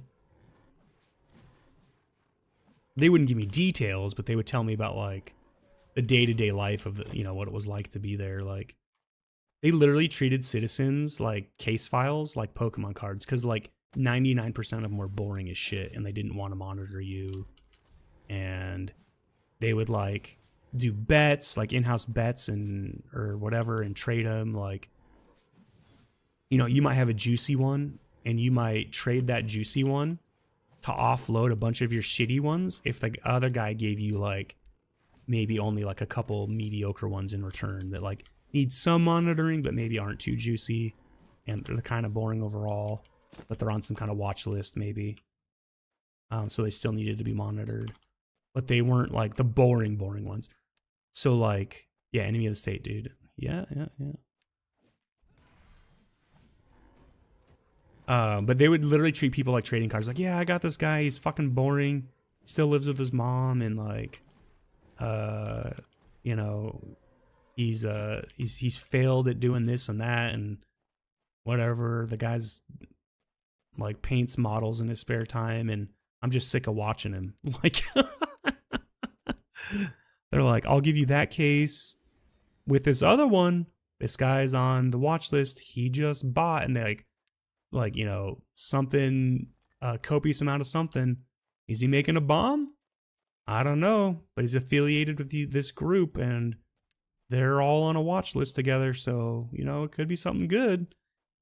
Or some would be actual gang members and, you know, they would like, they would give those up just so they could offload all their shitty ones. And my buddy was like, dude, he's like, I prayed for those because he's like, I would just give them up and offload shitty ones and ask for nothing in return. Cause like, he's like, I was lazy and I just didn't want to work. He's like, I could be playing, you know, Counter-Strike instead of monitoring these case files. And bro, like listening to him talk about it or whatever, it was so funny to me. Cause like it's just human nature. Like we're lazy. We want excitement. Like there's use the NSA, like, is as scary as an organization as it sounds like. They're just people like you and I. What they're asked to do is maybe kind of crazy, you know, mass surveilling the public, but he told me for the most part they never came up with shit. There was very few like actual plots ever discovered internally in the US. He said most of the stuff that like got that was like interesting was like people that had a lot of international phone calls and and those people maybe were calling people that were affiliated with known targets on different varying lists, whether it was the FBI or the terrorist lists and stuff like that. So if, like, you know, you called your cousin who was traveling abroad and they were staying at a hostel, and that hostel was owned by a guy that, you know, had ties to a terrorist organization in France or something, you know, you might end up on a watch list because you called your fucking cousin. Just because you had a conversation on their phones, you know what I mean? And your cousin staying there probably got put on a watch list for a time, you know, like shit like that. And you would never know, because a lot of places, you know, like money laundering's a thing. Like they would own legitimate businesses. You know, they had to have some form of income and like some way of doing things. It's like when I found out that, was it Iraqi terrorists? So some group of terrorists, maybe it was Afghanistan.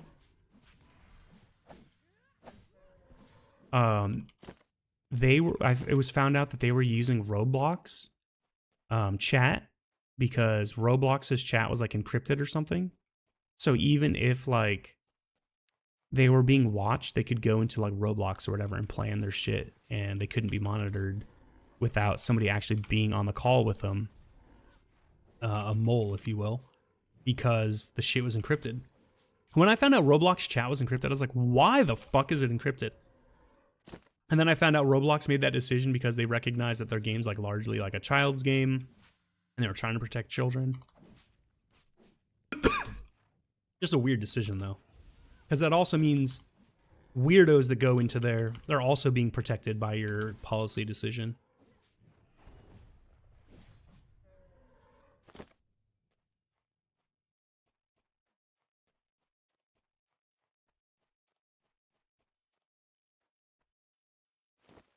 And that's exactly what was happening. Weirdos, terrorists in this case, were like, Roblox is the best. You know what's so funny? You know the article title? I remember it was a clickbait article title, because this is like ages ago this happened. And clickbait title, I guess clickbait article titles still exist. But they were like all the rage at the time. And I remember it was like, find out why, click here to find out why, whatever, Al Qaeda or whatever the terrorist group was. I can't, again, I'm drawing a blank. Click here to find out why they use, what are people saying in chat? Simon's medical bills, a GoFundMe. Is he for real?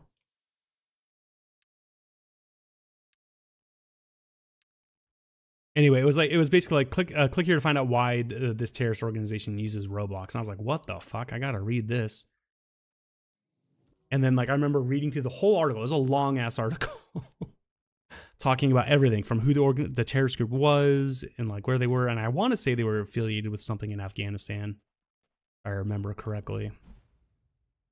And and the reason they got caught is they had a mole. That's how they got caught, by the way. It wasn't that like Roblox changed their encryption policy or the encryption was decrypted or something. They ended up having a mole that got in, and they found out, oh yeah, that's how they're doing it. That's how they're communicating without us finding out and planning these attacks.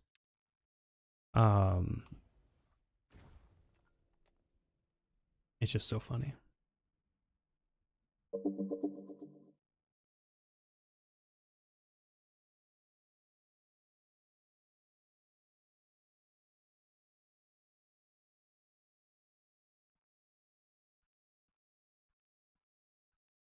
Why'd the music stop?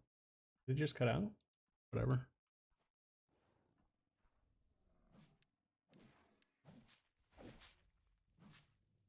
I'll check it in a second.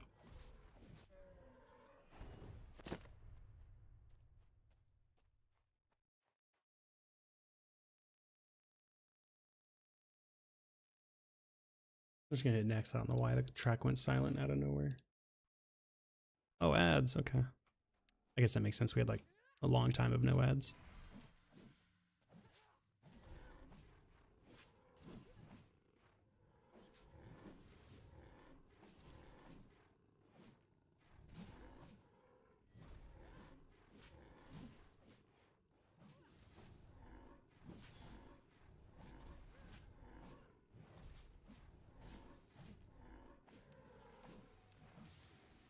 This is an ad for the new Call of Duty or something. I'm gonna skip it.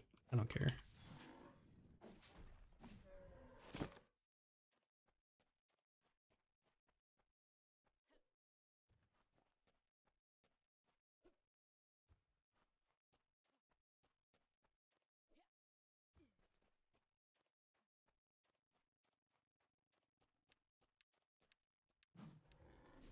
I have to admit, after I read that article, anybody that told me they played Roblox and they were like not a child, I looked at them in a weird way. I was like,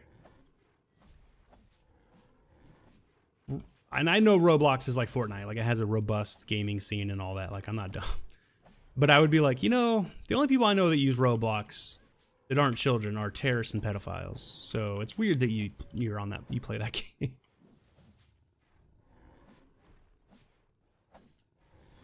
Now, if you play Roblox now and you're like of a certain age, you probably grew up playing it. It's fine. It's okay. Just recognize that like people view you a certain way at a certain point. It doesn't matter if you're innocent. It's the perception. What is it? Guilty by association? Unfortunately, the human mind is triggered to work that way because we're triggered to recognize patterns and make those associations. We're just wired that way. It's part of our survival. That we learn to do that. So I feel for people that play Roblox and they're innocent because, damn, bro. People definitely, you've probably gotten some weird questions when you told people you play Roblox, or maybe you just don't tell people. That's probably the smart thing to do.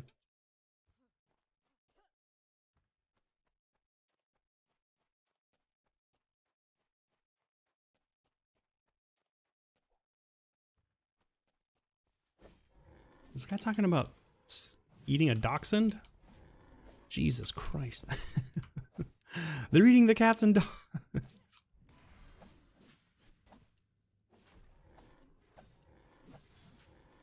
It's crazy that the president that said that might be the president that causes people to do that.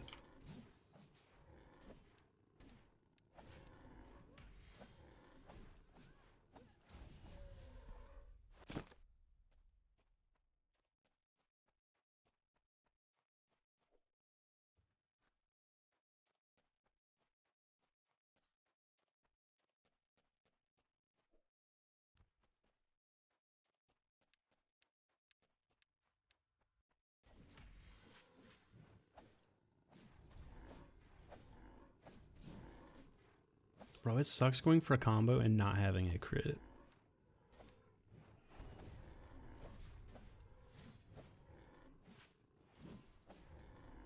This is why I want a dex build.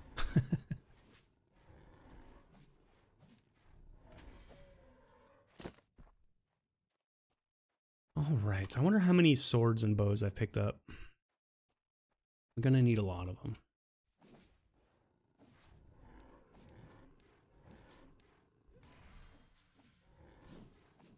Damn, I gotta go stack some XP again. I'm gonna have to go do like Lich Room or Spindlecock or... Okay, ERG. If the ERG group's around, I can do that again. All that adventure XP's gone. Damn, dude, Tart doesn't give me shit anymore. Now I know why Pith stopped playing this place.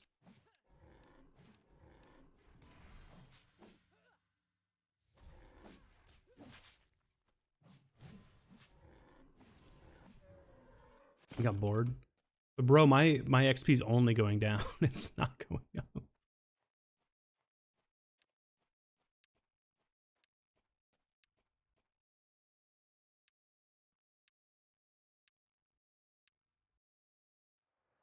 Yeah, I get that. Are you down for Spindleskog? I'm down.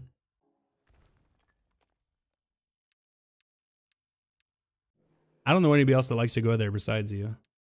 Or Extreme, are you and Mondravis running Merc today at all?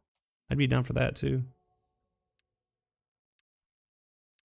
Although I only have a unicorn that can help there. Because I can't, well, I guess I can attack the dragons and Corpions and stuff. But I can't attack the zombies. You're busy for a bit? Word, word.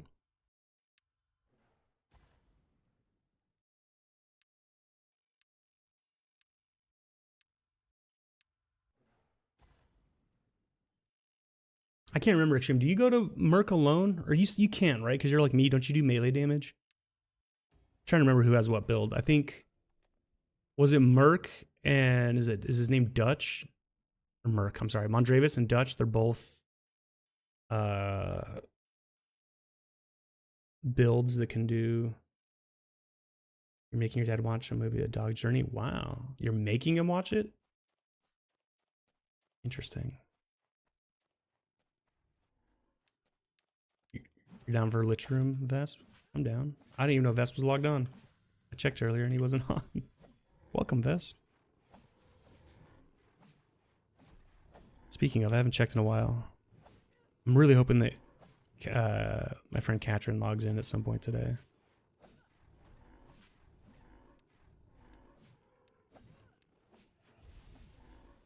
One, so Vesp can invite her. Oh, did she? Yeah, I was hoping you could invite her to the clan. Duchess Fire Mage. Yeah, but he can do Merc.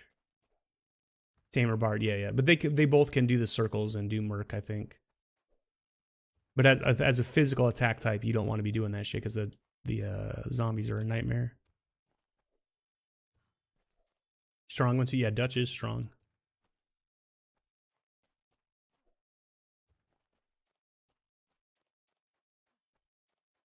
You can do it too. Wait, why did I think you had a physical damage attack? Am I wrong? Your Tamer Bard? Oh shit. Who am I thinking of that was the other one? Who's the other member in your group?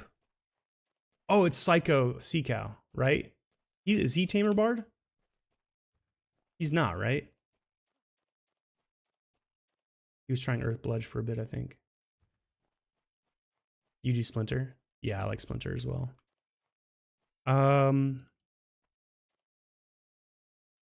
Yeah. I still call him Psycho Seacow.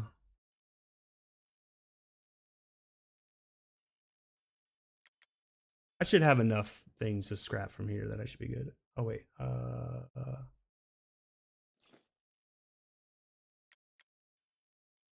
hopefully it'll still be there. Let me try to zone there first so I'm already PvP and I don't get stunned.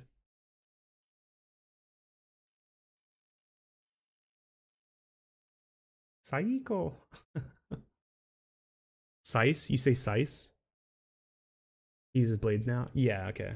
Wasn't he bludgeoned at one point or something? Or I know he was crafting a lot of hammers. But yeah, he's blades now. That's cool to know. Jamped.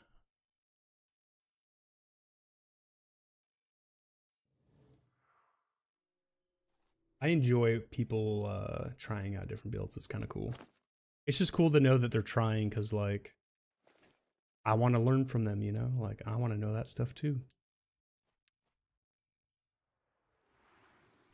He always swaps.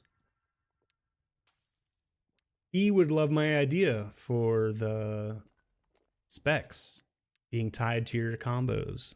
Or not your combos, your combat decks. Or just being able to click whichever two you want in the skills page.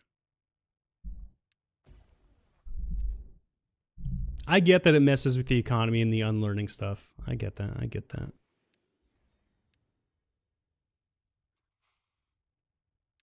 Wait, is Extreme doing air as well? I thought he just said he's doing Tamer Bard. Oh, I guess as Tamer Bard, you could do air stuff as well. Like you could just have, you could be utilizing air skills. It's not like limiting.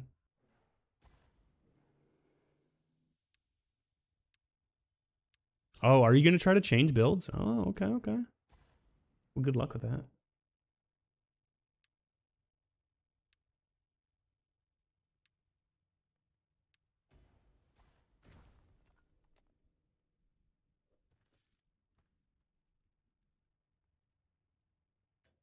That'll be sick.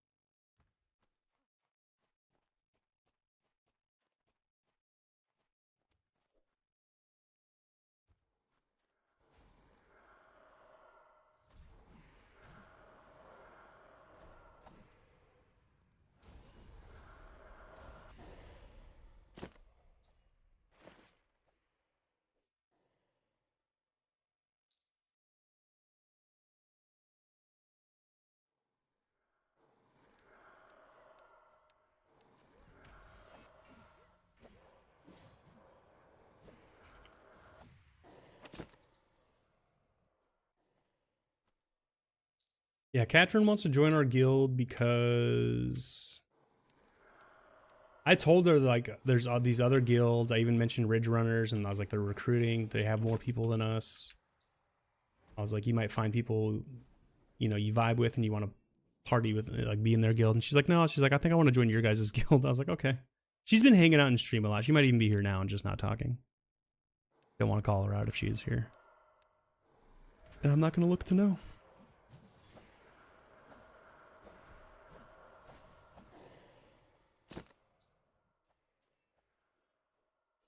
PvP can be hard for sure.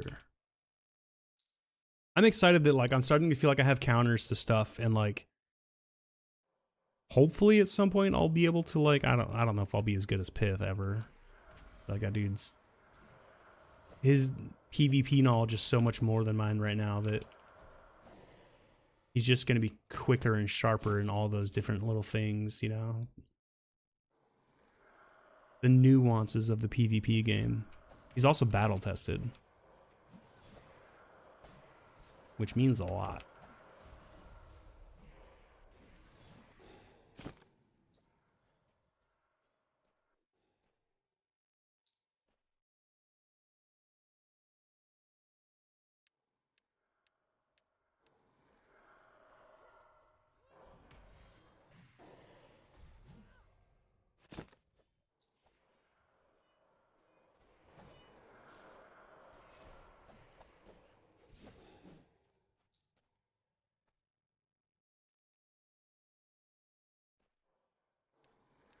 Bologna.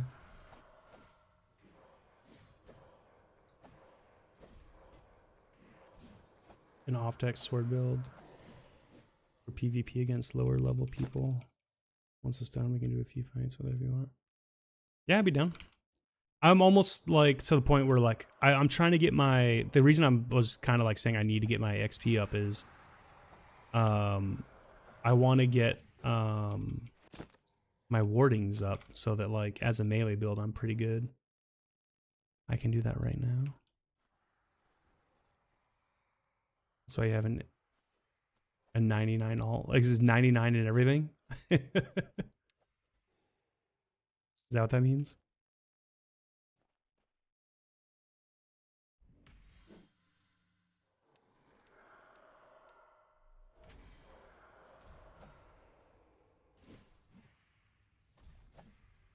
I was telling Katrin too if she wants to learn PvP that to get to the Obsidian Trials. I'll show her where those are when we get a chance to play. I got to show her Justice Hold. I told her I'd show her that, and I want to show her where the Obsidian Trials are. So she can go looking for PvP if she wants.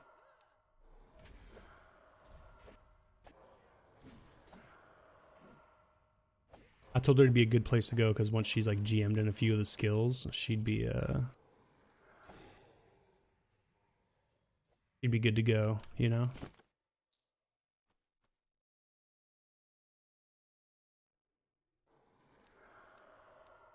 What, Obsidian Trials? Or your character? Obsidian Trials is 100 cap. At least I think it is. I think it's like that, is it called the Grunwald Shardfall? Whatever it is, or Grunwald Shardfall? Yeah, is that what it's called? I think that's also 100. I think one of the ruins is 100 too, I just can't remember which one. Actually, probably multiple runes are 100. I think I know some are 110 also. I have seen those.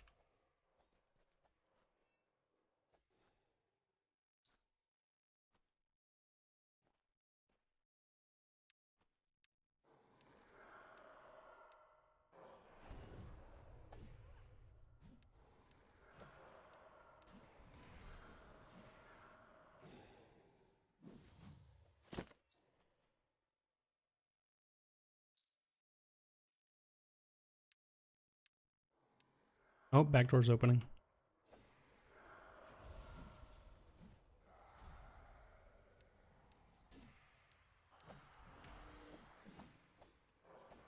It's crazy to knock this guy down. I wasn't even targeting him.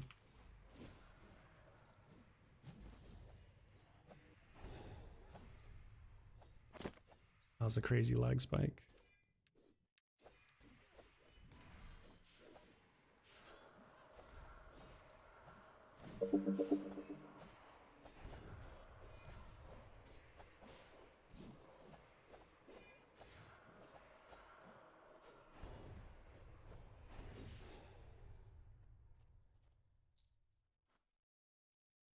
And I hate when all my buffs wear off right here. It makes me do so much less DPS at this part.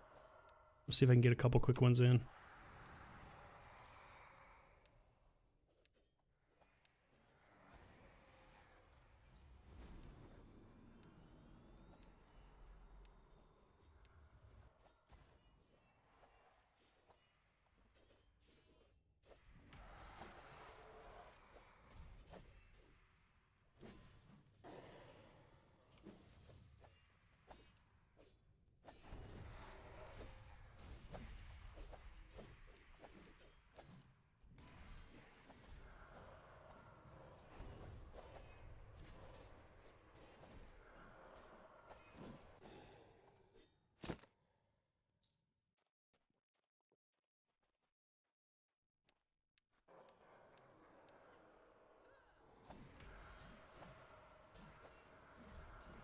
Love that for us.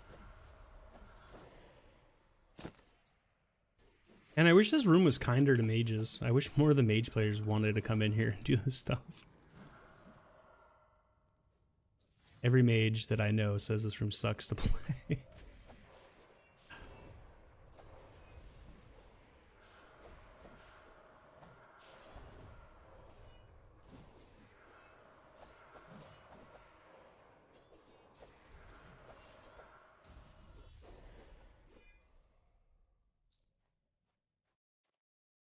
Yeah, it's already 119. That's crazy good.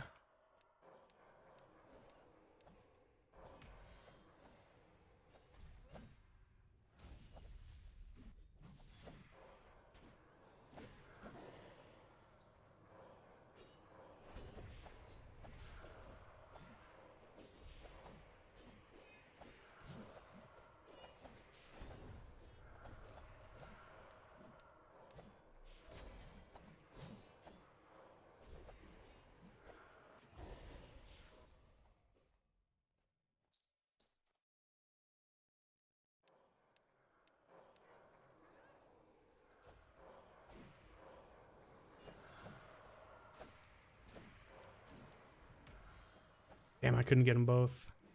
I ended up getting none.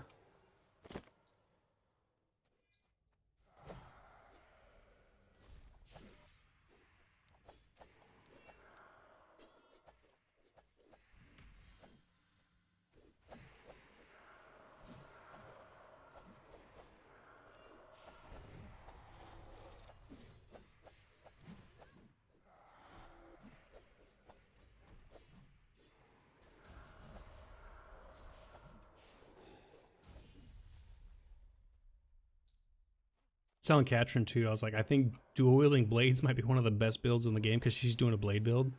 She wants to do two-handed. So I was like, all right, that's fair enough.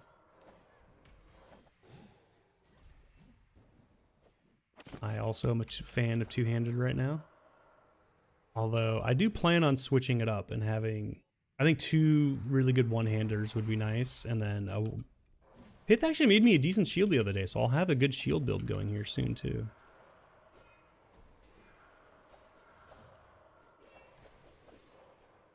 I wasn't trying to convince her. I was just trying to make sure she understood that I think 2 one-handed swords were better. I think she just wanted the 2-hander. It's a choice, and I'm, you know, like we said, the game is about choices, and that's one of them.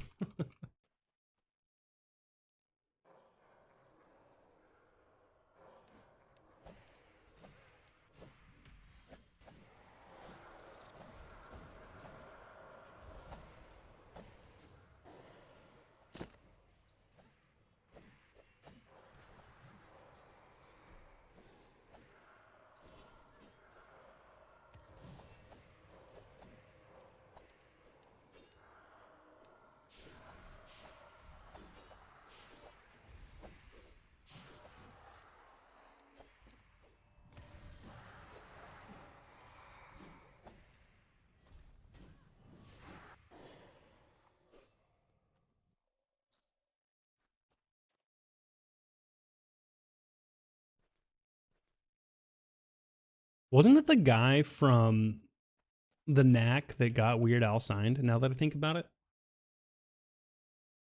I'm not mistaken, the story goes Weird Al was somewhere. I think the Knack were playing. And maybe he was playing too or something. I can't remember exactly how it worked. Maybe they had the same agent. But I know they bumped into each other like backstage. And he approached him and was like, hey, you know, I'm the guy that's wrote My Bologna.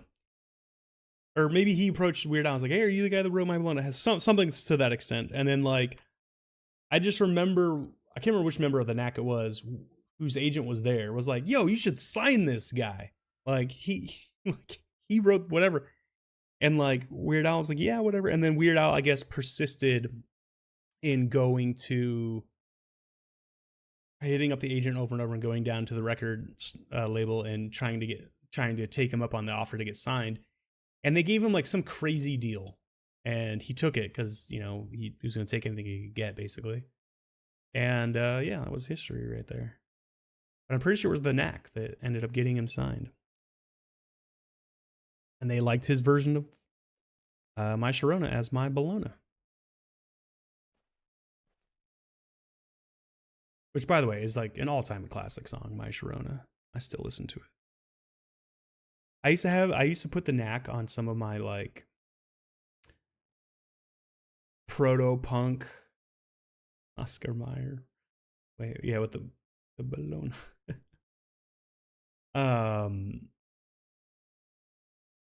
I used to put the Knack on there occasionally, just like on random like mixtapes. It would be like proto-punk or whatever, maybe pop punk like from like the 80s or 90s.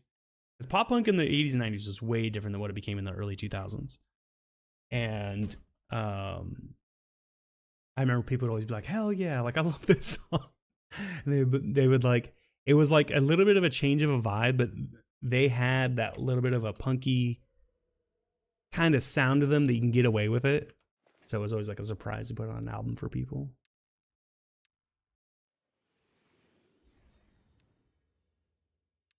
I remember people would just come by my house to ask if I'd make like any new mixed CDs recently so they could have one for their parties.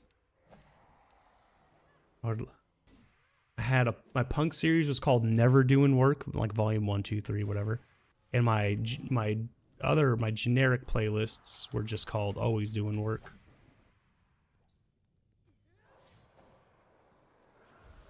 I remember my brother and his friends got their hands on one time, and they're like, "Dude, you make these mixed CDs?" I was like, "Yeah." They're like, "Dude, these are awesome!" Like they just found out that I had good taste in music after knowing me my whole life. They're like, "Dude, we found so many cool songs because of your mixed CDs, like stuff I would have never listened to." I was like, "That makes me happy, man. That makes me really happy, actually." That's like the biggest joy I think I ever got as someone, as an appreciator of music, was putting people on to music that they would like fall in love with. That's my bad. I wasn't buffed up in time. I'm going slow here. It's on me.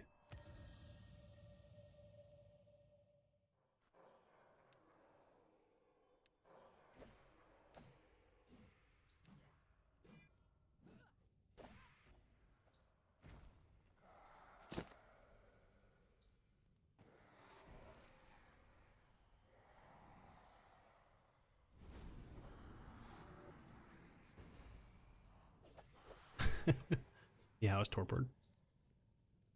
That's my last buff, so we're good. We're good. I'll carry my weight.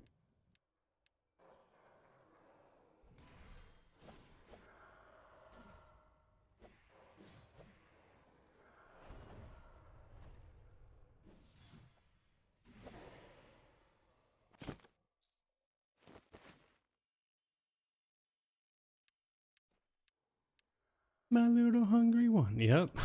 My little hungry one. And I put my bologna. It's crazy that I think that's the song he recorded in his radio station like bathroom at his university.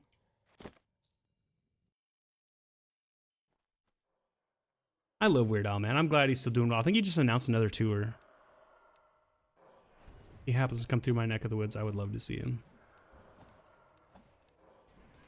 He's a good showman, good dude. It's kind of weird that he should be called Normal Al now because everybody's fucking weird around him, it feels like. The whole world has gotten way weirder. Just Normal Al with his normal songs. Nothing weird about him. Nah, he's still pretty zany, I can't lie. In like the best of ways, though.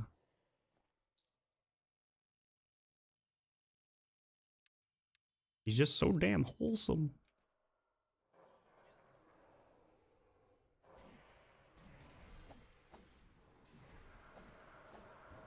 I also think it's funny that like his parents thought the accordion was genuinely a cool instrument. Cause like their like prime years of youth was like the 50s. And in the 50s, like the accordion and like polka music was kind of hot. Like there was this guy that I guess they were fans of. I can't remember his name now, but he was like seen as like a sex symbol. And it wasn't just in the accordion community. Like it was especially in like the accordion polka music lovers community. But like his renown extended beyond polka fans and whatever. He was like kind of well known. I was about to use my grandma as an example because I think she had his record. So, God, what was his name? Yeah, I remember he had a mustache too. He just had like, yeah, he totally looked like he was of that era.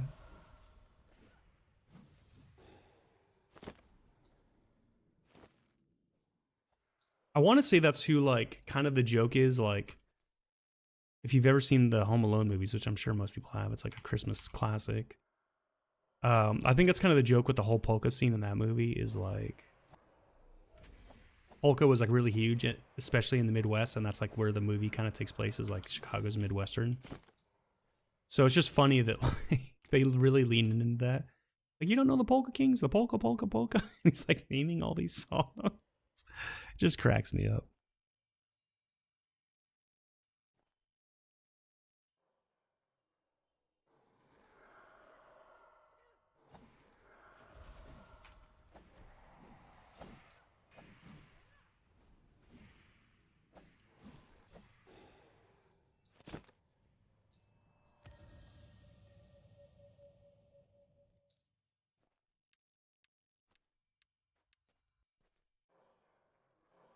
Wall opening? It sure is. Got two of them at once. Let's go.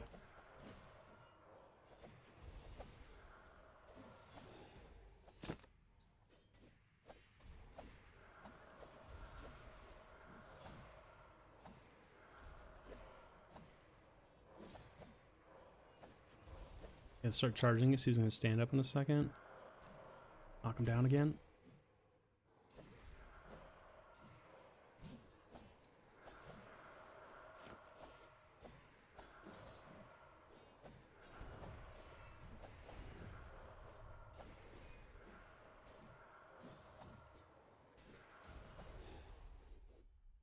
Let's try to sneak in a quick buff because these are all wearing off. We'll do one of these in between each round. Here's fire. You switch back. Let's get this guy with a body slam.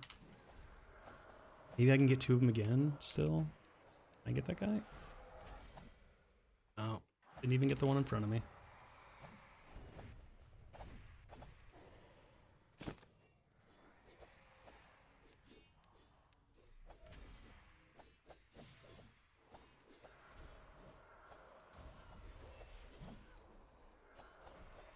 Oh, I hope Vesper's still in chat. I'm going to save this right now. I did try to find another Ether Dragon the other day. I got another normal dragon. I found a wolf in the tundra area of Mistrinder, or whatever it's called. No dice, no dice. That would be fun to do too, actually. Farm them.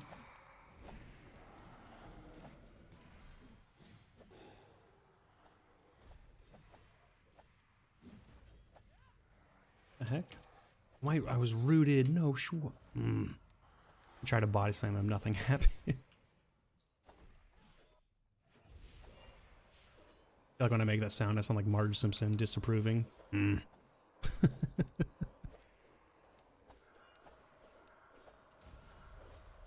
Maybe one of her sisters. I don't know.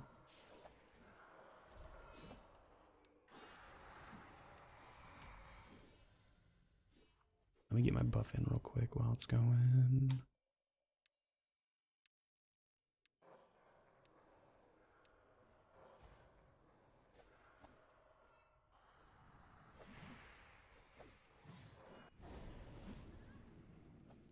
What the hell? Did Vesper like splash damage him or something? How do you die in one shot? I didn't even see how much damage I did.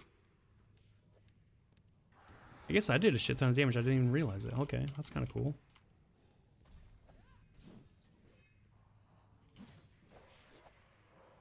Probably would have liked to have seen the number, but I'm sure it was big.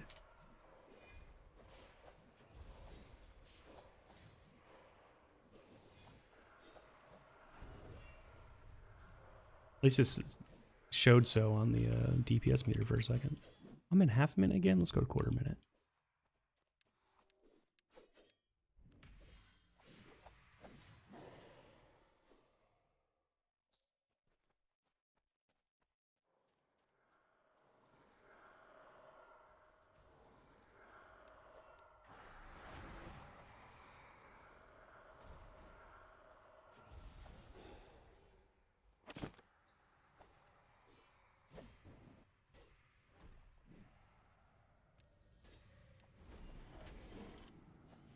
Oh, it hit, but it didn't knock in.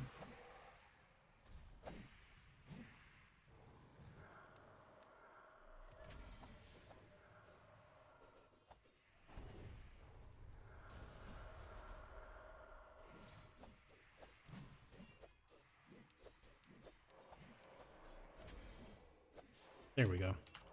Where you going? You going nowhere.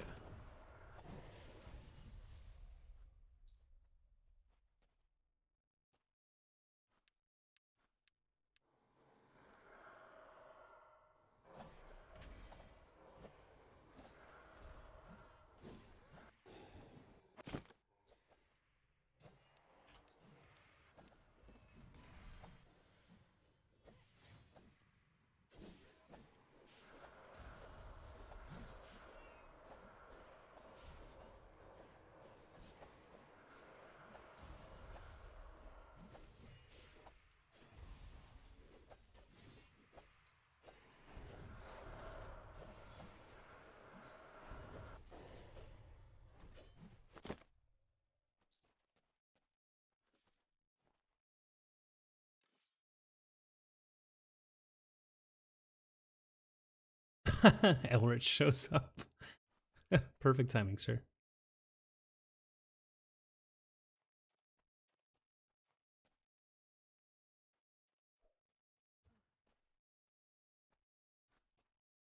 Let's buff up before they show up this time.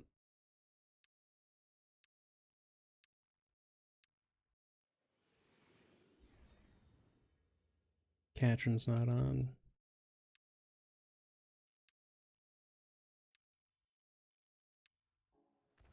He's been gaming a lot lately. Our sessions have been going way later than I'd like, but it's been a lot of fun, so I can't hate on it.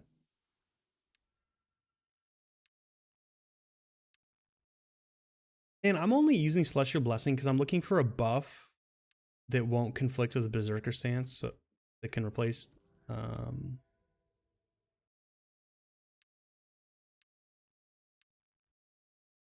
defensive stance, something it's just some kind of defensive buff, and really any buff, an attack or a defensive one. And this is the only one I could think of, but it is only applicable to certain damage types. It says magic. It says resistance to magic, but then it says literally just death, life, moon, and sun. It's only some magic types, it looks like. Yeah, it's like fine for you, exactly, because it has death. I wish I had fire too, that'd be even sick. If I had fire and death, it would be like the perfect anti-lich one. But it's kind of like a special needs. Oh, I see what you're saying. Okay, that makes sense. A magic as opposed to elemental. Yeah, that makes sense. Is there an elemental one then? Is there like a... Because I didn't see one that was like an elemental version of it. That'd be sick to have too. I don't know what it would be under.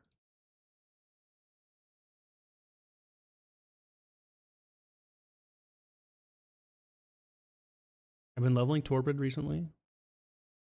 Working on the Chaos Tree a little bit. I think that's one I think I should level 2 for PvP purposes. Elemental resist pots. Yeah, that's true. That's true.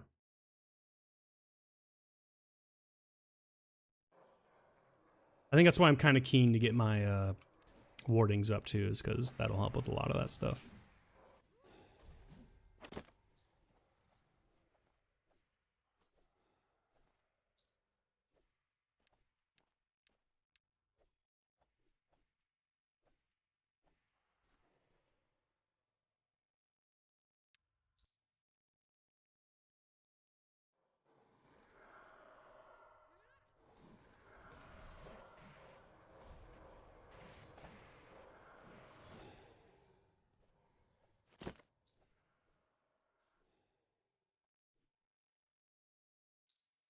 I think I might let ground pound go all the way to 140.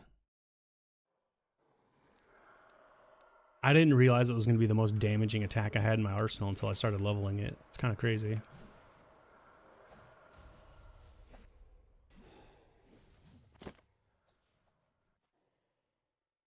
And the fact that it's an AoE just makes it like that much more appealing. I wish it didn't have the stun on it actually, but if I could get that, I don't think you can get the stun to 100%, but if I could, that would be amazing. That'd make it totally worth.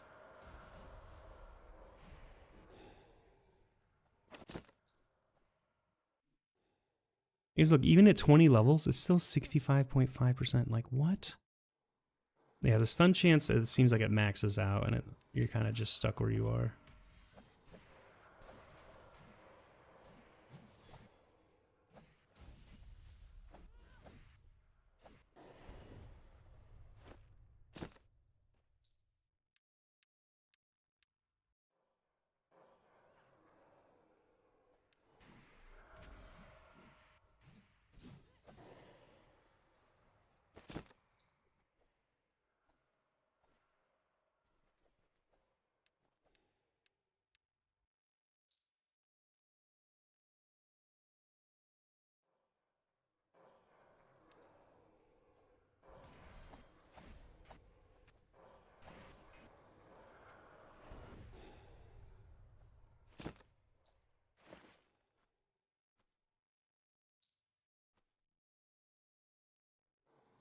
Wait, the Anapas only break down into the ancient essence, right? They don't break down into wood or anything, right? So I don't get wood scrap from them. I'm trying to think if these guys drop anything that's going to give me wood scrap. Because that would be huge if they did. I don't think they do though. Not that they have to.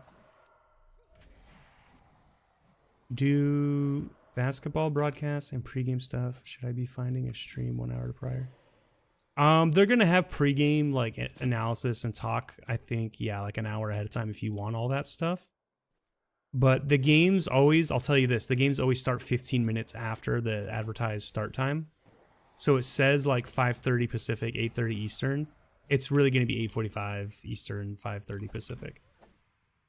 Because they include the starting, like that's when they start like announcing the lineups, and they start the national anthems and like all that stuff. So you get 15 minutes of like grace period basically from the start of the event. A lot of people that don't watch basketball can bitch about that a lot, but I'm like, It's different in basketball because they do all that before the game. Like it's part of the ritual. Like in football, you can do the introductions of the players during the broadcast because like during the game they have helmets on, so it's not like you're gonna get like an up close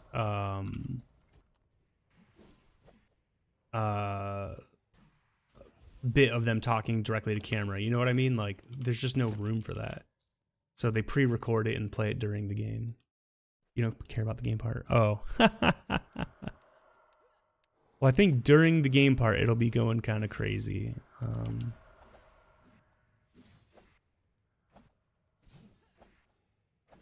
That said, though, Donald Trump usually shows up late to the sporting events. He shows up late to every UFC event. He shows up late to the tennis events he goes to. He shows up late to the football games he goes to. He wants them all to pause during the game and like stop and notice him, you know. He wants the notice me, senpai, notice me, like, but like he never gets it. Dude, even when he was popular, he got booed to shit at like almost every sporting event he went to. I don't know what he's expecting. They literally just released a poll. Like 80% of Americans disapprove of him right now. And like, or they're ashamed of him, as I think is the word, not disapprove. Which is just crazy because that's the most like across the aisle, like we agree on something, doesn't matter what your political beliefs are, this country's been in a minute. It's just weird to see that. I think it all has to do with affordability in this war. I think like the two things he campaigned on hard, he's kind of like dropping the ball on and people are pissed. And acting like the word affordability didn't exist before he said it during the election is fucking crazy. That's something only like a millionaire or billionaire would say. Like they had always had a silver spoon in their mouth. Like, I don't even think that was a word until I made it. He actually, what interview was it? He said he thought he coined that term, affordability. Just batshit crazy talking.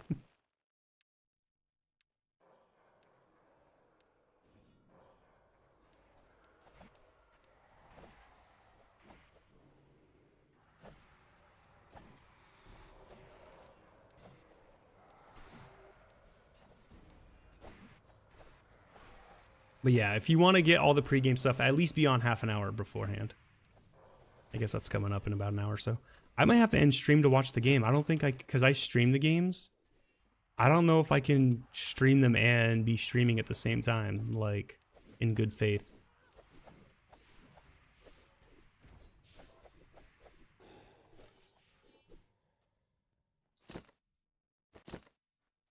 Not that I would like, I'm going to illegally share the games with you guys or nothing. But I can't risk you guys hearing it, like seeing a bit of it, like I'm going to want to watch it and be distracted. I guess I'm going to pull it up on my other monitor, but then I'll have trouble monitoring chat a little bit. So if you guys are talking to me. You know what? I could keep my chat up on my phone. I can make it work. I'll try to make this work. It is about that time, though. Let's see if the pregame starts soon. I'll check after we're done with this round.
Oh, party buffs for... Okay. I kind of want to get the rise buff.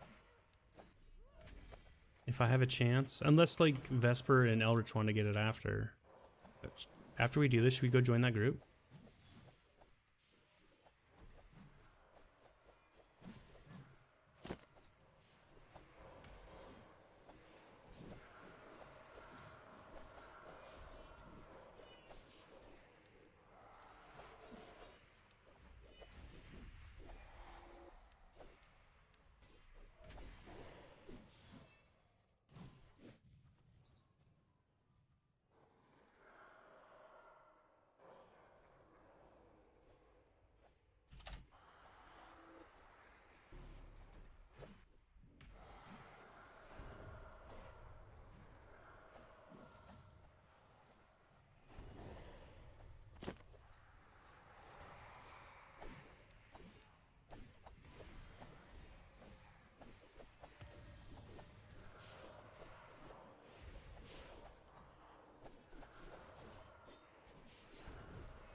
Huge! Knocked them both down.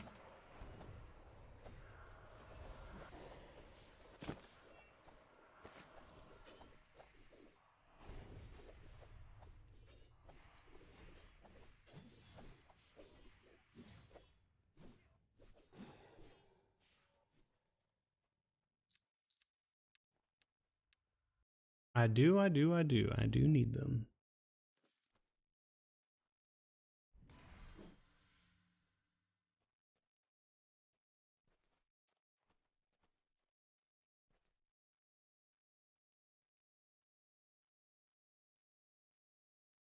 Okay, may come back.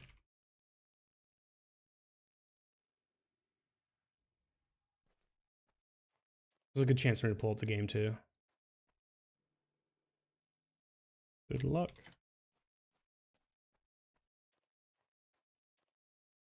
Just gonna pop over to the rise real quick. Actually, hold on. Leave party. Alt F. Join. Are they already there? Cancel Atos. Oh, okay. I see what he's doing. He's still trying to get the group together. It's a good chance for me to get the game together. Let me friend scroll to him then.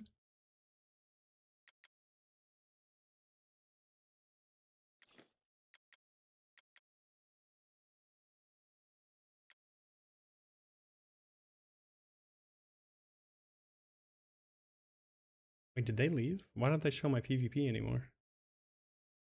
Alright, can I get the game up and not fuck this up?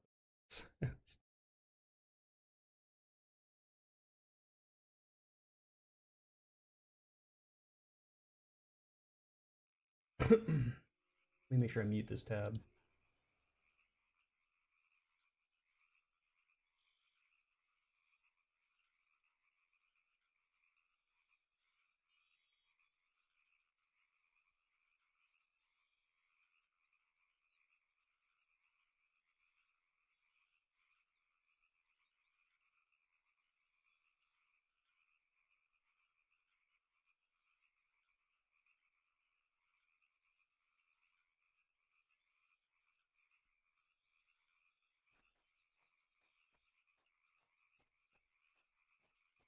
I guess I gotta refresh my Atos buff while I'm here.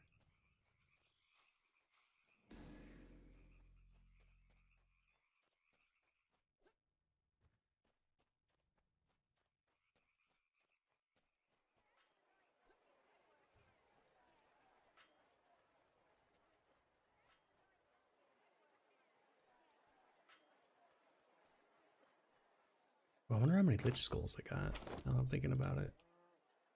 12? That's not bad. The other day I got 30. That was a great day. That one day I got like 50 or 60 or whatever was nuts. I don't know how I got that many. 12's good though. 12's good.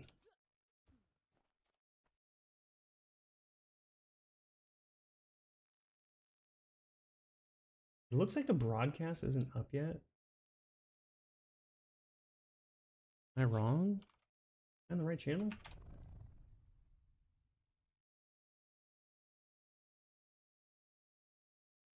Good chance for a bio break too.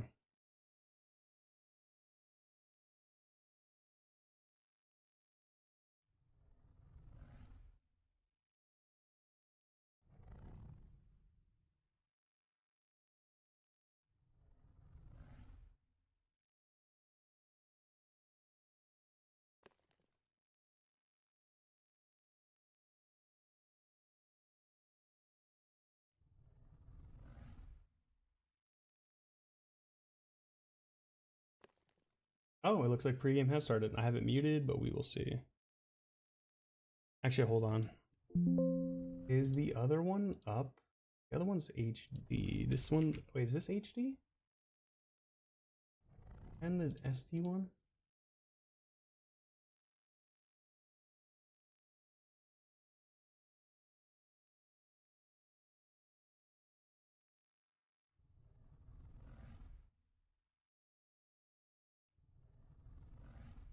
Looks like they are doing some pregame stuff. Usually this one's really good. Let's see if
Sorry, chat. I was snacking. Took a quick bio break. Had a snack. Realize, holy shit, it's the Knicks game, and I still haven't had breakfast or lunch or dinner for that matter.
Why did I think the Rise is a PvP zone?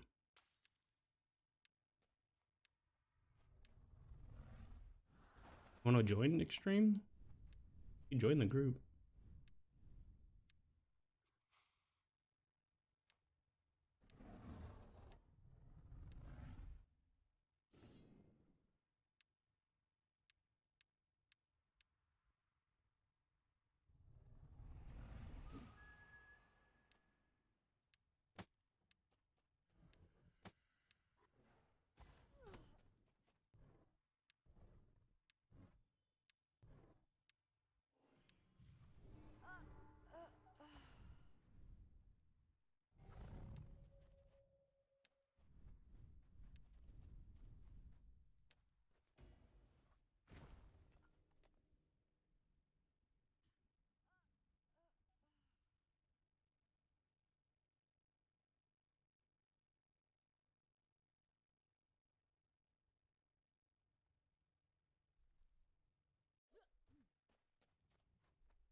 Like everybody has a slightly different way they go.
I can't loot it because I technically didn't get the kill. I think the gator got the kill.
I low-key want these bows. I want us to be able to scrap them. I think Stream got all those kills, so let's just leave.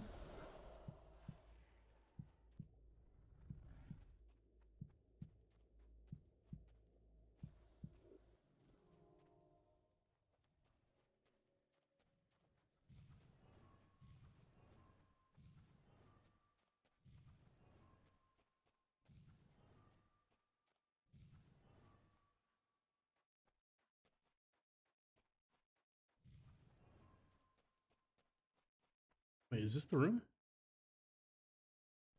Is this the right way?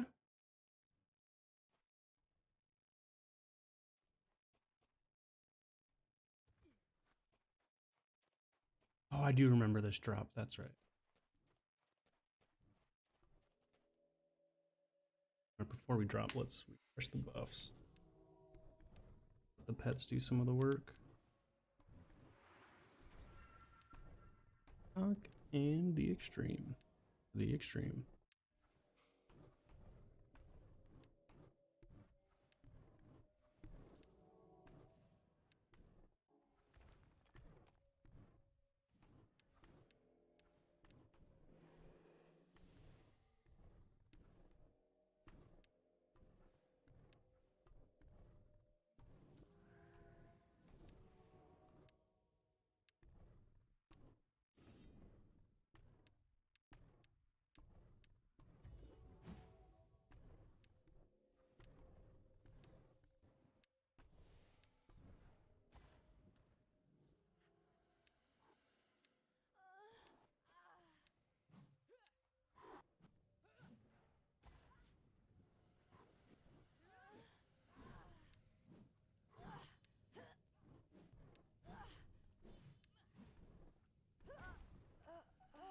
Eat.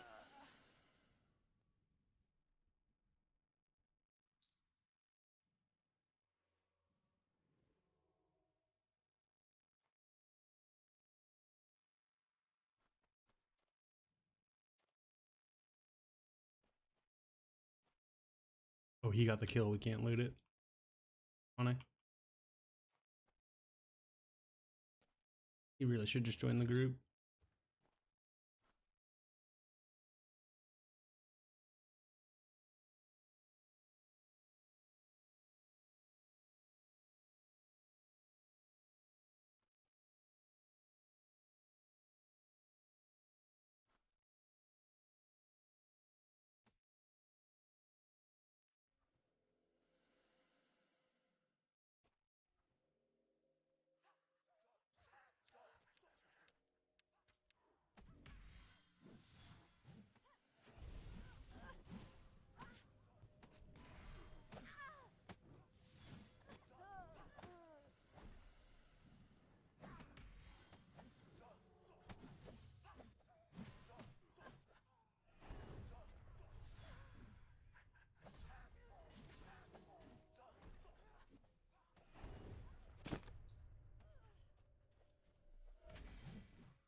Chicken died.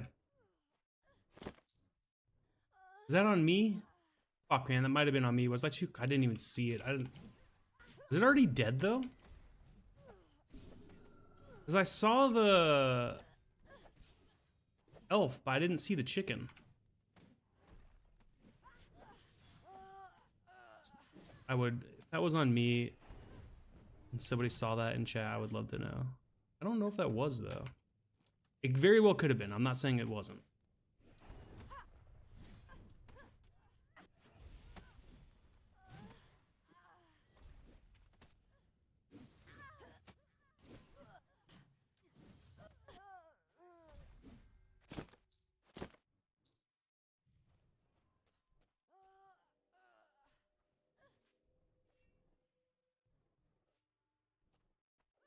I don't know if anybody has a clip of that though.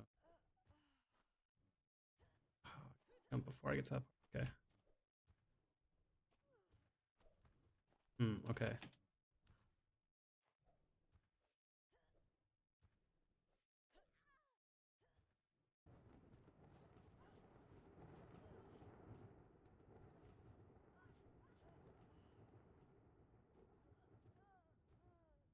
I felt like I hit a wall. Was that lag that just hit? Just couldn't move forward out of nowhere.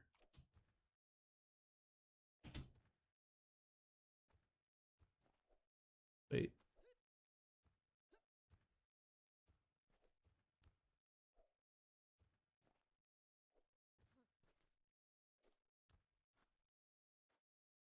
Fuck, man. Maybe I should just try jumping more. Not at all. Not jump when I hit the button.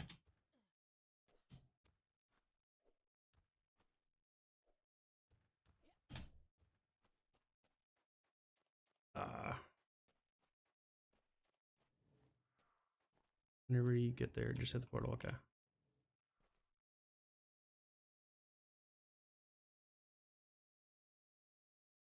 What? This portal did not take me where I thought it was going to take me.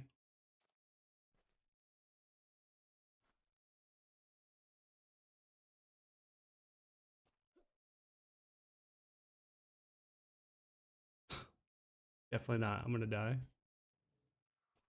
Or not. Wait, where am I? Where the fuck? It was not. I should have gone to the bot. I should have come back out and hit the main portal with y'all. I don't know. Is it this way? I feel like it's not. I feel like that's great. Oh, the confusion. You son of a bitch.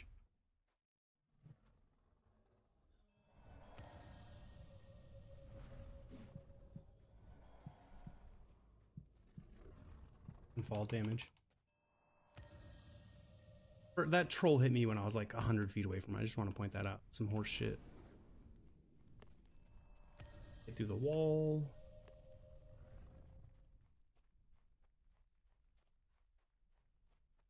I don't know. I don't know why he doesn't join the group.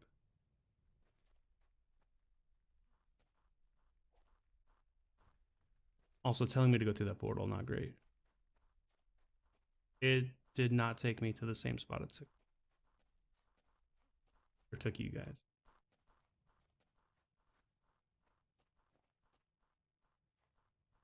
I gotta go the other way. I gotta go.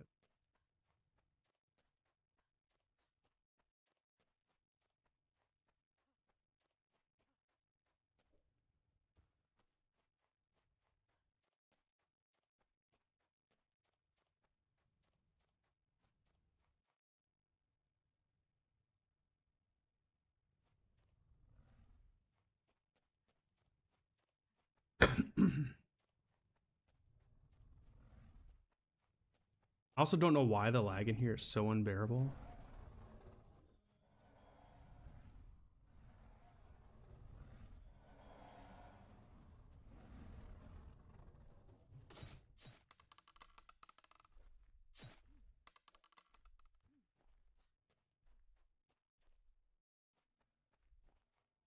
Fuck, man.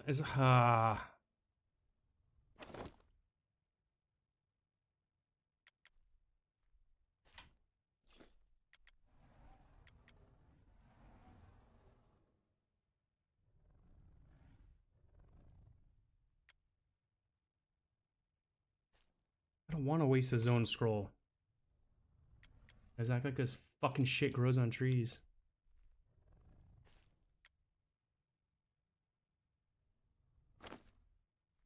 Yes, it does. You just tired of having to go get more and more fucking trees for shit at this point. Is it not going to port me anywhere? That's like what a waste.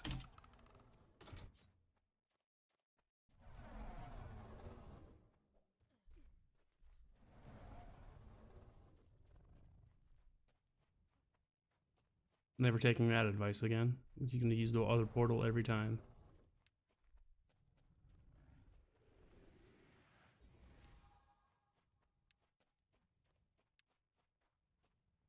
Can I go this way to get through? What's through here?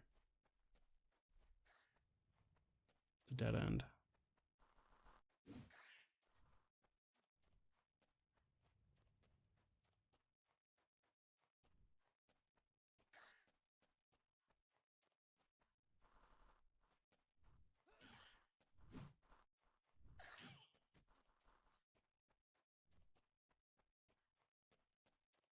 This is probably not the way I want to go, huh?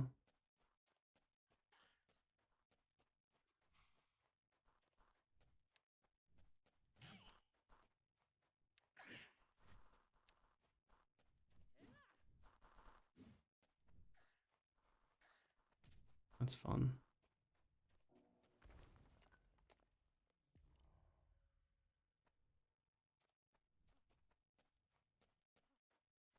Oh, I don't want this chest. Don't be in the...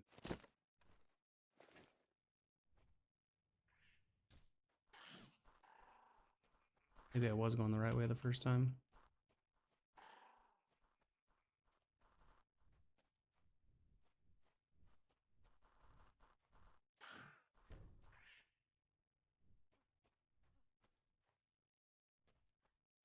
Wait, was this not the right way to get there? Literally looks like you gotta be oh no, because that will lead you to the chest again. Oh, this is the right way. I'm a doofus. I overcomplicated it. Where does this take me?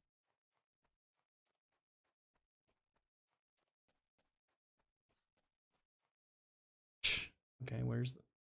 Not anywhere I really want to be, but I guess this is fine for now.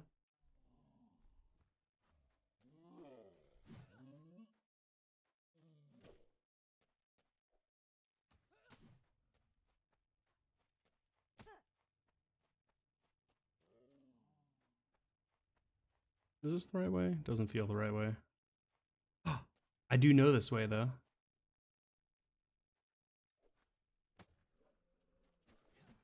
Where's the entrance at? It's down here, right?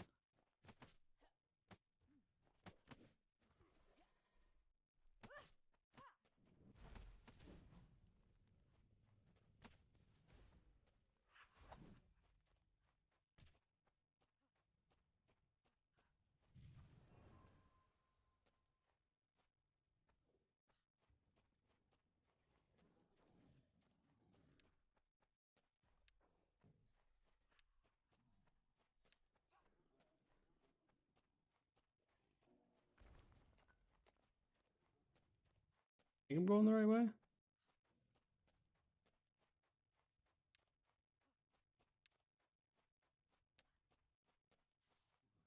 No? This doesn't feel right.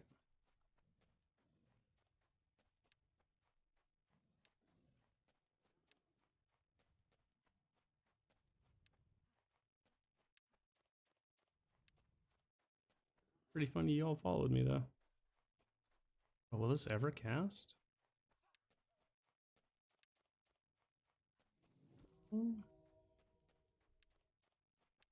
Yeah, it's this one.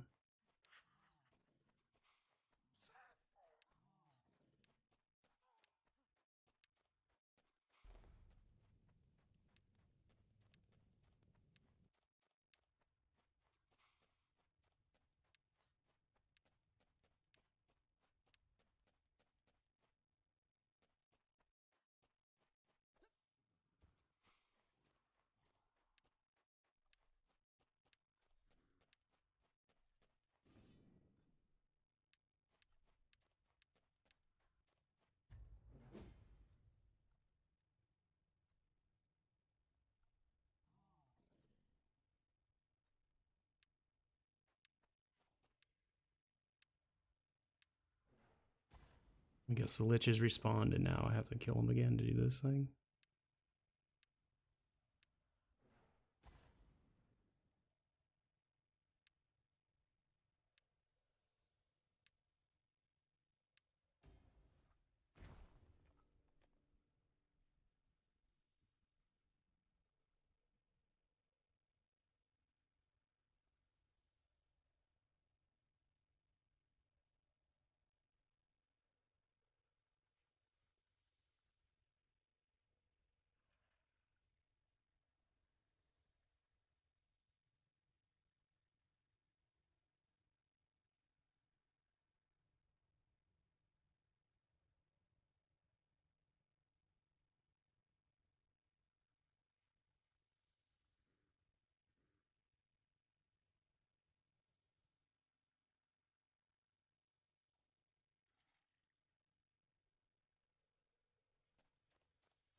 Damn. The arrow's hurting me that much? That's fucking hard to believe. We're gonna run, run, run. I'm already dead.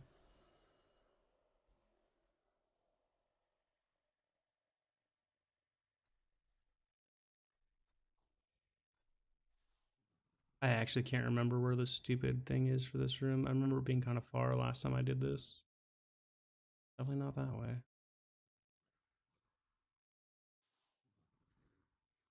It looks like it's right over here. Also not that way.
Dang, I missed all the stuff before the game started.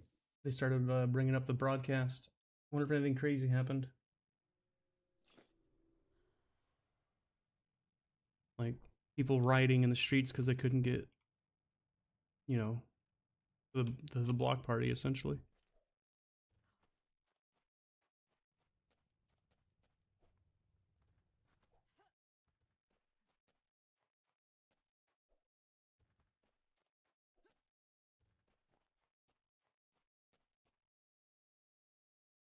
Bro, I miss Kodos being available. I was running like shit.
Spike Lee looks like a proud grandma.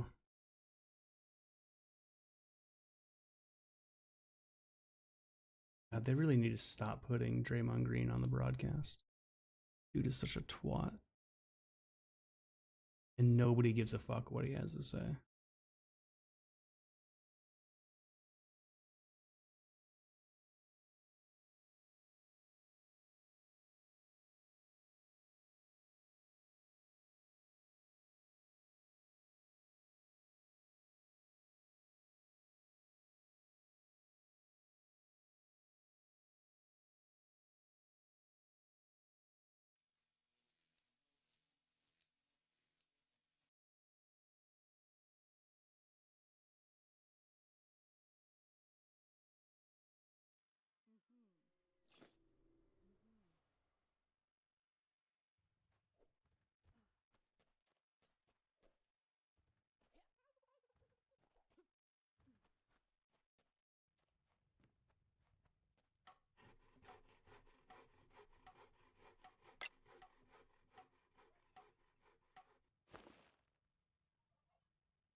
I have 100 items in there. That's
I'm not liking the fact I'm not seeing a lot of scrap wood in there. I'm seeing a lot of leather scrap for whatever reason.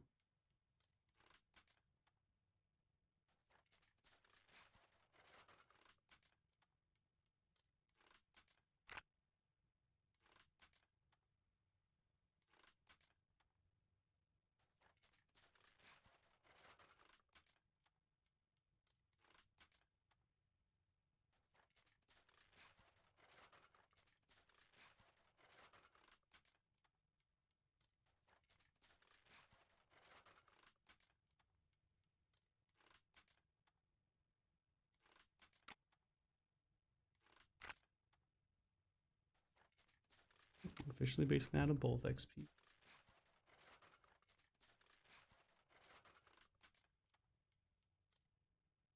Okay, not bad, not bad. Decent amount. Oh, wait, did these not go in?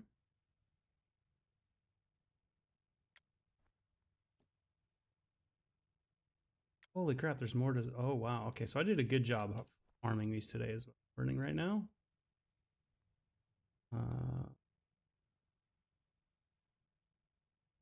55 more to go. Holy shit, okay.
Let me rewind the clip.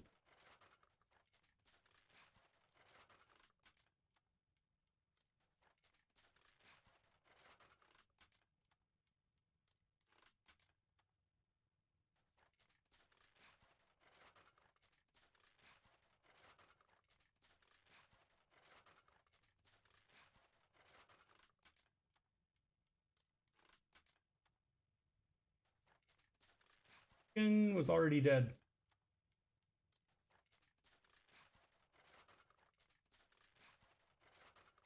Oh, fuck me. No, it was me. It was the AoE.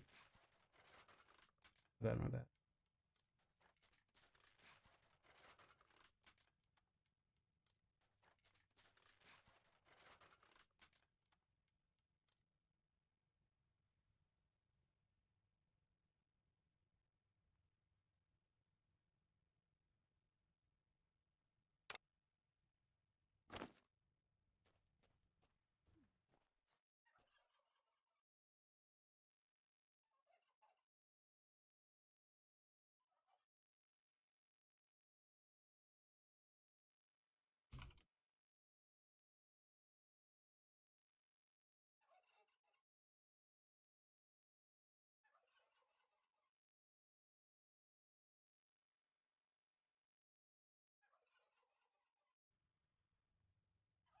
Does the AoE range grow as you level it? Is that the issue? Is that I'm not understanding?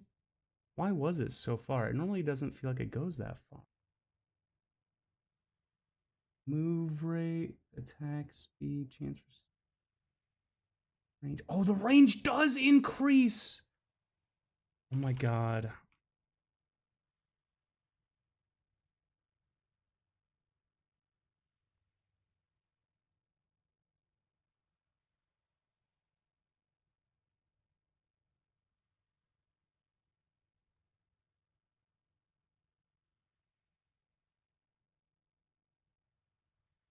Bro, fuck me. No wonder. Okay, that's good to know, though. That's actually really cool.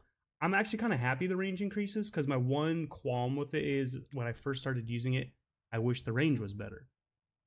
Ooh, and +8 helm? I might throw that in the equipment box for now, and then we'll take a look at it later.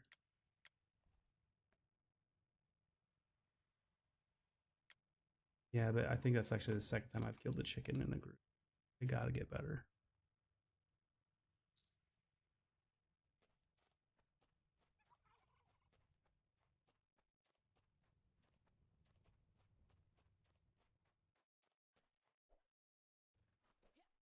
She hasn't decorated too much yet. Which is good. When she swaps her house out, she's gonna have to redecorate.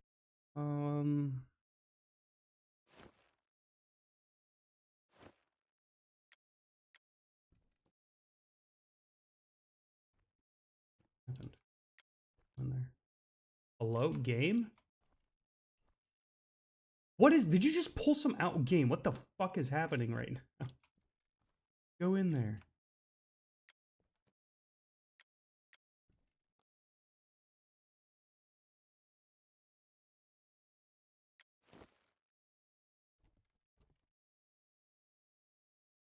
To be doing shit to me.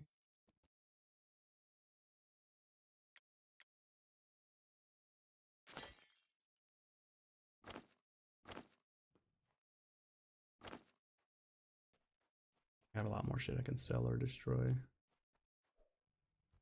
Last time I went with folks, someone killed the chickens, so we do it again.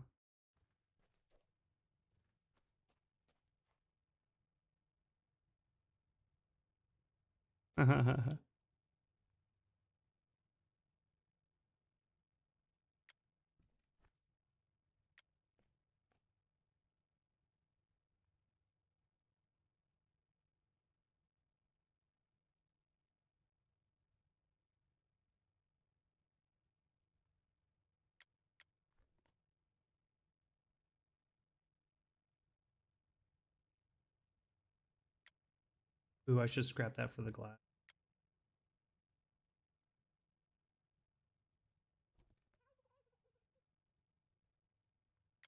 Ceramic? I don't think ceramic gives you glass.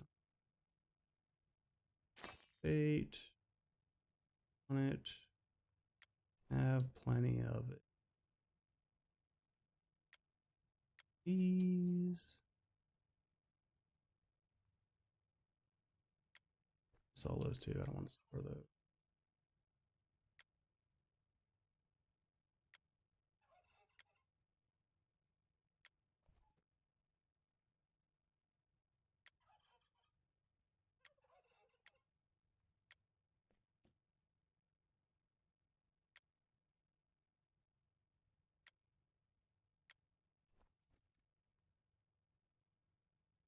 And the round flask.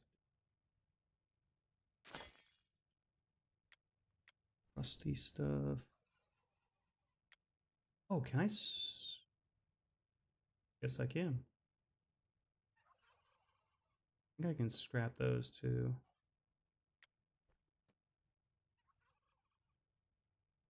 Oh, wait, give me that back. Give me that back. Oh, can I not? There we go.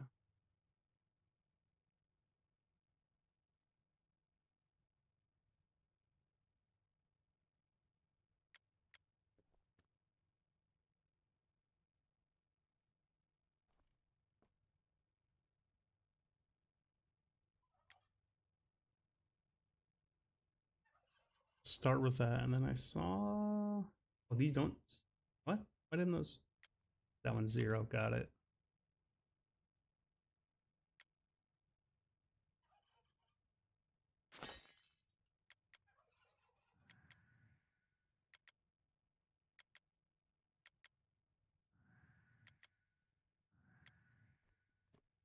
Hmm.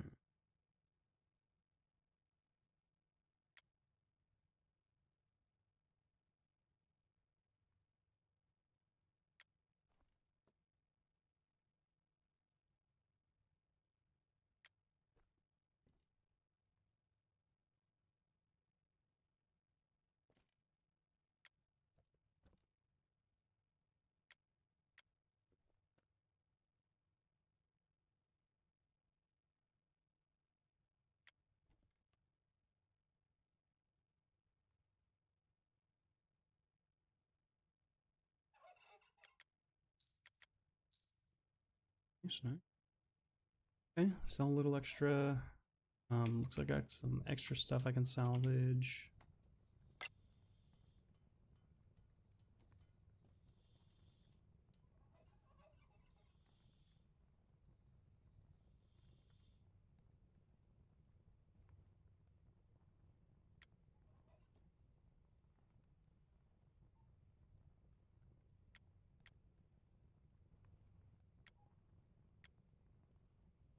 What is going on? Why aren't you letting me grab these, game?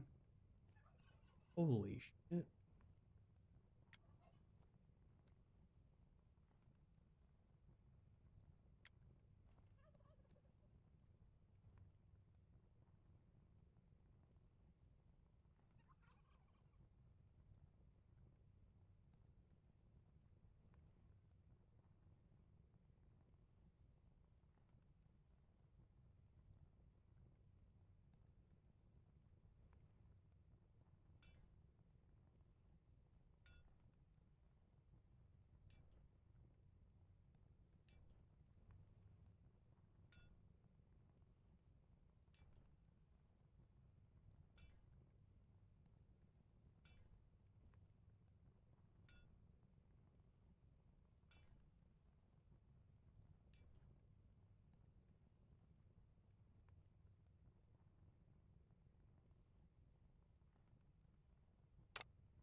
I know somebody at some point that was collecting those wands. Probably hold on to that wand for now, so I can potentially give it to them. I could upgrade it and give it to Okay, salvage. What? Can I not salvage these? Oh, blacksmithing. Oh, excuse me. Damn, I was at the right station. I didn't even know it.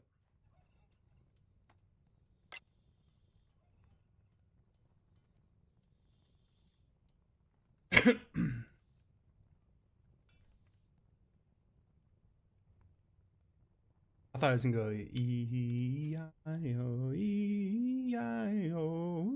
Who's he? What do you mean he? He who? Who do you refer to? Of whom do you speak?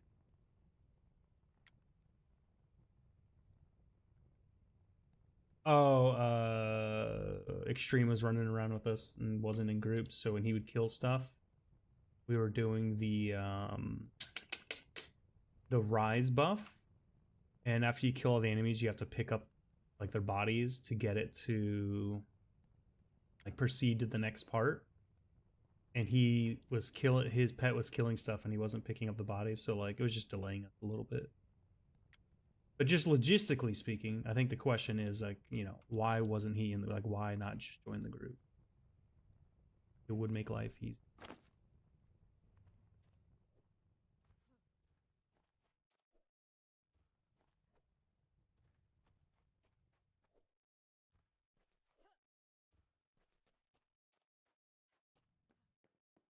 Opening the fooding bag. Let's get the artifact bags open. Get our inventory. Wait, fooding should be like down here. Was there repair kits in here? Yes, there are. Let's get repair kits open while we're at it. Fooding should be like there.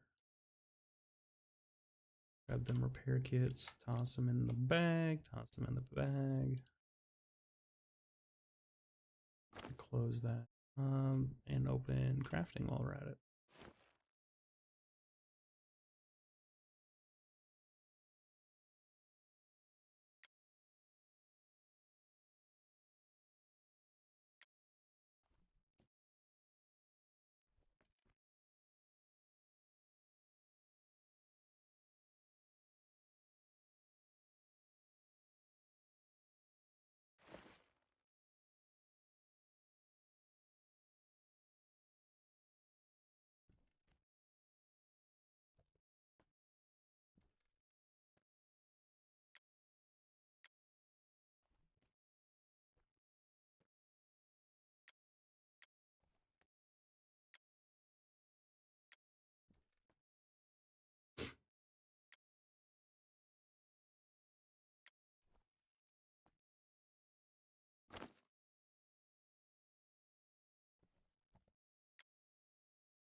Esper, did you ever see the skull in my house? I don't know if you're in chat. Yo, what happened on the stream? It like went down a second ago and I hit refresh and it hasn't. I gotta log in again or something?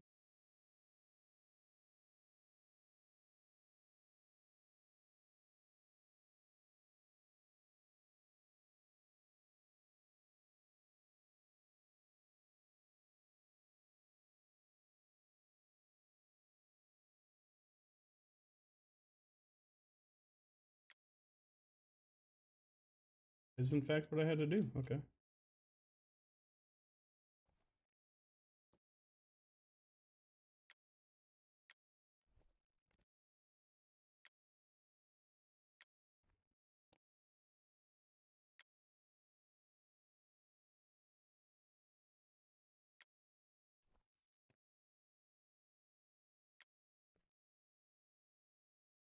I close that one.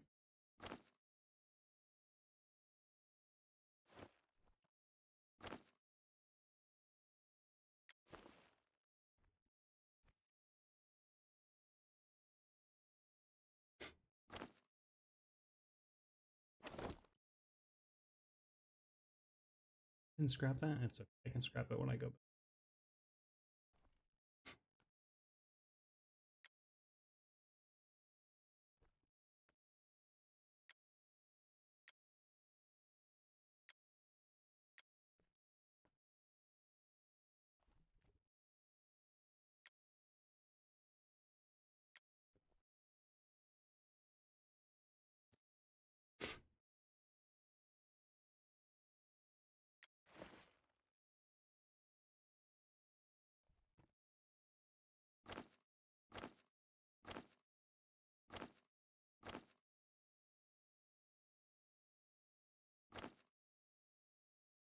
Actually, I could probably put the wood pulp away.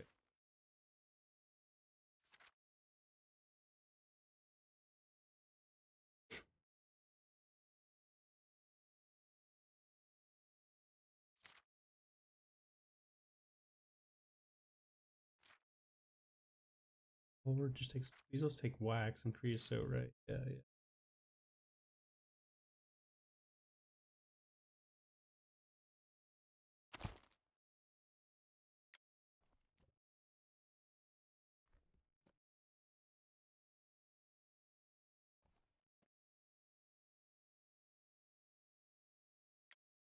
Hopefully that's enough pine wood. I guess we're about to find out.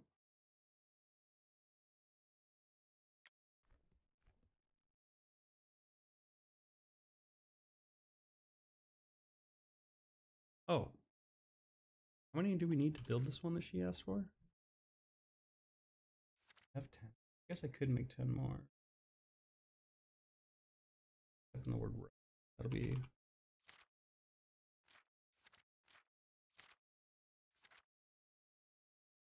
Well,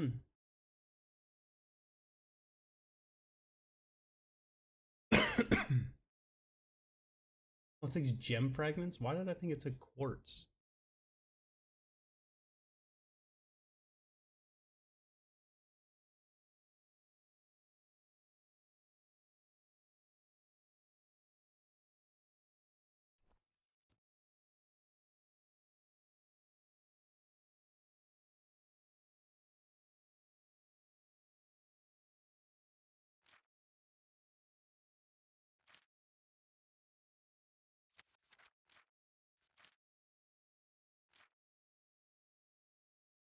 $50 granite block?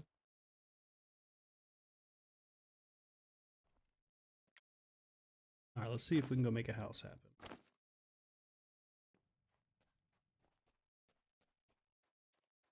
All this for a house. Oh, you know what? What does it take to make an accordion? I should make another one of those. I forgot to get mine back, I think. Wood board, yard of leather. I'll do that after, though.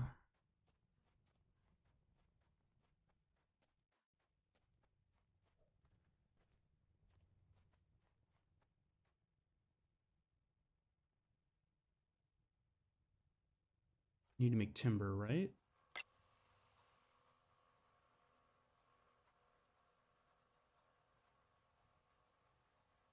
Oh, I didn't grab the... Yeah, I knew I forgot an ingredient. All right, well, I can get the stuff for the accordion while I'm there.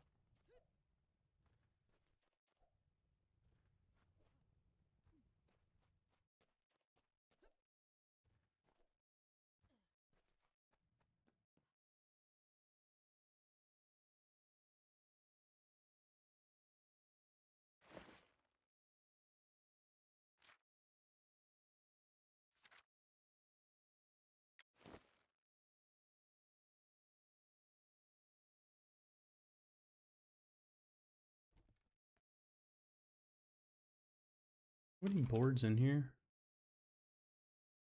I do.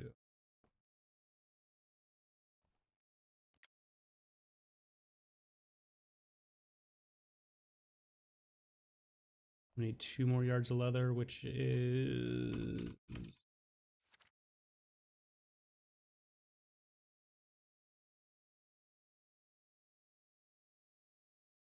Wait, are you telling me I don't know the recipe for yard of leather, but I got all of these?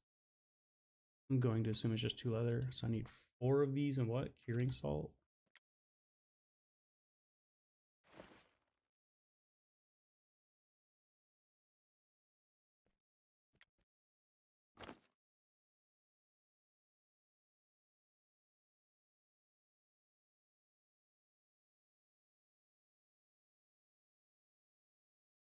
It probably doesn't matter, right? Hold on, can I just... Let's just grab these just in case.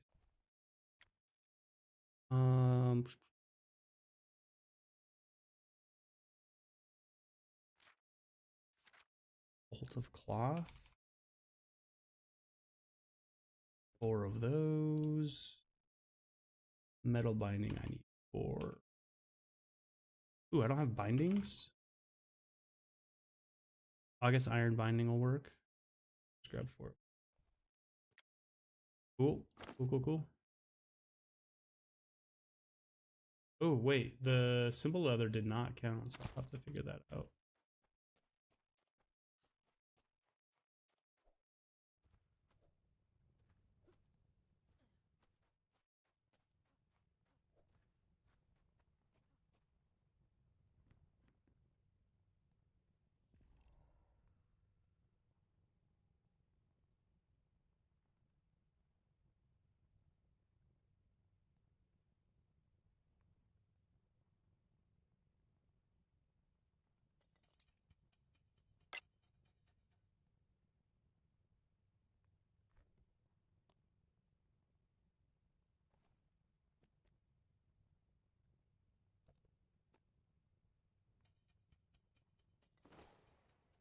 Simple. Fuck. How do you make leather? Just a yard of leather game.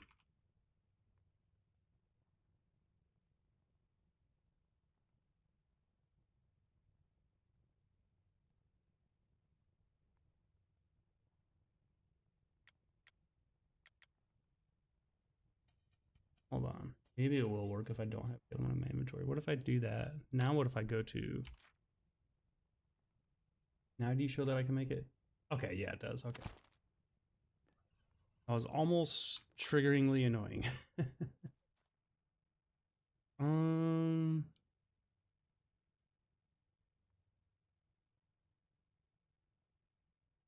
Do I make that here? Yeah.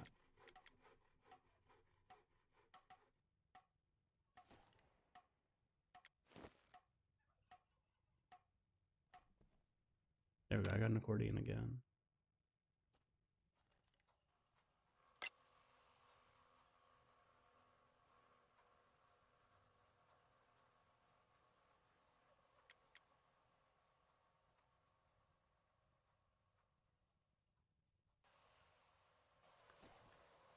And San Antonio's up early.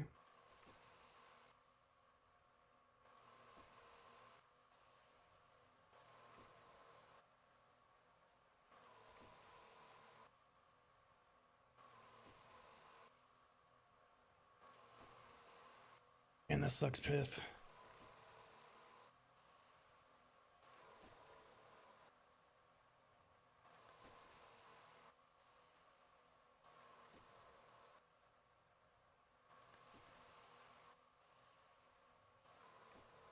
I should have grabbed the timber from the house while I was at it.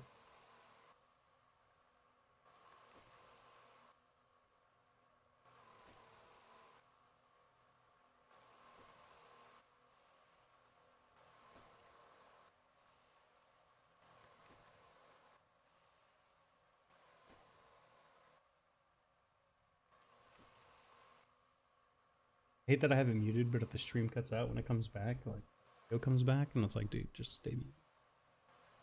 I thought I had the tab muted, but it just definitely... Oh, because I refreshed, I think, maybe?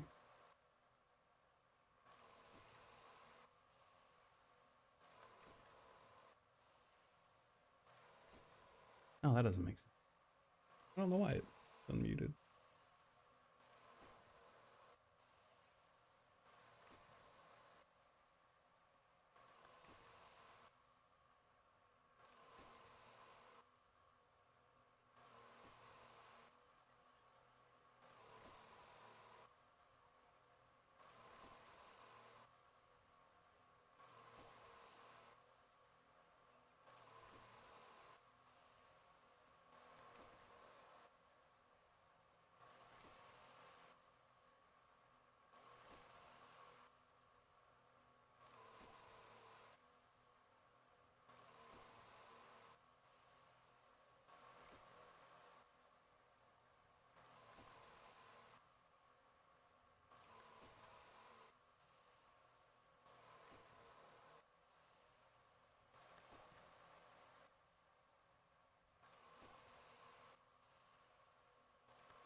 Why does the game censor your chat? It's annoying. I have that shit turned off, and yet it still censors shit I say. I said that sucks, and it says that helps. That's not what I fucking typed, game.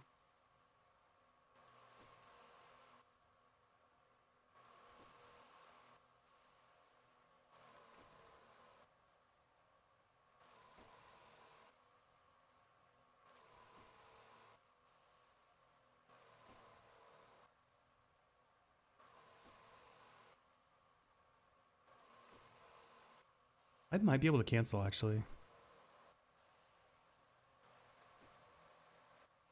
I have a bunch of timber already. How much did I need for the recipe? 200?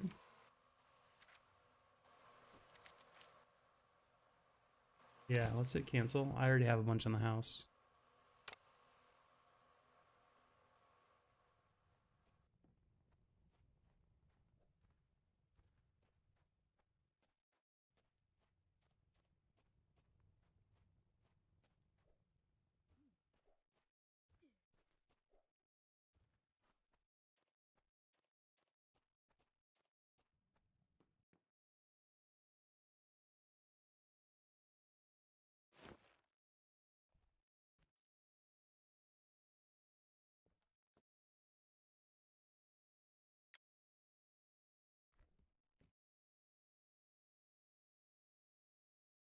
I need a timber.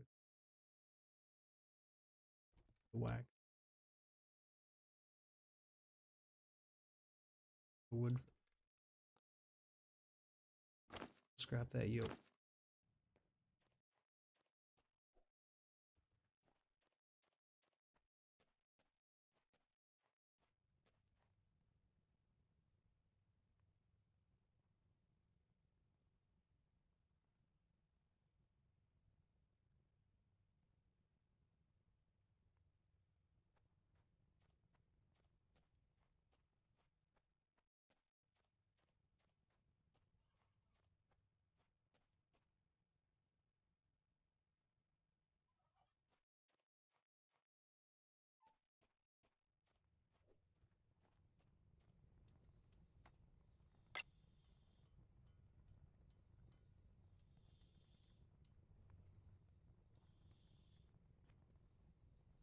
What am I, a yoke to you?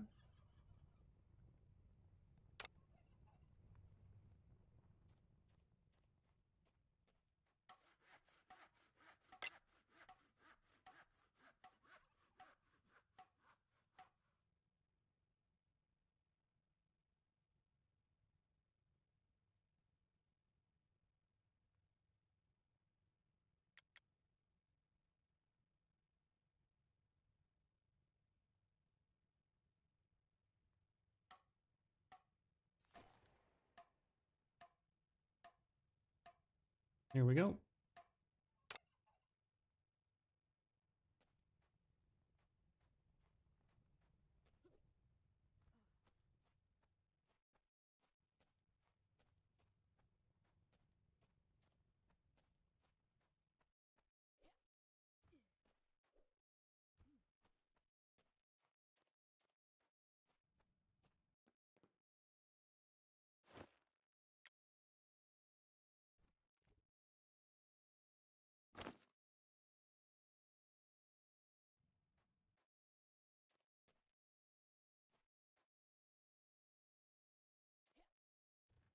She said her stuff's locked, so I'm not gonna be able to put this in there for her.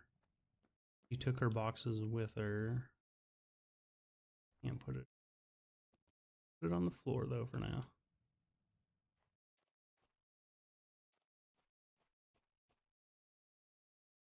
Oh, Vesp, this is what I wanted to show you.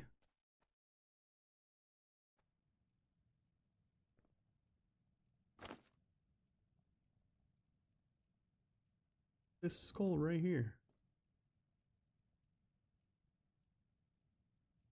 With its tinfoil hat on.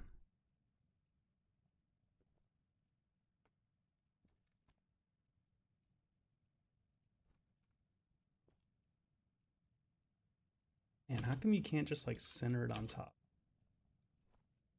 Nope, nope, nope.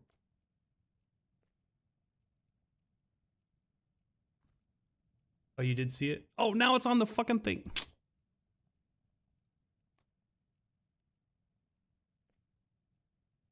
Oh, I think the more I move it back, the higher up it goes because it's on like the thing. So let me move you forward just a touch. Nope, don't do that.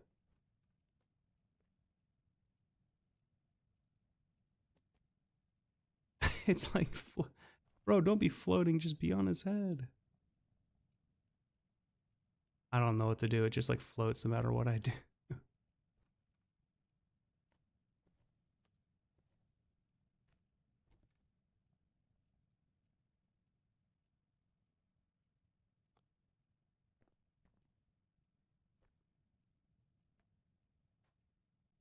That looks a little better.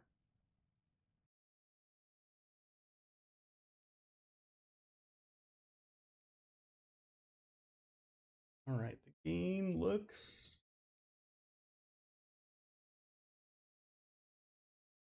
kind of weird having Hart be the leading scorer for the Knicks, but stranger things have happened.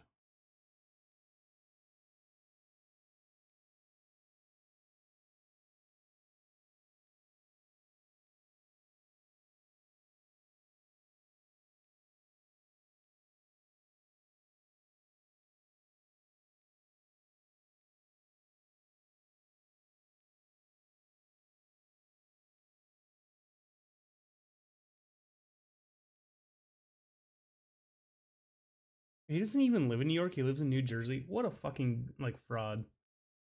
Pretending to be from.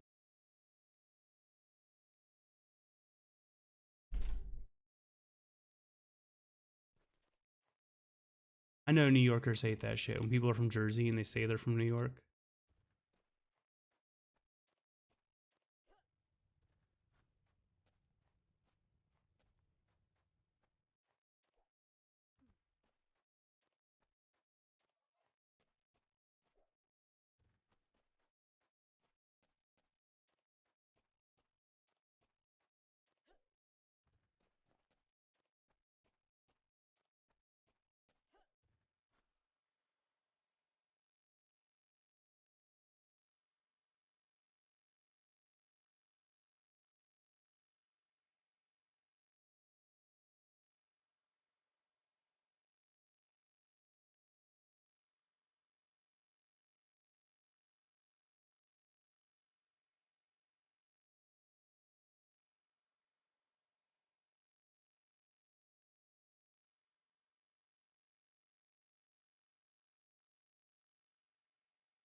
I wonder if they censored the boos anywhere, or if everybody heard them like it was the same broadcast worldwide. There was that one NFL game where they like tried to mute the boos and add fake cheering in for his appearance.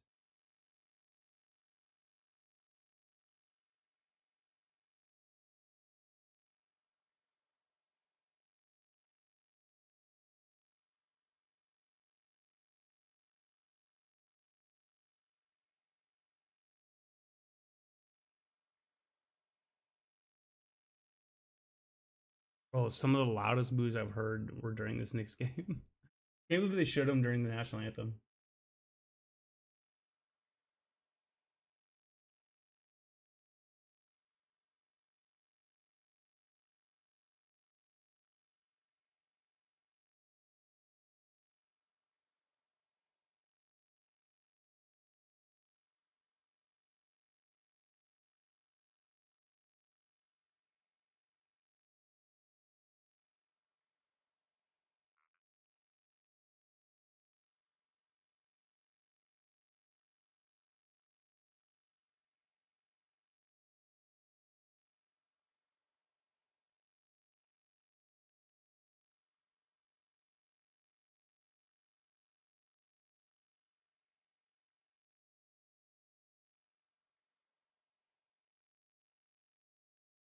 Be funny.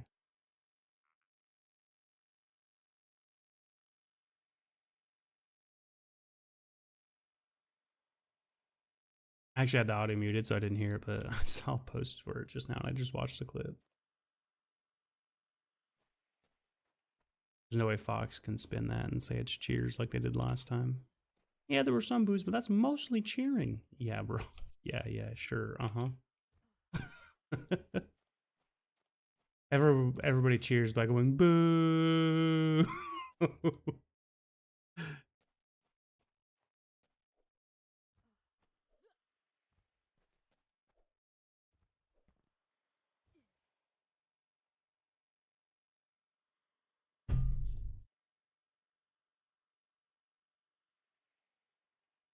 Yeah, luckily, the ESPN score bug keeps the score up to date for me.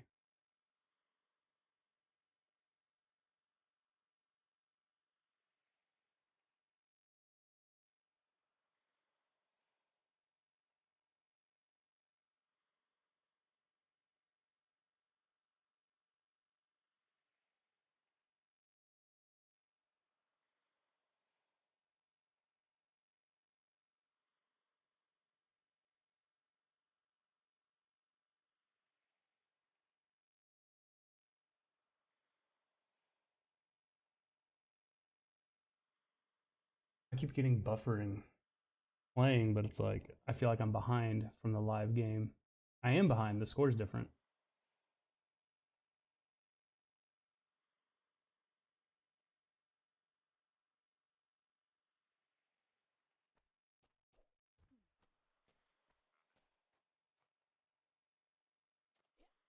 You know, I don't know if my friend's gonna get on, and I was planning on doing a bunch of stuff with them tonight, but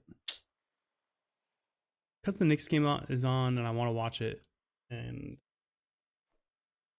everything, I think I might just end here for now. I'll catch you guys tomorrow. I'll be on. I'll try to get on bright and early. I've been having to go down to the bank to get some stuff done, so that's why I've been a little bit late the last couple days. But I will be back. Let's see who's streaming. I'll raid somebody out.